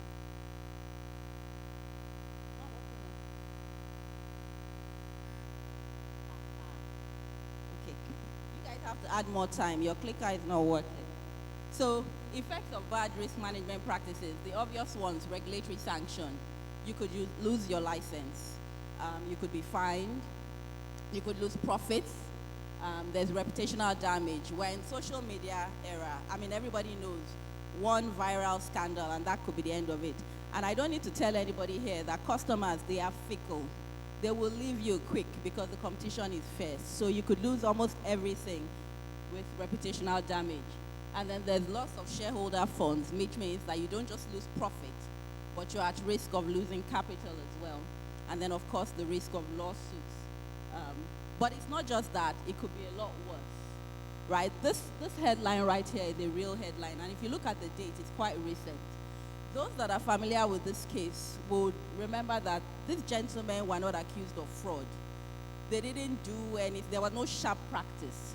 What happened was that there was no fintech, there was no risk management, there was no compliance risk management, there was no operational risk management, and that led to this. Now, there are people here that will say, well, I have nothing to do with America. My business is in Nigeria, and I'm not an American citizen. But guess what? Even the CBN admin sanctions regime contains imprisonment as one of the punishments for some of the breaches in that regulation. So guess what? If it be you. But that's why we are here today, to make sure that it is not you. So going quickly, if I have your attention now into categories of risk. I'll start with compliance and regulatory risk. Now, first one I'll talk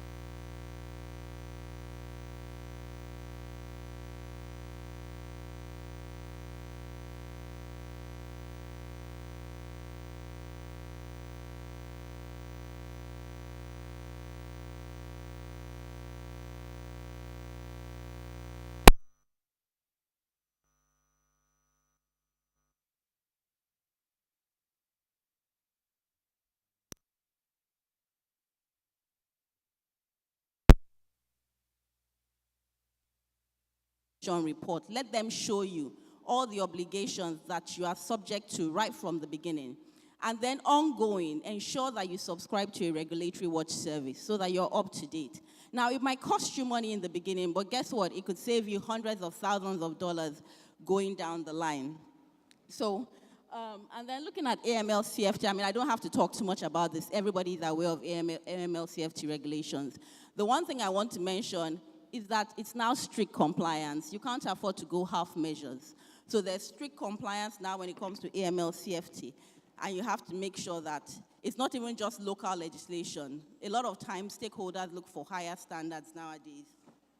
So that's one thing to note. And then we're looking at KYC as well. Thank God for U-Verify. They've made KYC easy. And U-Verify, I'll collect my commission afterwards, right? They've made KYC easy. So what's your excuse? People will often say that fintech is supposed to be nimble. It's supposed to be quick and easy. KYC slows the process down. But I will advise you, never, ever sacrifice your KYC on the altar of nimbleness. It will come back and it will bite you. And then also data protection and privacy. Many people are familiar with NDPR, you're familiar with GDPR, you know that there are data protection requirements. Many people are also familiar with the fact that, yes, I can't just transfer data abroad, I can't store data abroad, there are restrictions. But there's less focus on things like data retention. How long do you keep customer data, even when they are no longer active? What's the state in which you keep customer data? Do you anonymize it, for instance? Or do you just leave it with all the personal identifying factors? And for how long? What's the regulation in the jurisdictions in which you're operating? And this is not just the jurisdiction in which you are incorporated, but the jurisdictions in which you operate, in which you collect data from. What's the regulation, for instance, in relation to retention and anonymization? This is why you need an expert. You need to be aware of these things. Otherwise, the risk might come and bite you. And then things like big data. We have data, right? And we all know the value of big data. You can use it, you can mine it, you can get customer-focused information from this data. You can use it to customize your data, risk assessment and management. Oh, how wonderful. But in the jurisdictions in which you operate, are you allowed to use big data in this way? What are the implications?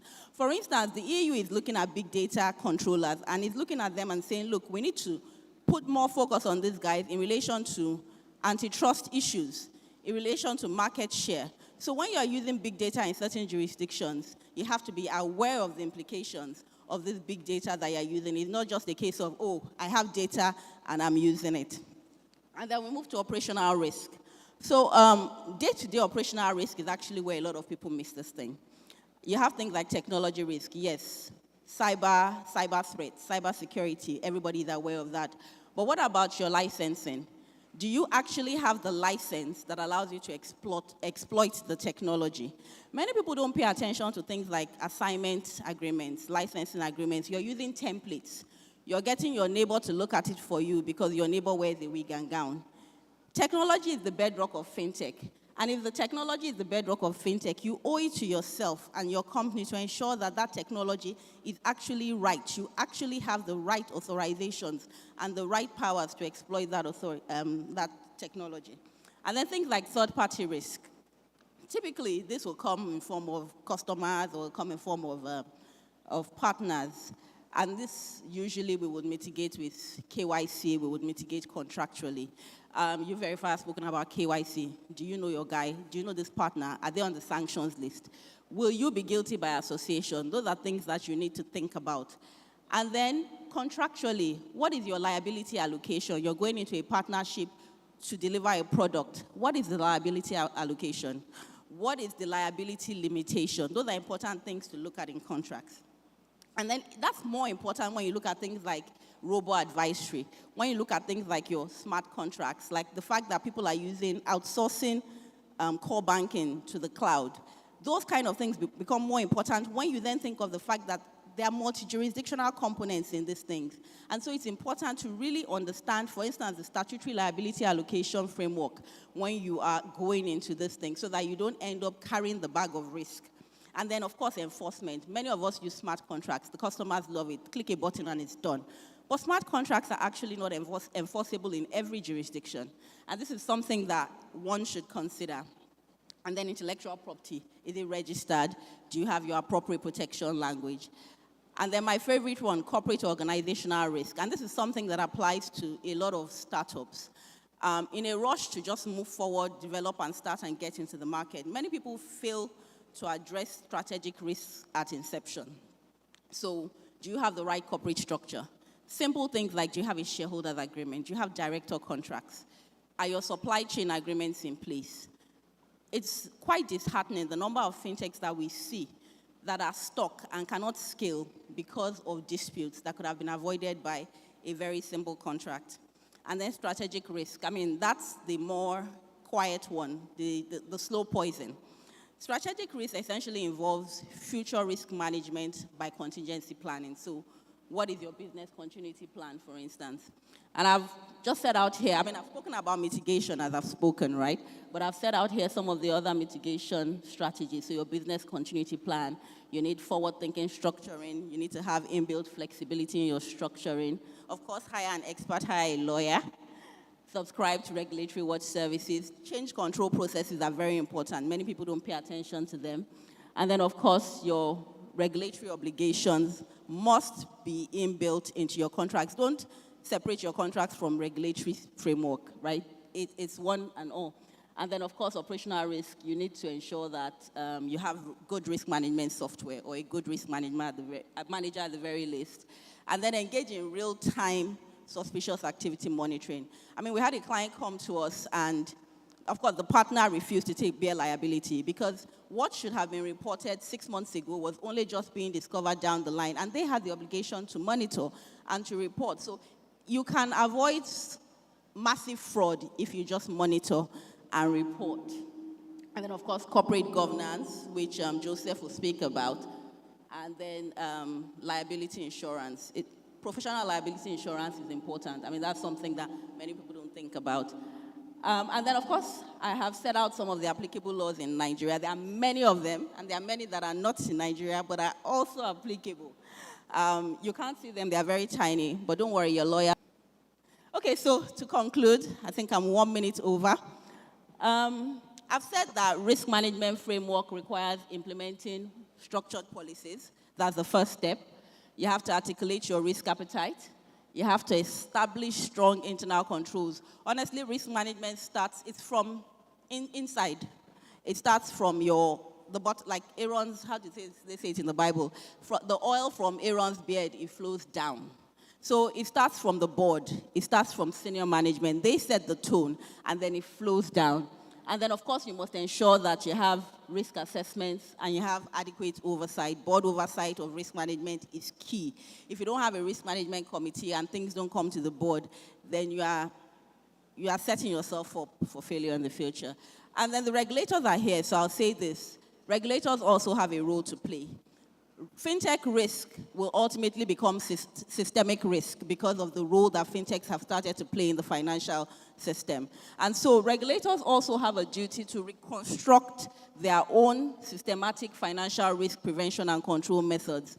And the only way they can do this is to understand the fintechs. How do you do this? We look at things like sandboxes. So the regulators also have a duty to ensure that they are helping to ensure there's proper risk management in fintech.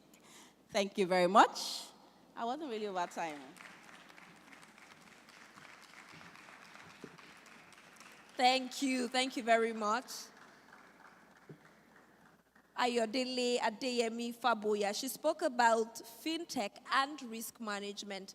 And now to fintech and governance. Ladies and gentlemen, join me as I invite Joseph Emunjeze, a partner at Udo Doma and Bello Osage. A round of applause for him, please.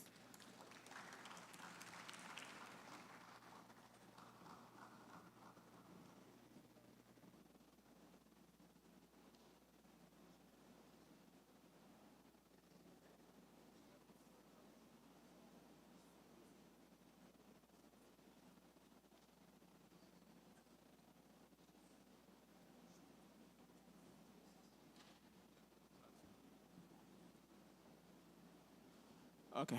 Good afternoon, everyone. Ayodele had just spoken about risk management in fintech. I'm here to speak in relation to governance in fintech specifically. I think before we talk about fintech and governance, what we need to understand is why is governance relevant in the context of fintechs? Fintechs essentially are institutions that mostly engage in financial intermediation and in some cases engage in financial transactions on their own, like deposit taking and the like, if for the MFBs that are fintech. Now, why is governance important? For you to understand why it is important in the context of Nigeria, you have to look at where the Nigerian banking sector came from.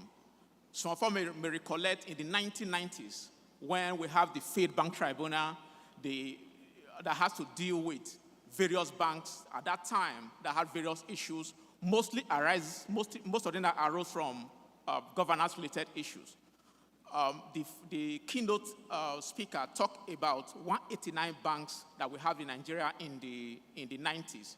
And that 189 banks, a majority of them failed because in addition to risk management issues, they also have corporate governance issues.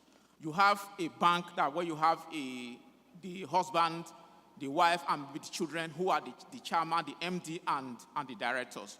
So it is as a result of that led to the adoption of corporate governance code in Nigeria. The first was by the central bank, which happened post-consolidation, where the central bank had to come up with a code that codified at certain things that would apply in relation to banks and discount houses.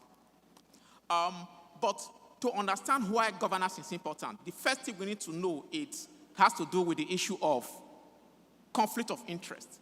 An essential element in governance is how to address the issue of conflict of interest among the managers of companies. Under the Companies Act, the first responsibility of a director is to ensure that the responsibilities of being a director do not conflict with his duties to the company. Now, what does that mean? A director is not permitted to have secret benefit from the activities of the company. Now, if a director knows that a particular transaction a company is going to go into is going to conflict, is going to have personal benefit from that contract, that director is required to disclose that fact to the company. And the company is to ensure that in voting on that matter and deliberation on that matter at the board meeting, that particular director does not take part in decisions on that issue.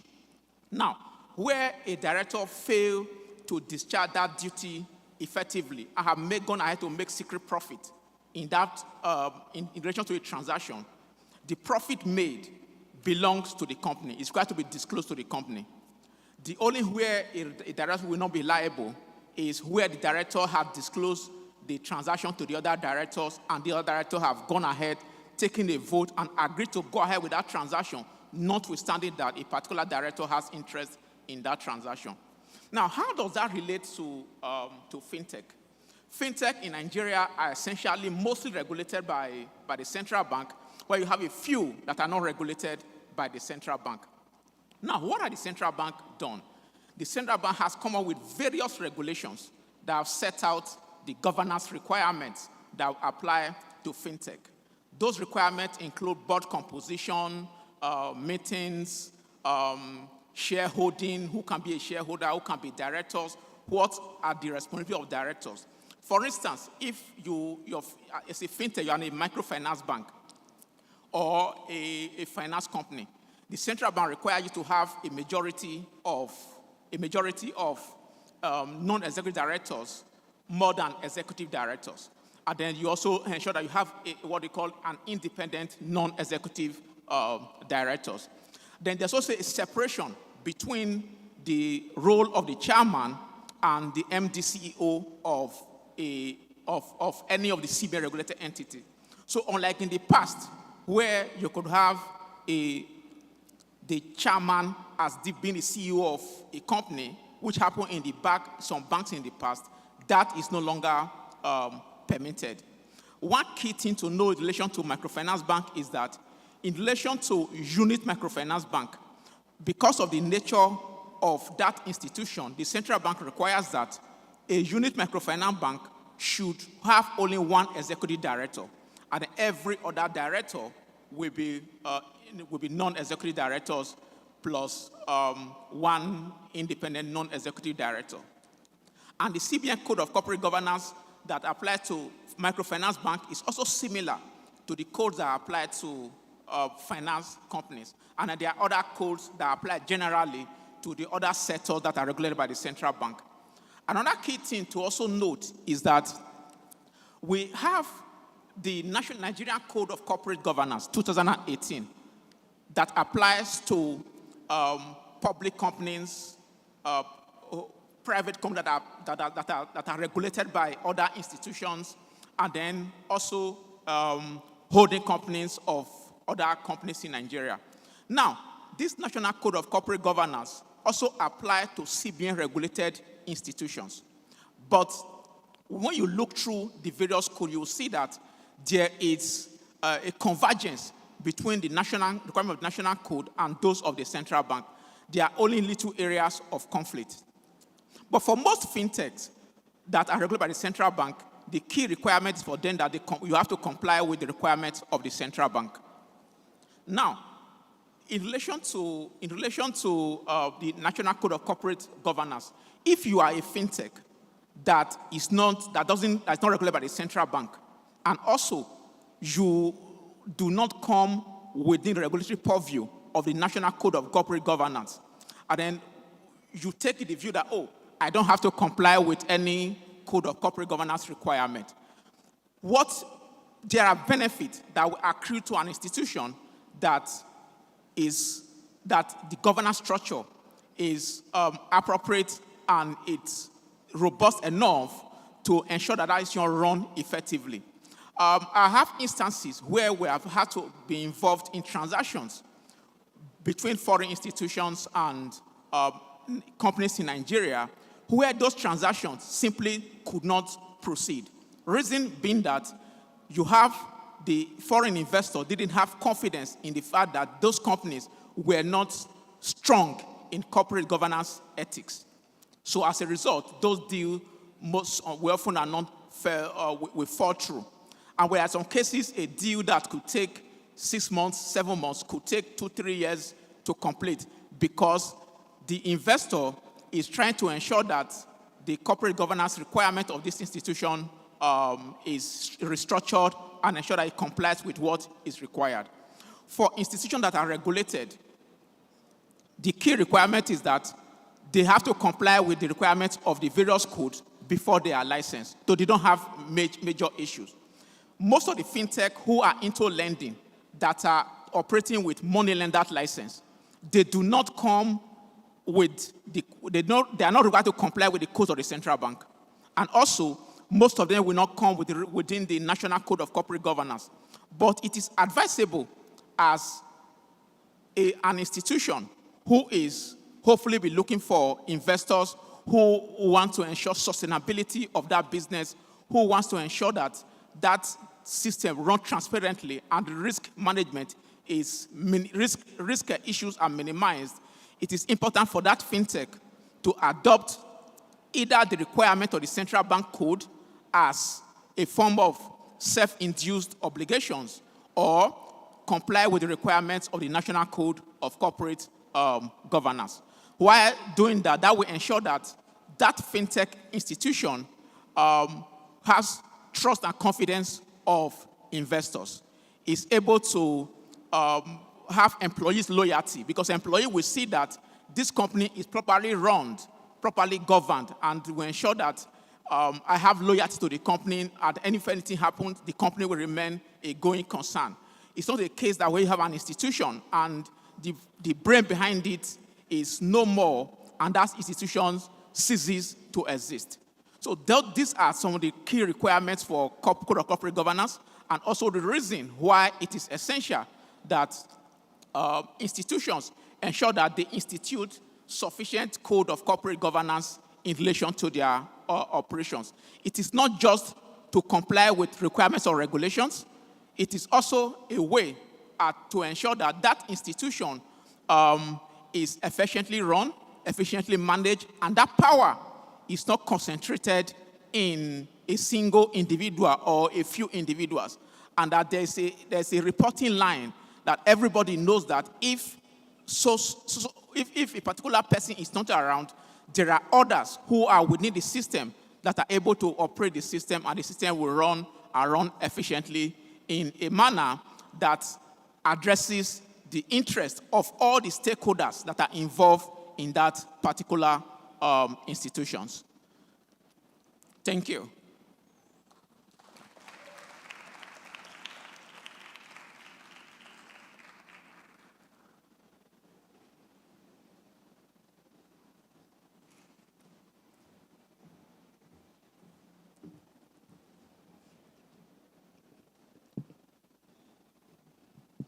Thank you very much, Joseph.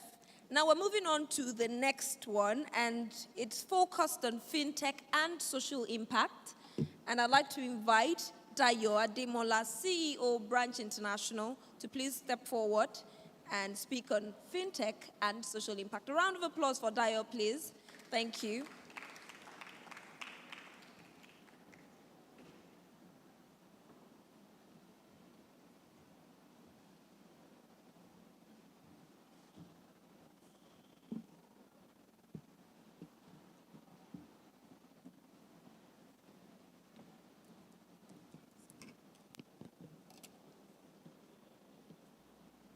My name is Dayo Ademola. I'm the Nigerian West Africa MD for Branch International. Branch is a full-service digital bank, so we offer loans, investments, debit cards, and all of that. And I'm here basically to talk a little bit about fintech and social impact, and I'll make it quite quick. Excuse me. So how I've structured this is just to ask ourselves three main questions around this topic, and basically end up with what it is that I think we should be doing as an industry to have more social impact as fintechs. So question number one, what's the current state of play? Not news to anyone, but globally, fintechs have been able to command the largest share of venture capital investments in startups and in going concerns. And we're largely able to do this because fintech, I think, is one industry that can strike the double good of doing well and doing good, which means you can offer your investors great returns on their investments, but you can also have a positive impact on the societies that you're operating in. $3.2 billion.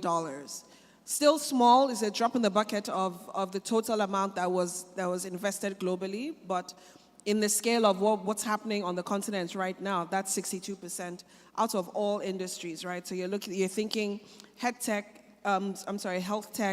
and everything else that is out there. Fintech took in 62% of this.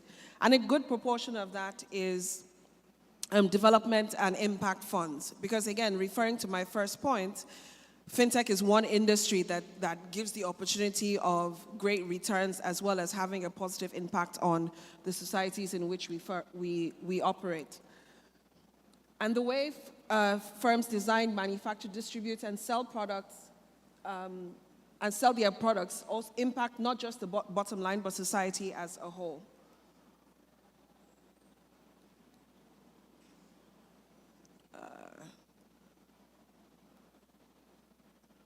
Okay, there's a bit of a lag.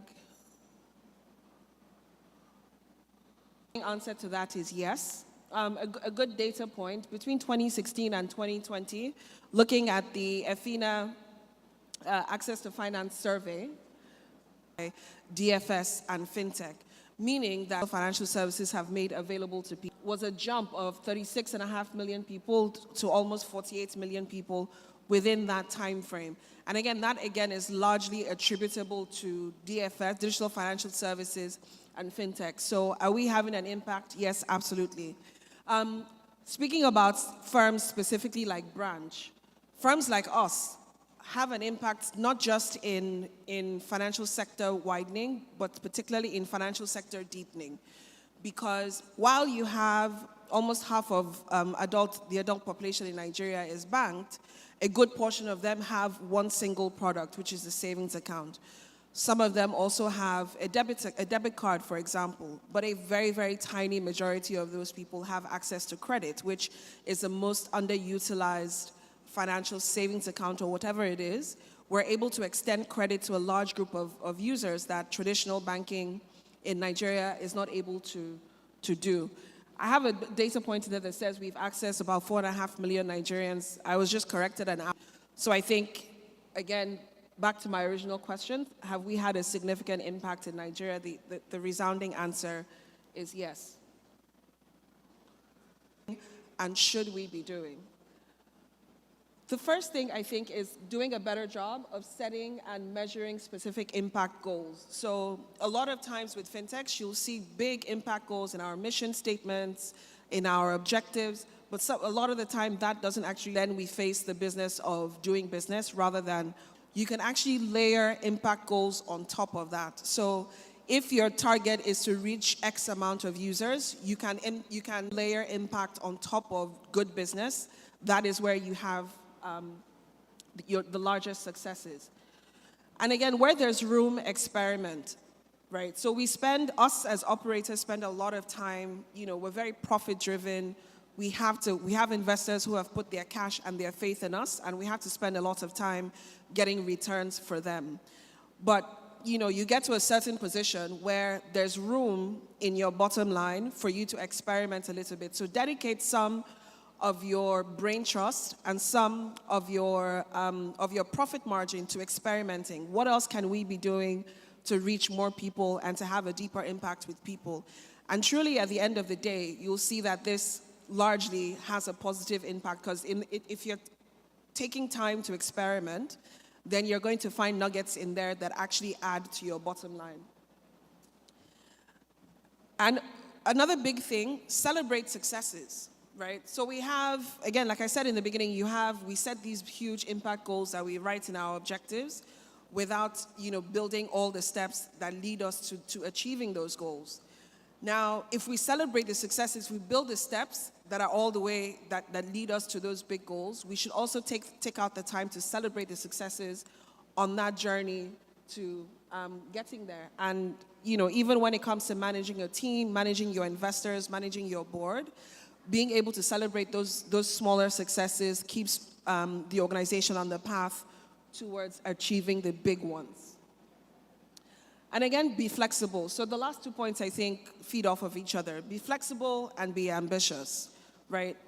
If we're honest with ourselves, if we know that the goals that we set for ourselves in January do not necessarily make it all the way through the year to December. And this is because things change, the economy changes, the operating environment changes, the internal operating environment changes.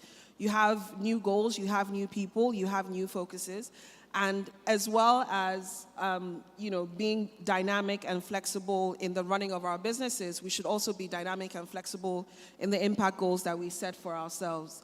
And let's be ambitious. As an industry, I think it's important for us to be super ambitious, to set big goals for ourselves, because setting big goals is the only way you achieve them. So think big rather than think small. And that's it. I have a minute left. Thank you very much.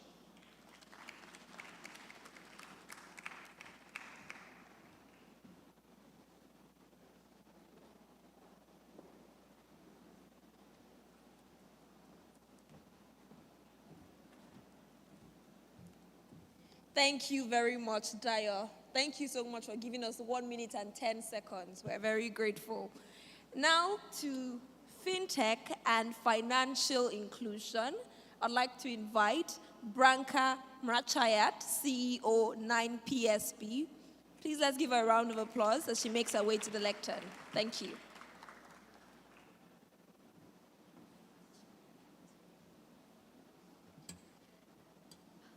Good afternoon, everyone.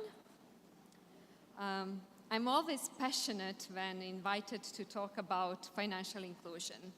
and especially when we are talking about role of fintechs in financial inclusion. So let me start first by introducing our bank.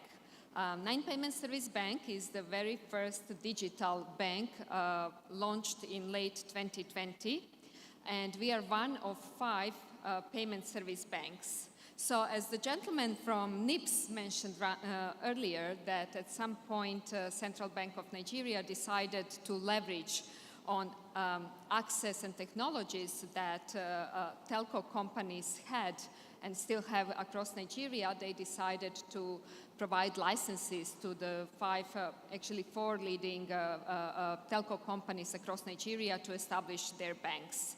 So the major shareholder of Nine Payment Service Bank is EMTS or Nine Mobile.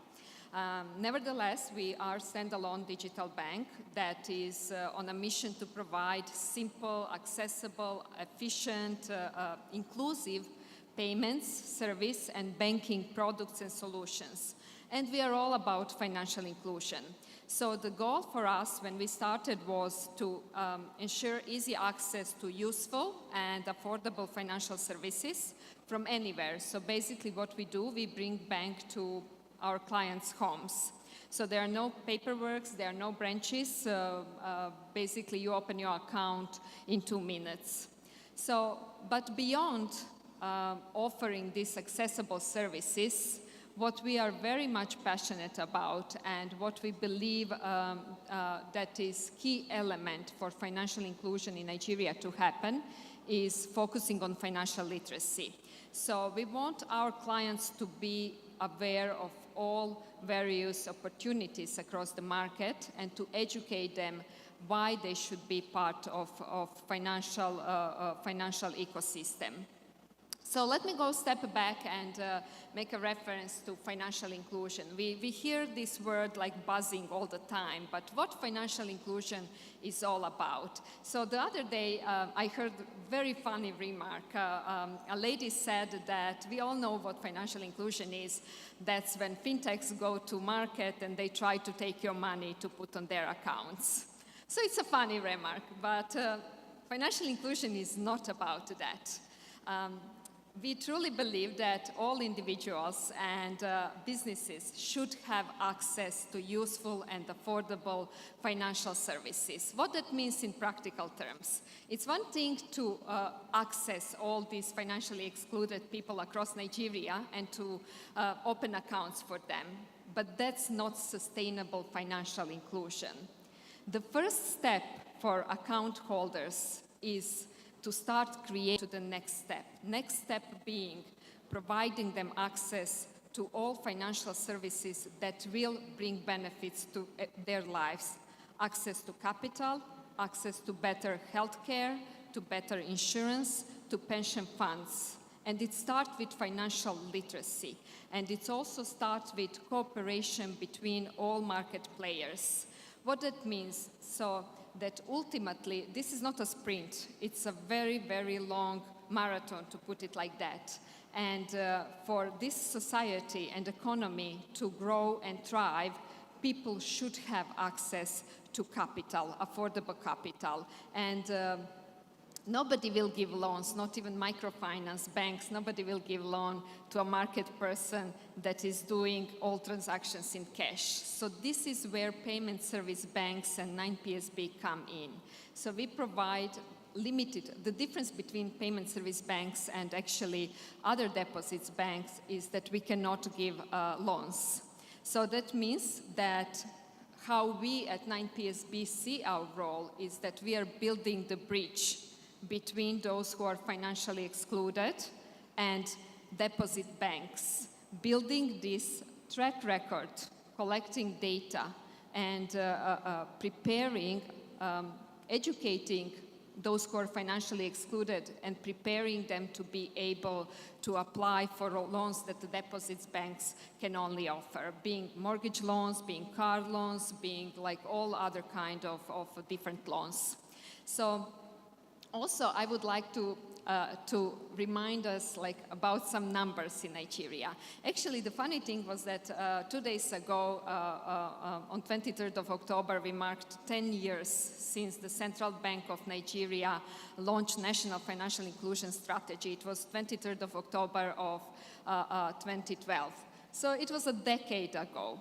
At that time, the numbers are really, really low when it comes to financial inclusion, and Central Bank has set some really, really high milestones and expectations.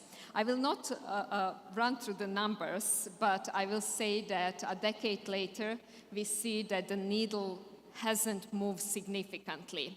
And as of today, we have around 40 million of adults Nigerians that are financially excluded across Nigeria. So what are the challenges? Regulation is there, frameworks are there, policies are there. What were the challenges in order to reach those milestones? First, lack of access, more or less. But people across Nigeria, they are lacking infrastructure, they are lacking access to internet, they are lacking financial literacy. Then the next challenge is also high access cost, and then we have cultural and society roadblocks. So what are solutions to that? And what are we focusing on is providing localized financial literacy. We know that there are more than 300 tribes across Nigeria that not necessarily speak English. So that means that we have to bring education to them in language that will be simple and understandable for them.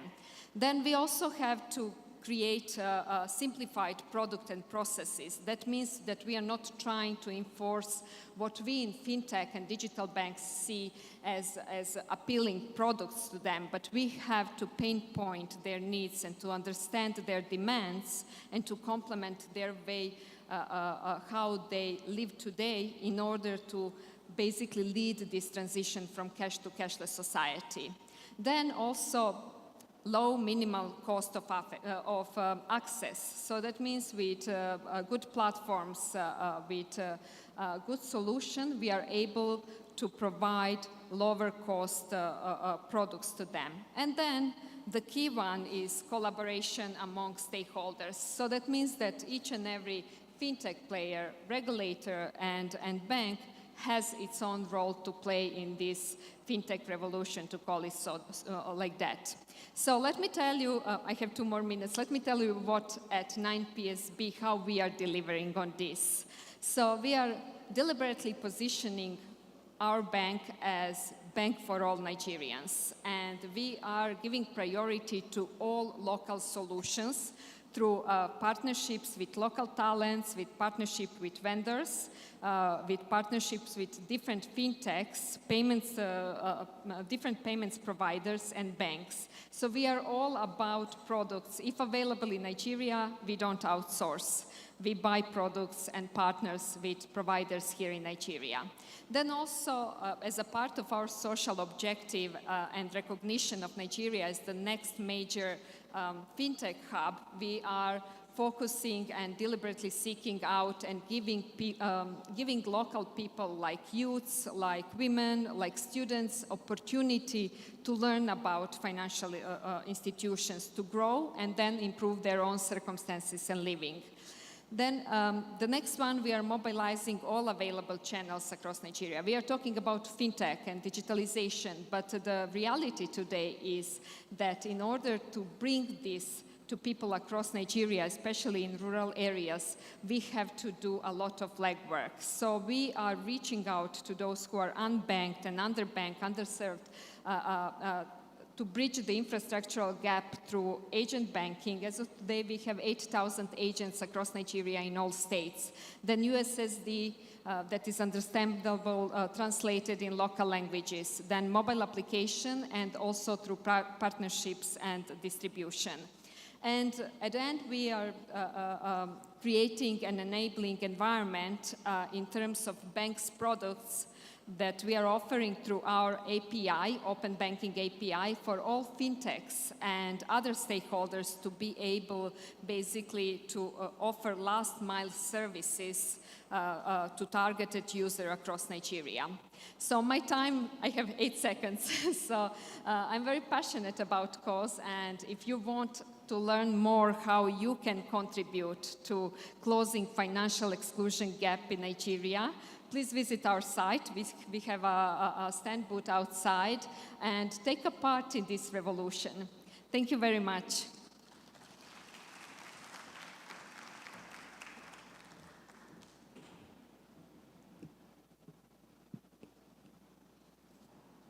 Thank you very much, Branka. And now to FinTech and the environment, Green Tech Finance. Ladies and gentlemen, join me as I invite Dr. Bola Karimu, Financial Sector Lead at FCDO. Please, a round of applause for Dr. Bola Karimu. Line, can you hear me? Hello, can you hear me? Hello, can you hear me? Yes, we can hear you. Oh, fantastic. Thank you very much. And my sincere apologies that I cannot join you in person, but I've been following the event and it's very, very interesting and very insightful as well. So I've been asked to speak very briefly about fintech and the environment and how we can really start thinking of how fintech can really help us to deliver on environmental goals. I'll try to be very brief. All the other speakers have really made very valuable points, and I'll try to leverage on that. In terms of background, I think it's no gainsaying that we are in a very difficult position now with regards to the environment, and we're likely in a state of emergency when you kind of put on your TV or on your to the social media is all about flooding now, and that is just one aspect of the effects of the changes in the climate condition as it's impacting on a developing country like Nigeria.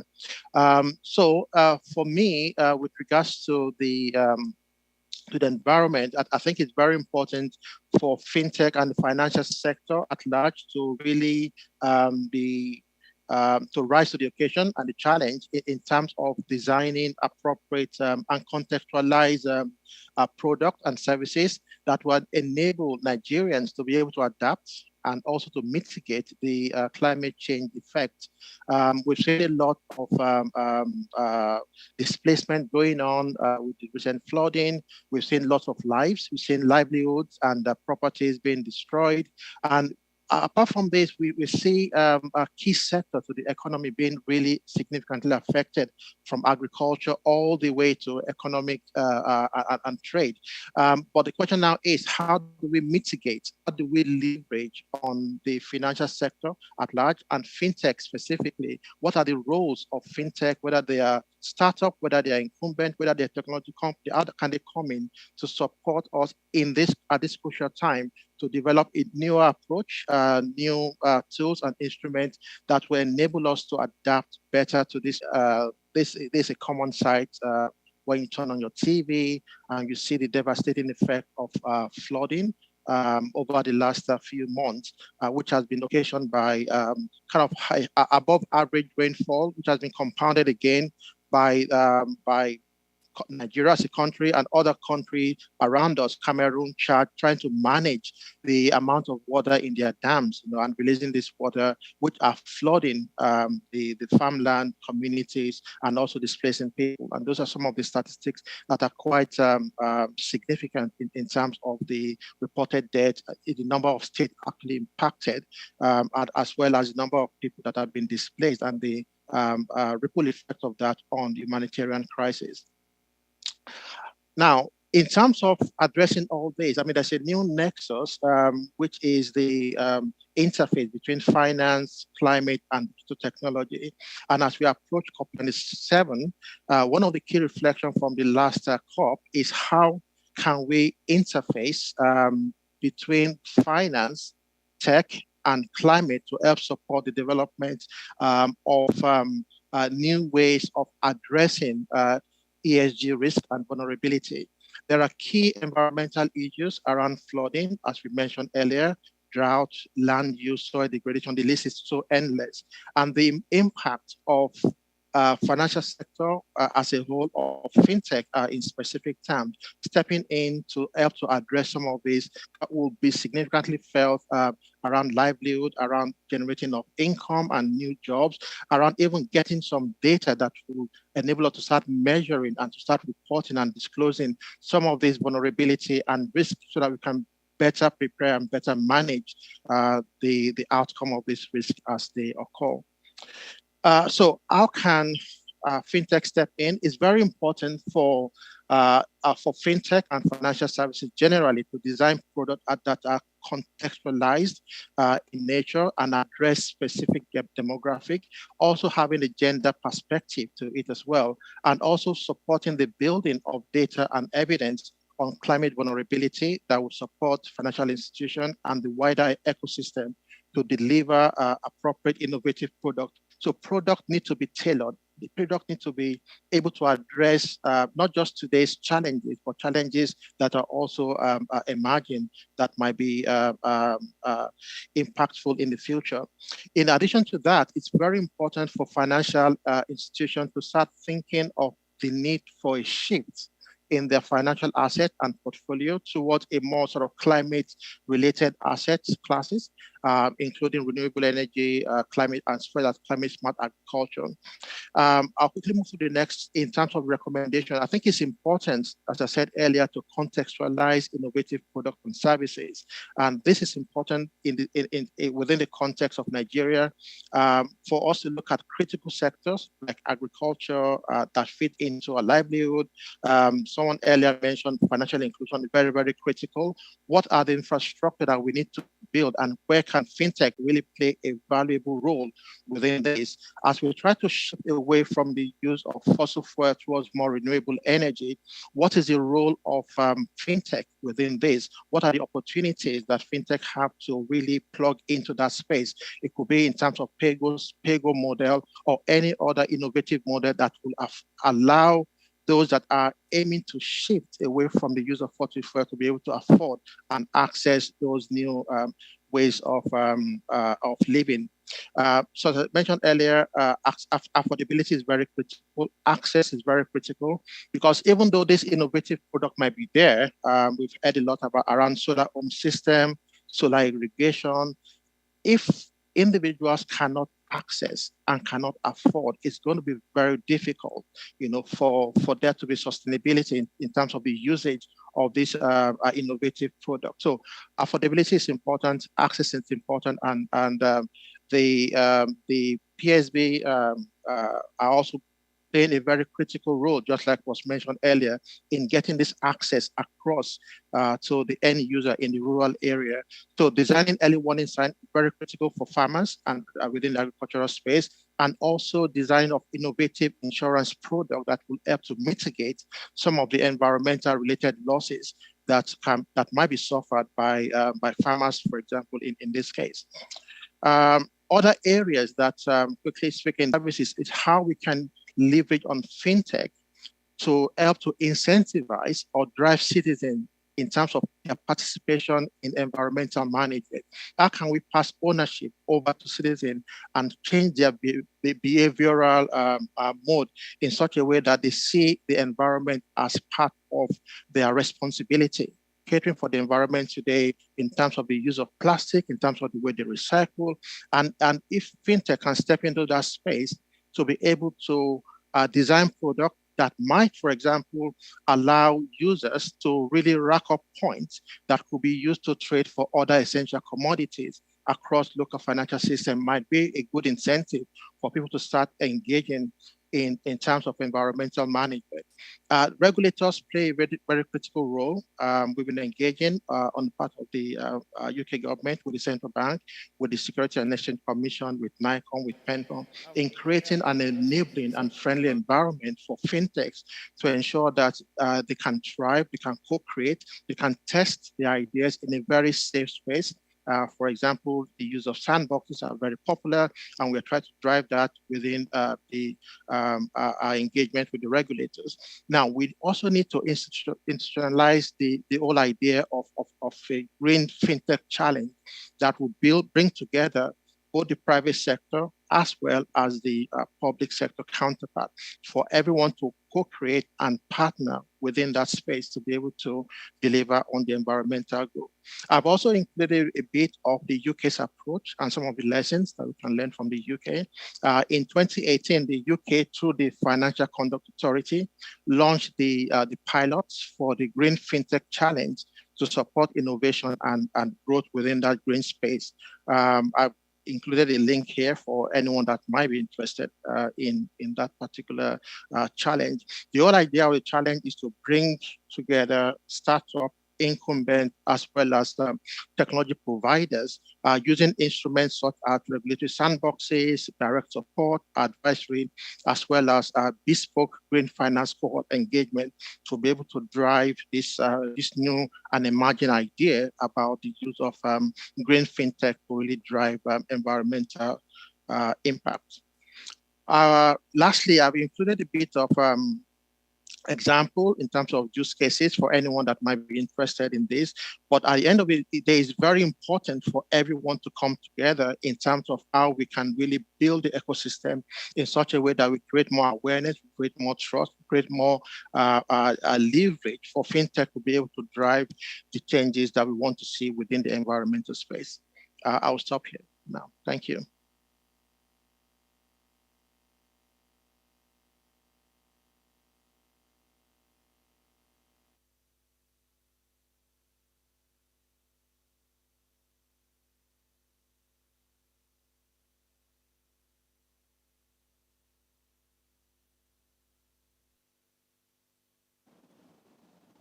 Thank you so much, Dr. Bola Karimi, for giving us 2 minutes, 30 seconds of your time, and of course for an insightful presentation. Please, another round of applause for him because he can see us and he can hear us. All right, so it's now time for Q&A. I would like to ask the speakers who just took the masterclass to please step forward. We'll take quick pictures, but before pictures, we'll open the floor to the audience to ask questions in a few minutes, and then we'll take pictures, and that'll be it for the masterclass. Please, I'd like to invite the speakers for the masterclass. Ayodele Adeyemi Faboya, Dayo Ademola Joseph, Branka, and of course, Dr. Bola will be joining virtually. So please step forward. Also, I'd like to remind participants who are joining in virtually, you are an important part of this conference. So please, online, drop your questions in the chat box. Use the chat feature, the Q&A feature on Zoom. Drop your questions, and then we can select questions, take questions before we move on from this session. Now, the floor is open to people who have questions. If you have any questions here physically before we take pictures, please indicate by raising your hand. Any questions, physical questions, before we take pictures and close this session? Any physical questions? Okay, I don't see any hands. What about virtually? Please, do we have any questions virtually? No questions online as well. So we can just take our pictures. Please join me as I celebrate all our speakers who have taken the masterclass.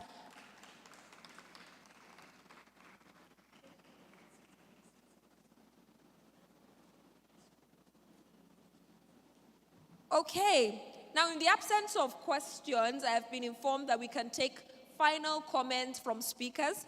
Hopefully, if our speakers can make the final comment as brief as possible, would really appreciate.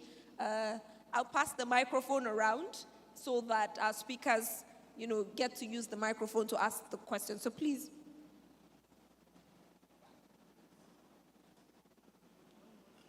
Okay, so you can do a long press at the bottom of the microphone, and you can speak, starting with Dayo Ademola, who's at my extreme right. Final comments, please.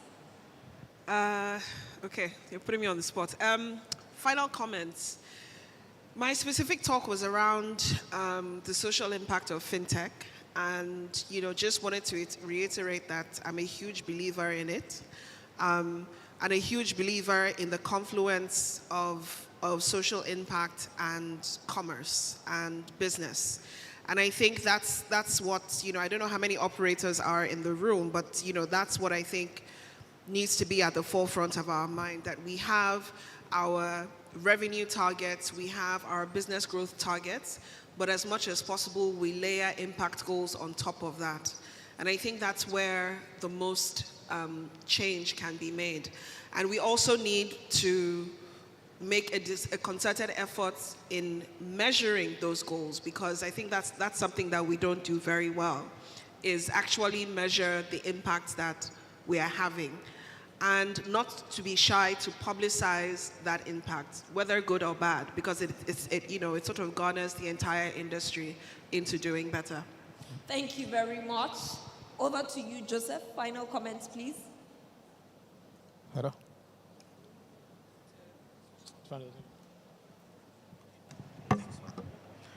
Okay, yeah, thank you. I think my final comment has to do with one of the points which I didn't mention, was in relation to ensuring that you have a board that is, in the true sense of the word, independent. It doesn't mean, we have seen instances where in order to meet regulatory requirements, people ideally who should not be members of board, who have no experience on the issue they are going to be looking at, are appointed to board just to fulfill, quote unquote, all righteousness. I think in the enlightened self-interest of promoters of various fintech is to ensure that you have a proper board that can look the founder or the brain behind that company in the eye and say, this route we are taking, we shouldn't take this route. Not a board that will be telling you, yes, sir, yes, sir. So that it will not be in the interest of the company. Particularly in the context of Nigeria, because I had cause to have discussion with someone about a week ago that has to do with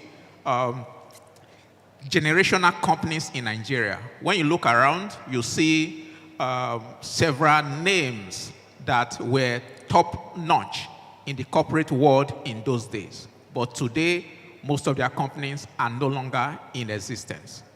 And that is a challenge for us all that are here today and those that are not here, is to ensure that we build institutions that will outlive us and that can survive from generations yet unborn.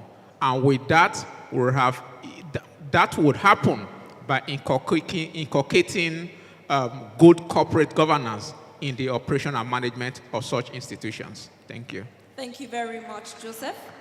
And to my left, let's start with Branka. Thank you.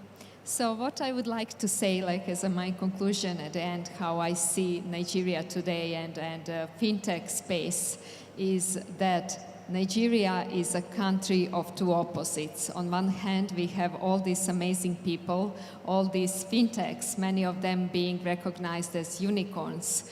We see amazing progress in the last 6 years. On the other hand, we have Nigeria that I mentioned, people that don't have access to power, people that don't have access to internet, not to look at each other as competitors, not to compete between banks, fintechs, different service providers, but to cooperate and also to try to impact regulator and NCC as well, to make some changes in regulation, to provide actually tools for people across Nigeria so that fintechs and digital banks and payment service banks can provide services through those tools. I'm talking about cheap smartphones. I'm talking about internet access coverage in rural areas of Nigeria. Many things have to happen in order for fintech space to thrive in Nigeria, and we all have to put our strength together and to deliver on this. Thank you.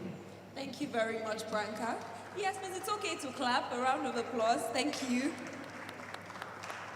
Thank you.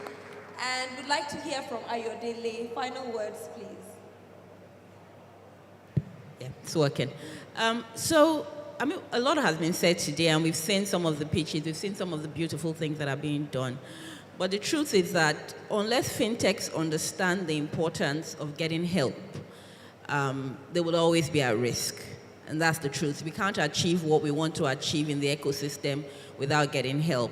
And that's not just legal help. It's also making sure that you have the right risk manager. It's making sure that you have the right accounting system and accountants. It's making sure that you have the right auditor. It's not focusing on the product and the technology to the exemption or exclusion of other key things that are necessary to build a business. And just as Joseph has said, it's about having the right board as well. There's the reason we have a board of directors. They're supposed to help you. They're not just dummies, right? So it's about putting the right people on your board so they can perform the right functions. Essentially, it's just to encourage and emphasize that we get the help that we need so that we can achieve the heights that we want to get to as fintechs. Thank you very much. And we'd like to hear from our virtual speaker, Dr. Bola Karimu. Yeah, thank you very much. I think I'd just like to re-echo the importance of strategic partnerships and collaboration. Because for fintech, at times it might be that it's easier to work in silos because they just want to get on with their techie stuff and just get it done. However, it's important to bring everyone together, whether you're talking about the fintech themselves, banks, the consumers, to all come together within the same space and to have that enabling environment. I mean, we've been doing a lot in terms of advocacy around supporting the regulators to create that sort of environment, and so that the players will not see themselves as competing in that sense, and can leverage on one another to create an ecosystem where the beneficiary are the people at the bottom of the pyramid.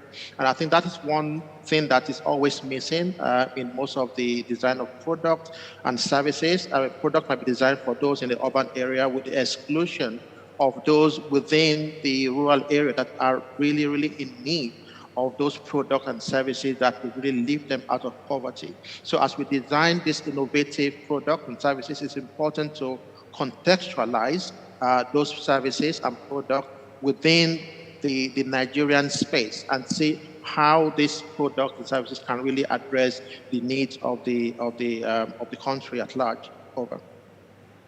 Thank you very much, Dr. Bola. Please, a round of applause for all our speakers. Would not like to take pictures. Please, let's take pictures. Let's please rise. And then Dr. Bola can please stay on the call so that somehow we can capture him, on the screen here. We don't want you to miss out on the picture. So please, let's take quick pictures.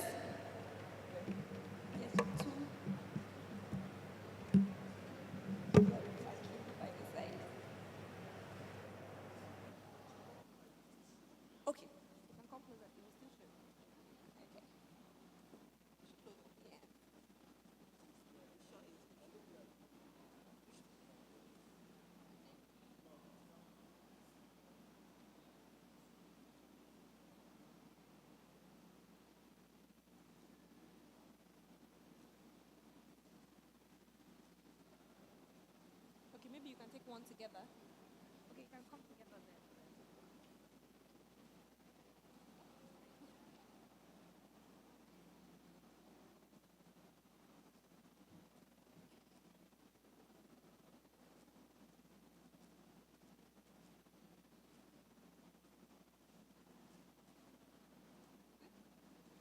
Thank you very much. Thank you so much. A round of applause for them as they make their way. Now it's time for a product pitch. Okay, you know what I've observed, ladies and gentlemen? I observed that it seems that we need to refill our reservoir of applause because it seems like it's going down. But I know there's so much more. Let's practice it. Let's be more generous with our applause as we celebrate and appreciate our speakers. Thank you very much. Now to the next product pitch. Oh, that's great practice. Thank you. Thank you. And I'm sure that our virtual delegates are also joining us, with sending their favorite emojis to the chat box and, just giving it up for all our speakers who have been contributing to this conference. Now it's time to go into a product pitch, and this one is on Ijebu Market, Marketplace, Supply Chain, and Finance for agriculture. And the product pitch is to be done by Segun Ogunlana, CEO, Ijebu Market. A round of applause, ladies and gentlemen.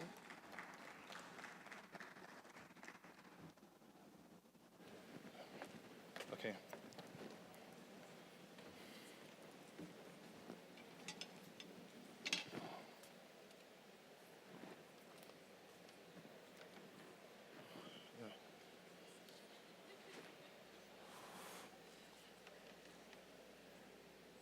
Hello?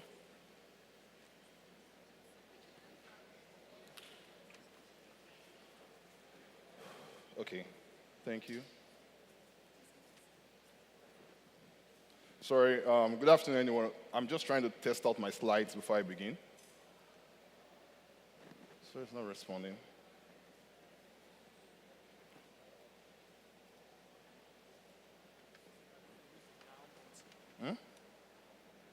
Downward. Okay. So yeah, good afternoon, everyone. My name is Segun Ogunlana. I'm the CEO and founder at Ijebu Market. So first, let me tell you about Musa and Tony. Musa is an uneducated smallholder farmer somewhere in northeastern Nigeria who lives on less than $2 per day. And we have 10 of millions like him in Nigeria, as well as 10 of millions of him across Africa. And this is Mr. Tony. I'm also in the picture with him. He's my neighbor. He's an educated potential farmer. And we have also tens of millions like him as young Nigerians, as well as middle-aged Nigerians who are interested in agriculture. 2 weeks ago, Mr. Tony reached out to me and asked me, Segun, I actually have like some acres of land in my village. Please, 2 things. What can I plant there? And who can I sell to? And I told him, sir, let's have this discussion later. We had the discussion. And when he finished with me, he said, Segun, in his words, I am not doing anything until Ijebu Market is ready. So you need to know why he said that. Please come along with me. First, we need to discuss about the problems that Musa is experiencing that made Mr. Tony say he's not getting started first. One is the issue of where Musa cannot cultivate his entire land.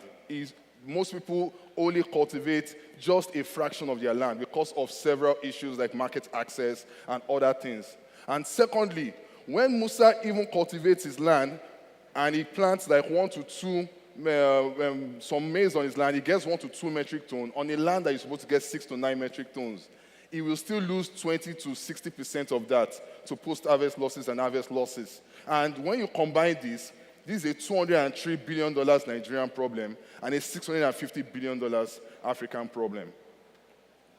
Now, these are the solutions that made Mr. Tony impressed. One, we're already building supply contracts with key manufacturers. And after doing some steps, this set of smallholder farmers and potential farmers like Musa and Mr. Tony will get seeds, will get fertilizer, as well as extension service and support to ensure that they maximally cultivate their land.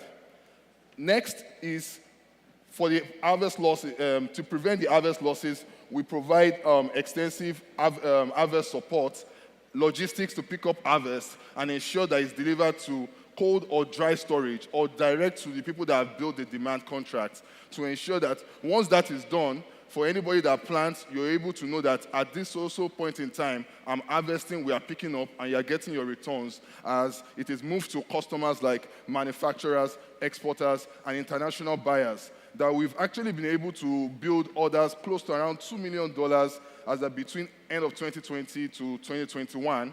And we are only able to fulfill just about $600,000 of that because of finance. As we've been making most of our earnings from product sales, trade brokerage, trade management, logistics, and finance, although 70% of our transactions actually came from product sales. And the market size of this for agriculture sits about $3.5 trillion globally and around $400 billion in Africa, at least in the basic sense, excluding processed agricultural commodities. Of course, everyone will say, you need to actually, who are your competitors? You have competitors truly, well, we have Apex, we have Babagona, we have Thrive, we have Harvest Plus, but we don't see them as competitors. We actually see them as partners and collaborators. In fact, even one of them, a transaction that we're supposed to conclude between Boko and to some parts of the Southwest, as well as some place called Gabachede in Taraba, to move some also things to the Southwest for them as of last week, was between $100,000 to $200,000, but because we couldn't facilitate that, we had to cancel that off. And you will guess why would they contact us? It's due to our own unique advantage of our supply chain efficiency, because they know we have presence even across the border, off to Maradi in Niger Republic, to Gabra in Cameroon, to some parts of Chad. So this, we have the country covered for most food and agricultural commodities. And we also had other competencies like our low-cost infrastructure, technology, as well as our access to varieties. And for us to be able to provide these for all the Tonys and all the Musas everywhere, we're looking at incurring some expense of around $4 million for between a period of 24 months and profits of around $7 million. And for us to be able to do this, we need to actually take things much more serious. And like our speakers have earlier talked about things like governance, regulatory structures, and everything, we need to put much more things in place to be able to fulfill all that. And that is why we're actually looking at, getting a kind of pre-seed safe of around $6 million, then $10 to $20 million debt capital commitments that is required for these core commodities, and to also help us to build our team, build our technology, working capital, partnerships and some collaborations, and some cold storage and dry storage leases and others. So these are things that are actually essential for us to be able to put there, because honestly, there are things that we are seeing about food and agricultural commodities across the country that we will actually still feel the very big impact in 2023. Let me just leave it there. We actually have a very great team. My background is chemical engineering, and I understand process and flow. And I'm a systemic designer, salesman, and I'm a social innovator. Tech person, Shola, is a senior software engineer, full stack. And we also have a field agri consultant, Mr. Abayomi. And with this, we are also looking at building an extensive team around ourselves to be able to ensure that we deliver this for all the Musas who are tens of millions in Nigeria and Africa, as well as all the Mr. Tonys who are tens of millions in Nigeria and Africa, also to ensure that we are able to feed ourselves, feed the world, and ensure that because in as much as we are looking at things as financial inclusion, we need to understand that these farmers, as we look at money in our pockets as capital, they also look at things like soya, things like maize, things like dawa, that's sorghum, and also as capital. So this is also a form of financial inclusion. And let me just say thank you, everyone, for listening. Cheers.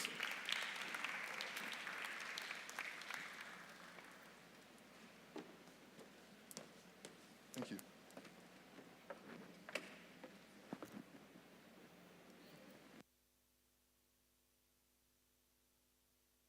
Thank you very much, Segun Ogunlana. He's giving us a whole 3 minutes, 1 second. Thank you so much for that.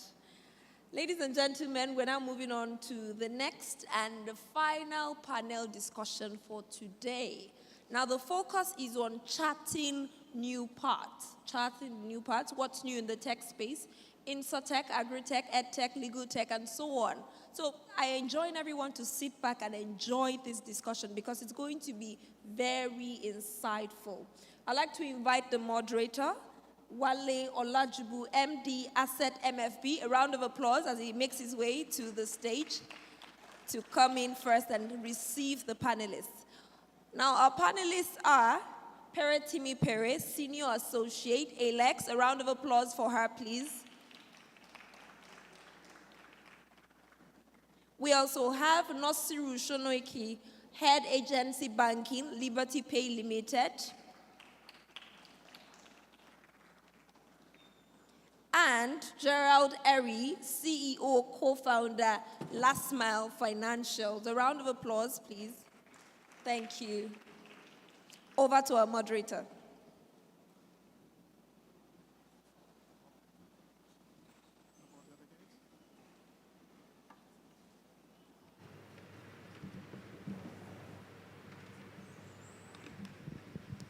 Good afternoon, everyone. I hope you can all hear me. Can you all hear me? Excellent. We've been having interesting conversations since morning, and I want to say big thanks to the organizers of Nigerian Fintech Week for putting this together. I and my colleagues here will be discussing the future of fintech, technology in Nigeria, in Africa, and where we are going from here. There is something I always say, that technology does not start and end with fintech. Am I right? There is the insurance tech, which we call insurtech. There is agrotech, and there is edutech. And today, we are going to put some light, to shine some light on where we are and where we should be. Permit me to read something I've put together for introduction. Do you know that in Q1 2021, the Nigerian fintech industry generated about $293 million in revenue? This revenue is now projected to reach $500 million by Q4 2022. A huge growth, you would say, from the $178 million, which we had in 2018, and $153 million, which we had in 2017. About what is the difference between... Thank you. Thank you, Wale. Good afternoon, everybody. It is to meet that, where most people meet that need right now. All they have to do is assess what they've earned. So if I earn 60,000, mid-month I've earned 30,000, so to speak. When I put it that way. So, Perry, tell us, do you think we have enough regulation in the technology fintech space? Okay, so specifically in the technology fintech space, right? Well, as we're aware, there's a primary regulator for the fintech space, which is the CBN, right? And I think I would say that the space is regulated to a very large and good extent, if I would say that, right? So we have various guidelines that the CBN has issued. Of course, regulators and regulations will always follow technology. It's like a ray of light, the technology is going, and then the regulators have to catch up. So they're always playing catch up. I don't think you can ever have a time where regulations and the technology are at par, but the regulators can do their best. They can understudy the space and then put out regulations to regulate the space. And I think in that regard, CBN has more or less done a fine job. Yes, maybe not 100%. Maybe maybe people in the tech space can also, fintech space can also say that they've had some issues with some form of CBN regulations if we want to go into cryptocurrency. But in general, in terms of payment, processing, and all that, because fintech is a very sensitive area. It's people's money you're talking about. So there could be some form of over-regulation, but I don't think that we have gotten to that level yet. And in the aspect or in the areas where CBN is not really able to regulate or they can't understand the technology, they have their sandbox program. Okay, we don't understand what this fintech is about yet. We don't want to stifle this innovation. So come into the space and let's understand what you're doing, and we can see if we can put you into an already regulated area or bring a regulation to more or less just foster the development of that fintech space. So let's not limit these guys. Have they put out regulations that people have not fancied in the fintech space? Yes, like I said, the cryptocurrency, a lot of persons had some issues with that, or why can't we trade through the official channels? Maybe some other countries, cryptocurrency may not be a legal tender, but there has not been any ban. We still have access to official channels, and we're able to do our businesses under the radar of the regulation. But what CBN has done in Nigeria is more or less take out these guys from the radar of the regulation because they don't believe, of course, cryptocurrency is very volatile, and understandably so. So yes, I would say that there has been a lot of regulation. Even though, of course, CBN is not the only regulator. We have the SEC, and we have NDIC and the rest. But I would say that the fintech space is somewhat well regulated, and of course, we're getting there. Thank you very much, Perry. Thank you very much, Perry. Please put your hands together for Perry. I'm going back to Nasiru. So, Nasiru, I play very well in microfinancing, microbanking, and we do a lot in financial inclusion. Yes, there is the data that keeps jumping up and down. that Nigeria is currently about 65% unbanked. That's the data that we keep hearing. If it's true, I don't know. You do a lot in agency banking. So tell us, how is agency banking driving financial inclusion in Nigeria? All right, thank you very much, Wale.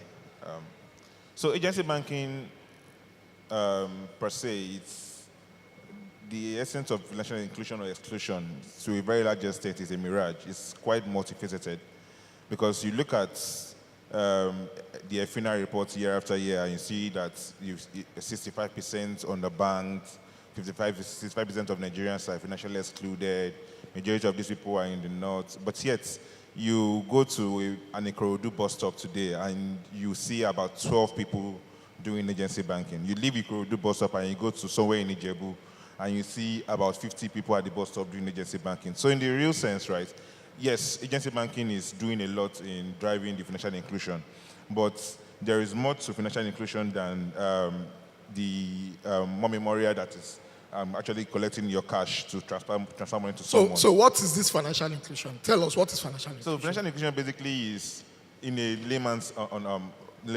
layman's language, is saying, how do I take an Alajino's money that he prefers to keep in his house? How do I pass it through the financial system such that I can record it as part of the country's GDP or the country's income or real income? But in the real sense, right, we are not exactly doing that when it comes to agency banking. And that is because a lot of us believe that, or a lot of the investments in agency banking is quick.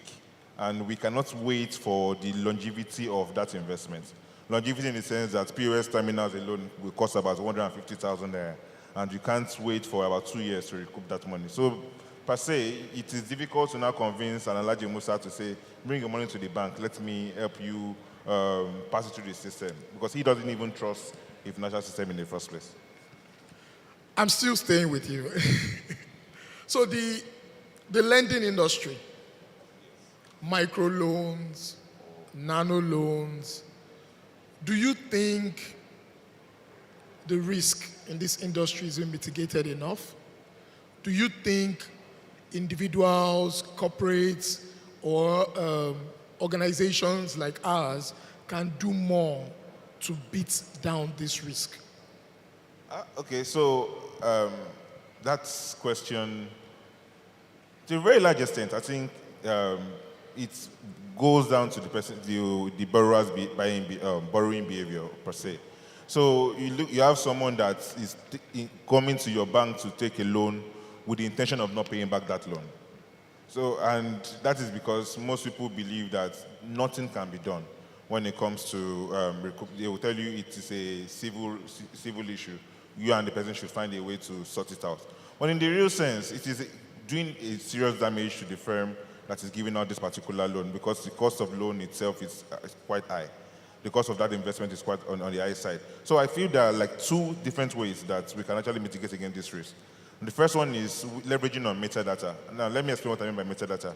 Now metadata is, you see, those data that are non-transactional that you can find about the individual before you give him a loan. For example, you have, authorized access now to the person's BVN, right?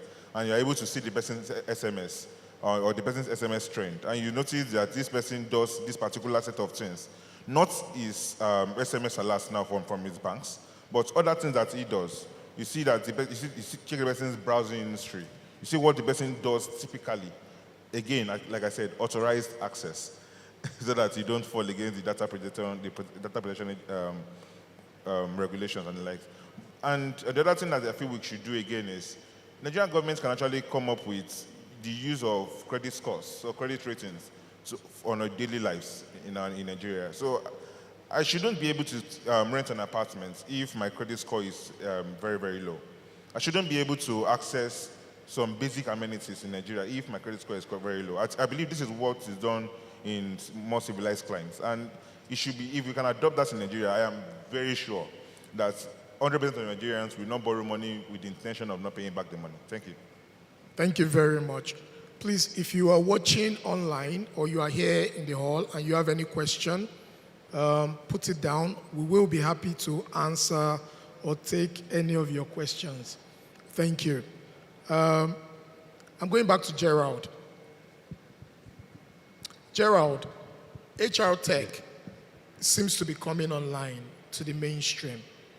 Tell us, in the last 12 months, 24 months, what has been the influence or the inroad of HR tech in Nigeria? Thank you for the question. So I was privileged last year, early this year, to be at the UK Tech Week, and I was on the breakout session as one of the panelists. And we're talking about future of work. And two things stood out from that conversation. And it was the issue of, we talk about 2021 being the year of the Great Resignation. And people were leaving their jobs for various reasons. In Nigeria, it's termed differently. I think it's called Japa, right? Not the Great Resignation. People are actually leaving. And it's not a tide that is about to abate.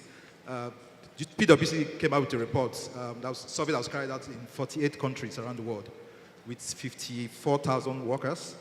And it says that in 2022, 1 out of 5 employees will resign from their jobs. So that's why this year has been termed the year of the employee. And back to your question, how does this connect to HR tech, right? People are leaving their jobs for several reasons. You can get career stagnation, rising cost of living. They don't see where they're going with their job. Yeah, they don't see opportunities to scale. Pay was also a major factor for most people that are leaving their job. And the COVID brought about a whole new way of how we work. We had remote work became a thing in Nigeria. Now we moved back to some kind of hybrid work that led to the Great Resignation. If you can look at those reasons, I'm trying to use technology to fix those problems, right? And that's what we're doing at Paymaster with end-wage access. Give people access. People want to be paid on demand. I don't want to wait till payday. I've worked for today. Pay me for what I've done this week. Don't tell me to wait for it because I didn't earn it on payday. I earned that money today, so why can't I have it, right? I've worked for it. So those are the issues that we are dealing with. So you have to be more flexible. We're going to see where contracts are going to be specific. So I'm recruiting 2 people for the same role, right? And one has a different contract because I'm going to profile that person and see this is how this person wants to work. This other person wants to work this way. There's a trend that's also going on globally called shared jobs. So I can apply for a job and 3 of us will do it together officially. So I apply for the job and I tell the employer I'm going to do 60% of the job. He's going to take 20%. The other person is going to take 10%. And it's allowed. So the whole world, world of work as it is changing altogether. So that's the future of work. And for us as a country, we must key in if we want to make impact. So like I said, well, we need to move away from discussing, especially at tech companies, customer experience and product market fit. We need to start discussing the employee experience and how do we have employee organization fit. Thank you. Excellent. Thank you. Thank you. I'm still staying with you. You have touched a nerve. For business owners in this hall, the Japa syndrome is an issue. Some people agree with me. You have a situation where a member of your team walks up to you to say, I need to have a conversation with you. When they come and they say, I need to have a conversation with you, there is that palpable fear. Are you leaving? So I'm going to be holding you. I'll be asking you and Perry, our lawyer, in-house, what should tech business owners, what should we be doing differently to retain staff, to reduce this Japa syndrome? I would like you to speak to that. That's a very complex question, but I'm going to attempt to answer it anyway. I was just talking to messing us up and all that, and he said, you know what, it's not our fault, you know, the whole tech team just resigned 3 weeks ago. And I said to him, I think one thing we should start doing is to start creating redundancy, more than ever before. So I think we need to go back to the days where you have somebody on the job, and there's somebody understanding the person from day one, like another study, knowing what the person is doing. So you don't have that sudden gap, because this Japa thing, there's no notice. like you said, once they say that question, that's the notice, and they are gone the next day. I was talking to a friend that works in the bank, and he said they wake up every Monday and they find that 1 or 2 branch managers have gone. They have branches without branch managers. And people living are not lower level staff. These are people that they have your core institutional values and all that. So you are looking at how do you start all over again with these guys. So first you create, like I said, create redundancy as a stopgap measure. Then I go back to that first question. Why are they leaving? What can you do to retain them? And it's not one cap fits all, really, because a millennial's need is different from, like I said, a Gen Z need or somebody who's a baby boomer. So you need to look at what can you offer the person? And there's a lot of talking, and we do that in our office. Like you have to keep talking to these people, like engaging them, buying into the vision. I think employee share scheme should be more of a norm now than an alternative. Like it should be not an option. They are working for you. They are building the profits. Then let them. They should have a share of it. So things to just keep people have like a sense of belonging. And look, I don't just come to work here. We're doing this together. We're building something for the future, especially in the tech space. We're going to turn this company to a decacorn, to a unicorn, and you're going to be part. And Gen Zs want to be part of something, right? That's a major motivation factor for them. They just want to be part of creating something that's unique and different. So you want to be able to key into that dream and say to them, and say, look, they're not just going to be part of something, but you could also benefit from it other ways. And I think if you can marry that and probably use some AI to create some employee models where you can say, okay, this is a fit for my industry, for my company, or for this role, then maybe we could just solve the question. Thank you. Thank you very much. I'm not sure if a couple of business owners will agree with you, though, but, well, thank you. It is what it is. Perry, what do you think? Do you think we should begin to look at legal angles to this business? Should we have staff, members of our team, sign 5-year, 7-year, 10-year contracts and just keep them instead of jackpotting? Okay, so in terms of contracts, right, you can sign anything, and these employees can agree at the time where they want to sign this contract with you. So if you say, let's sign a contract and it's a fixed, let's assume that would then be like a fixed term contract and you have to be here for 5 years. If you leave before 5 years, then you pay back this amount and pay back this amount. That's something that can be done. Again, though, it could be subject to review. So assuming the employee decides to leave and you say, oh, I want this money back or I want this back, and the employee doesn't have it, or has even, like you said, jackpot, so she will go to America and bring him. When you check the costs, right, in terms of on paper, would it work? Yes, maybe it will work, but in practice, maybe not. And just like you said, maybe one other way you may want to look at it as against a compulsion to work for a fixed period that is not certain. Maybe if you give them a sense of belonging, it's not certain again, like I said, right? The world is a global village now. What a Nigerian company may offer in terms of shares or stock, and if an American company was going to offer that, I'm sure most people may want to go. But a sense of belonging. So if I were to go into a company and I wasn't just being paid, or it wasn't just about my salary, and I had some shares, which is why you have an employee stock option plan, and it's becoming very rampant, and they have a sense of belonging. So I'm not just working here as an employee, I own a stake in this business, and their ideas, more or less, their ideas and whatever they do in the company is they're taking a board, right? Even though the society in general, the environment may compel them to leave, there's only so much you can do. But I'm sure with stuff like that, people are very inclined to wanting to have a sense of belonging and ownership. So if you offered an employee an ESOP plan, right, and if they had to stay for a period of time for that share to then vest, they would stay. So let's say, oh, you get 5%, I'm just giving an instance, if you stay for 4 years, and this 5% will vest over a period of this 4 years. It gives them, it helps them, it's more like an incentive as against the compulsion of sign 5 years and don't leave, right? You can't really hold them down. So this is a better route, I think. Okay, I like the percentage idea. I think that works. I'm going to still stay with Perry for a while. And one of the issues that I know affect technology business is fundraising. When people are about to go into the market to raise funds, or they've raised funds, and then something happens to the co-founder, or something happens to the CEO, and the business may or may not continue, or, the way you're raising money, you leave them stranded. Perry, please tell us, what are the legal structures that people need to put in place during fundraising? You are speaking from both the fundraiser and also the sponsor point of view. Thank you.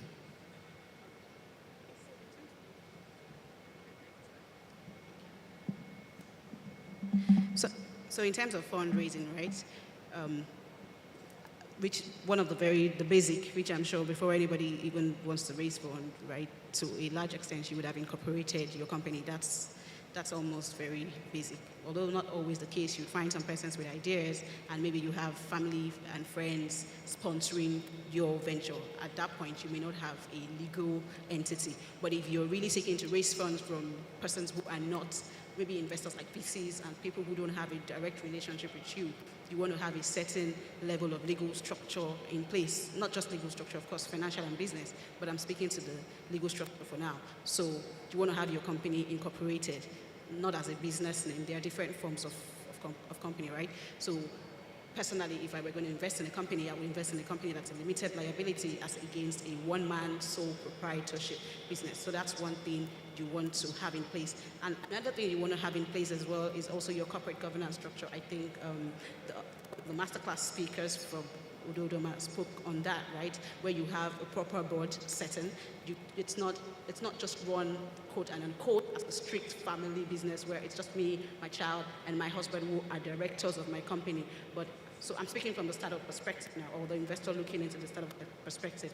So if I come and I want to invest in a company, I want to see that you have at least a certain level of legal structure and compliance. I'm not expecting that you would have fulfilled all your compliance checks, but to a large extent, I want to be sure that your corporate structure is the right one. I want to be sure that you have the right people on board. In terms of employees, I also want to be sure.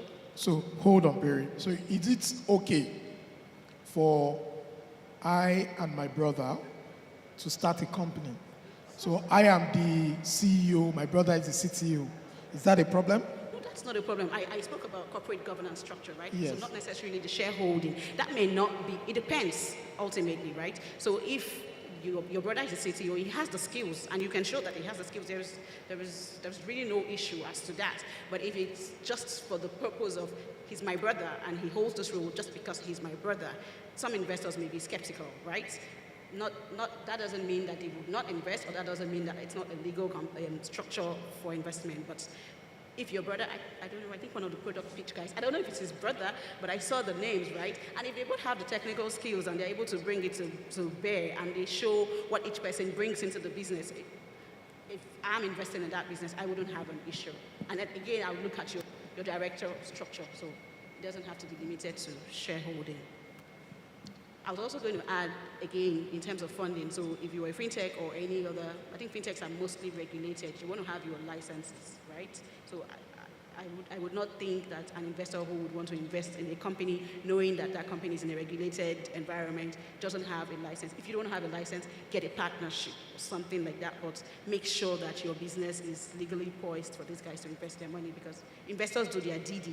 Sometimes maybe they don't, but for the most part, investors who know their salt and have their, more or less, had a series of investment and they know what to look out for, they would definitely be looking out for a certain level of legal compliance. Nobody wants to invest into liabilities and penalties in the future and risks and all that. Yeah. Excellent. Thank you. I'm coming back to you. What environment do we need to foster, given the new tech wave? A lot of people are playing in the fintech space, but now we are going further. We are talking about the agro-tech, the insure-tech, even the HR tech, and of course the legal tech. But what environment? I know you play a lot in the micro space, the agency banking space. So what environment, what sector do you think we should focus on in this new revolution? Okay, thank you very much, Wale. You see, if we say we should focus on a particular segment of tech, then the whole development will be skewed to a particular segment. And what we need at the moment in Nigeria is an all-encompassing growth, a growth that is all-inclusive. So let's take, for instance, a farm in Kebbi. I was in Kebbi sometime last month, and I tried to activate some agents. And I realized that my POS can get to that place, but they don't have network in that place. What that implies is that my POS is just an empty box when it gets to that particular location. So the people in that village actually need a sort of tech that will give them access to mobile services, mobile data services, even call services. And so it means going to that place means that even if I want to focus on the fintech, the mobile tech needs to play in that space.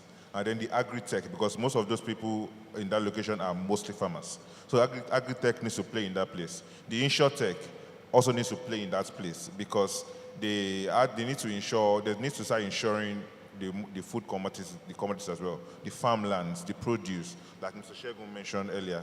They need to start insuring all of those products. So it is the kind of environment we need to actually encourage in the new era, as we're trying to actually portray. It's an all-encompassing growth or environment per se. Thank you. Excellent. Thank you. My next question will go to you. So, what are the hindrances in this tech space? He has spoken to we shouldn't focus on just one business case. But from where you sit, what are the hindrances? What hindrances do you think will affect the expansion, or that is currently affecting the expansion of the tech space in Nigeria? Thank you. I think it's spoke to one of it, which is, I think, infrastructure is a major factor that we need to look at. And I have to go back to skills again, people. If you're talking to an angel investor and you prepare your pitch deck, one very particular part, they say, look, we're not investing in your idea, we're investing in the people. So they want to know who are those behind this dream. So it's important that you get the right set of skills to make up your team. Now, with Jagba, people are leaving. I've seen some fintech companies where they tell you, and I say, oh, there are 3 founders. One is in Canada, one is in UK, and one guy is in Nigeria. And I'm like, good luck getting some funding, right? So, but that's the reality on ground right now. So you have to find a way to really get the right set of people who are willing to not just buy into the vision, but commit. Not just get involved, but commit to making it. So I think infrastructure, people, their idea is that tons of sectors to be disrupted, tons of sectors. I was sharing with somebody that the biggest gym in the world, one of the biggest gyms in the world, does not own a single gym equipment. Not a single gym equipment. But the biggest gym in the world just aggregating gyms. You get so, and those are sectors that haven't been touched. That's like a subset in the head tech. So there are a lot of things we can still do. And just because we're a growing economy, I won't say underdeveloped, we're a growing economy, that means there's so much opportunities down here to really explore and make money, so to speak. Make impact, more like. Sorry. You are not speaking to some of our pain points. I feel you are avoiding answering some questions. So I will throw them at Perry. So, Perry, do you think, and I hope we are not getting into trouble here, do you think our chief regulator, names withheld, do you think our chief regulator is doing enough to support the tech development in Nigeria? Well, I didn't say no. Please, for... Well, when you say if our chief regulator is doing enough to support the tech industry, right, in general, maybe we would point to the Startup Act that has just been enacted last week. Would I say that's 100% enough? No, but that That's like more than 50% crossing the milestone. So a lot of barriers to coming into the tech industry. A lot of persons are skeptical. There's so much cost, and maybe they don't have an enabling regulatory environment. They're scared of regulators coming after them, or stuff like that. But I think what the Startup Act, which was recently, and it was just enacted last week, actually. This is like barely a week, right? And that's a law that was put together both by the stakeholders and the executives, and even some of the regulators, or one of the chief regulators, depending on the regulator you're speaking to, do, right? So it was a joint process for this act and for this law to be put forward. And there are a lot of incentives in this act. Incidentally, my firm led the team that prepared the Startup Act. Yes, exactly. So we took into cognizance, because we deal in the startup space. We have a well-blown startup practice, and we understand some of the fine issues that startups face. So we took into cognizance these issues when drafting the law, right? And we tried to limit as much as possible in terms of implementation, where you find that there are proliferated agencies and people don't know where to go. So we just put everything together in one space.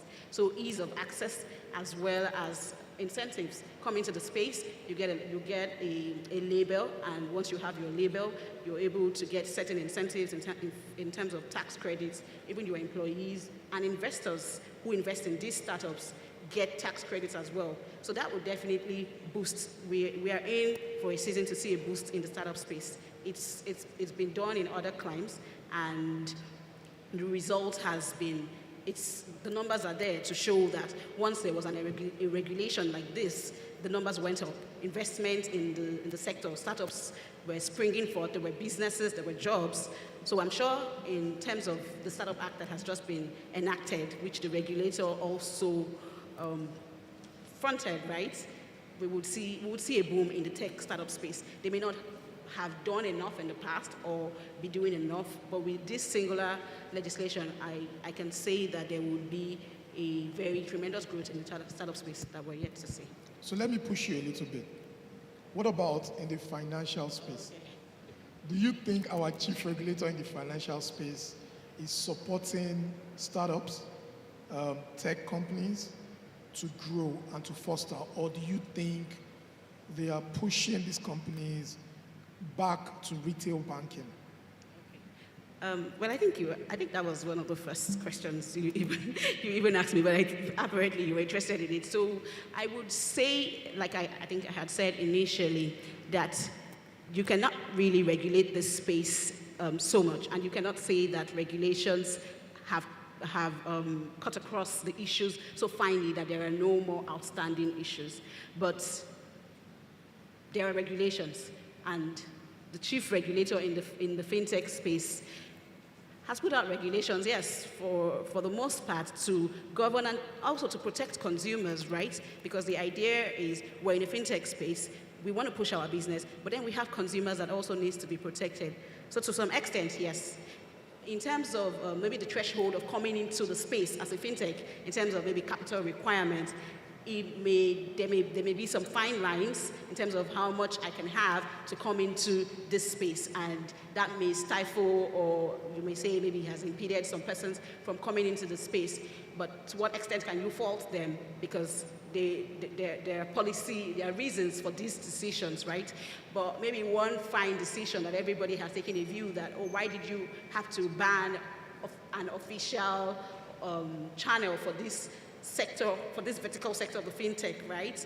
We have companies, we have people. It was a budding space, youth, young people, ideas were budding. Everybody in one form or the other wanted to come into this space. But once there was should I say, an embargo on trading through the official channels, people started reclining, and these deals or these things were now being done no longer in the radar of the regulators, but in form of peer-to-peer, right?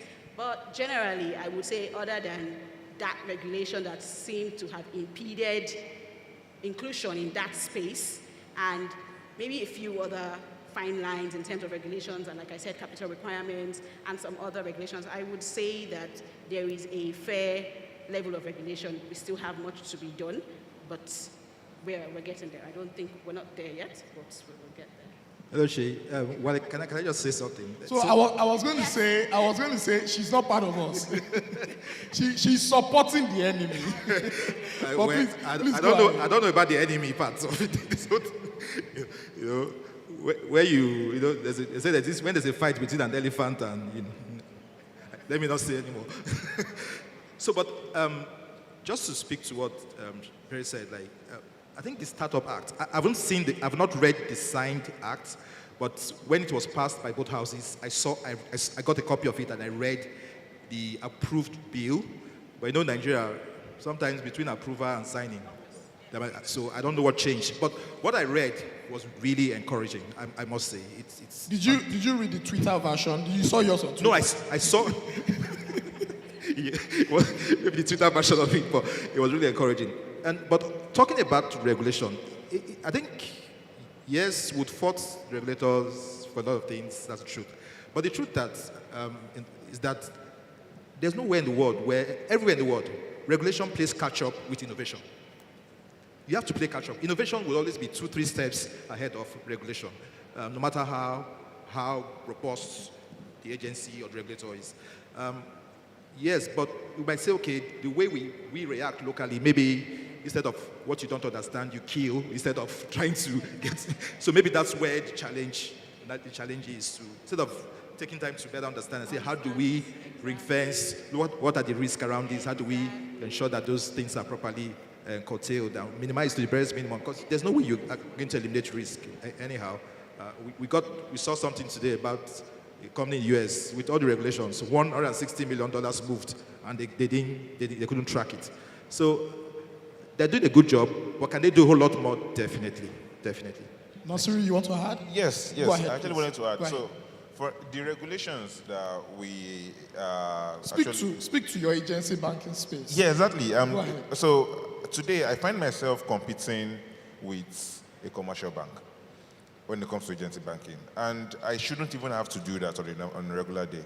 So the thing is, I have the technology to reach this last mile. The commercial bank has the financial muscle to reach this last mile. So why can't there be some sort of fusion between the fintech and the commercial banks?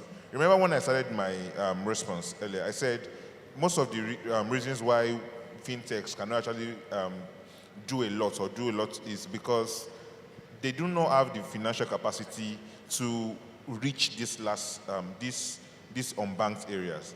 And the reason is this, I have an investor who is giving me his funds to say, let's say a year at a particular rate. And I am using this money to buy some POS terminals, using to pay for some expertise when it comes to tech.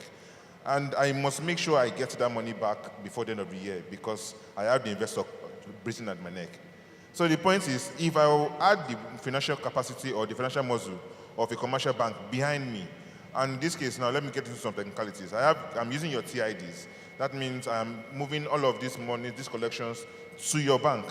That means everything I am doing is walking through your bank, and I'm leveraging on your wallet system, such that the money is leaving your bank into another person's bank and coming back to you. One way or the other, you are enjoying everything you are set out to enjoy as a bank.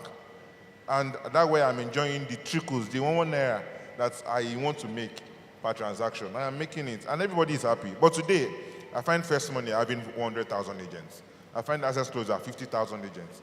And how do I cope? How do I compete in that kind of market? So I am typically set out to already fail, unless I get foreign investors. That's why someone like me will not start looking for seed capital. And how many venture capitalists can have access to such excellent. finance? I mean, we can go on and on. They say time flies when you're having fun. I'm sitting with intellectuals here, and in 1 minute each, I would like you to put in your final statement. And my question to guide your final statements will be, where we are today as a country, as a continent, do you think we are doing well in the fintech and the tech space compared to other climes, compared to other parts of the world? I'll start with you. Thank you. I think Africa as a continent is the future for tech, especially the fintech, because we have the numbers. We have the numbers, we have the need, so to speak, the pain points that fintech companies are trying to solve are pretty much resident in Africa. So I think it's a no-brainer, and probably that's what drives the investment that's coming into the space in Africa. That, yes, I'm pretty much excited about the future, about what we can do. And it's also amazing to know that in some certain areas, we are way ahead of some of these developed worlds in terms of technology in the fintech space. I was talking to somebody from Switzerland, and he says if you give him a check, it will take him 7 to 12 days. Even in the US today, you catch a check. I'm like, it's T+1 in Nigeria. you get value immediately. So you can imagine, so we're not doing so badly, so to speak. And because there's so many problems, and I always say, solutions gravitate to where you have the problems, and the problems are here. So the future is exciting for us as tech entrepreneurs. All right, so just to take a cue from where you stopped, the future or the future of tech in Africa or in the world at large is domiciled in Nigeria. And I will be saying this because there is a lot of problems. So we have a lot of problems that can be solved by technology in Nigeria. I mean, today we've not even tapped into any form of solution to all the major problems that we have. So I believe that the deeper we get into trying to get solutions to this, the more elaborate or the more robust our tech space is, and the more revenue we can generate. Thank you very much. Perry? Okay, so I would say that we're not where of course, we're going to, but there is traction. Maybe mistakes may have been made both by the startups and maybe the regulators, maybe startups in terms of not seeking enough legal, getting enough legal expertise on their team to put things together. And then also in terms of the regulators, maybe not studying the ecosystem as much to regulate it in such a way that people feel that you see them, you understand their business, and your regulations are being put out to foster their development, not to inhibit what they are seeking to do, because Nigerians are thriving. We want to build this, we want to build that, we want to do this.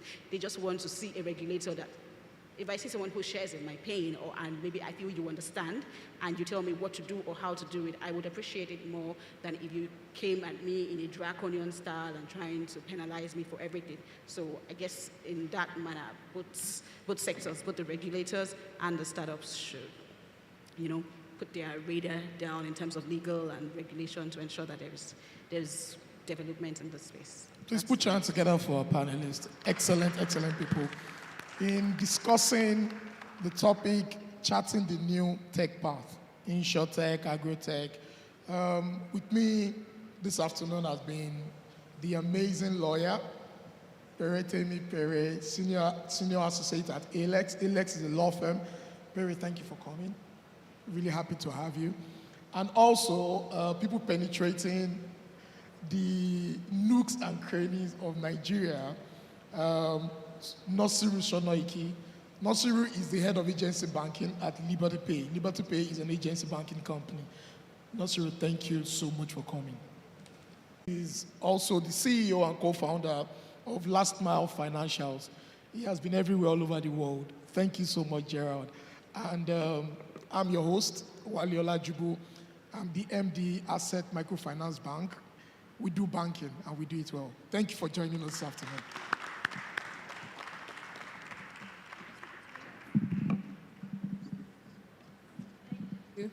Thank you very much. Please, let's take quick pictures.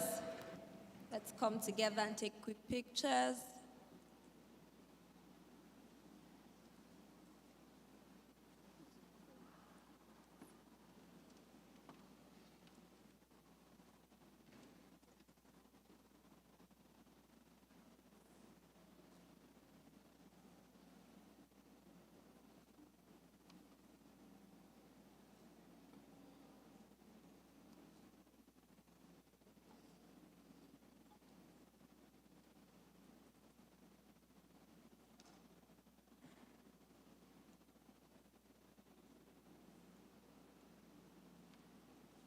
Thank you very much. Please, a round of applause for our speakers, our panelists and moderator.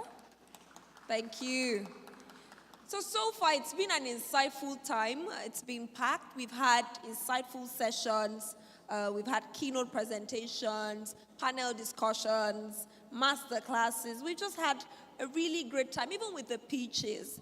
And as a teaser, tomorrow we'll begin by 8 a.m. with the networking breakfast. This is an opportunity for you to network over breakfast. So please don't miss it at 8 a.m. tomorrow. And then we'll have insightful sessions. Tomorrow, as a matter of fact, we're having a breakout session. So it's an opportunity to pick one of the sessions, be a part of it, and enjoy it. Ladies and gentlemen, you can invite other people to be a part of it here physically or virtually. They can join us physically at Landmark Lagos, or they can join us online. All you need to do, or all you need to tell them to do, is to register on nigeriafintechweek.org. So please, invite more people to be a part of it. If you enjoyed it, you want to bring more people to be a part of it tomorrow. On this note, I'd like to say it's been a great time hosting this event. I look forward to a great time tomorrow as well. The conversation continues tomorrow. My name is Temi Badru. Enjoy the rest of your day.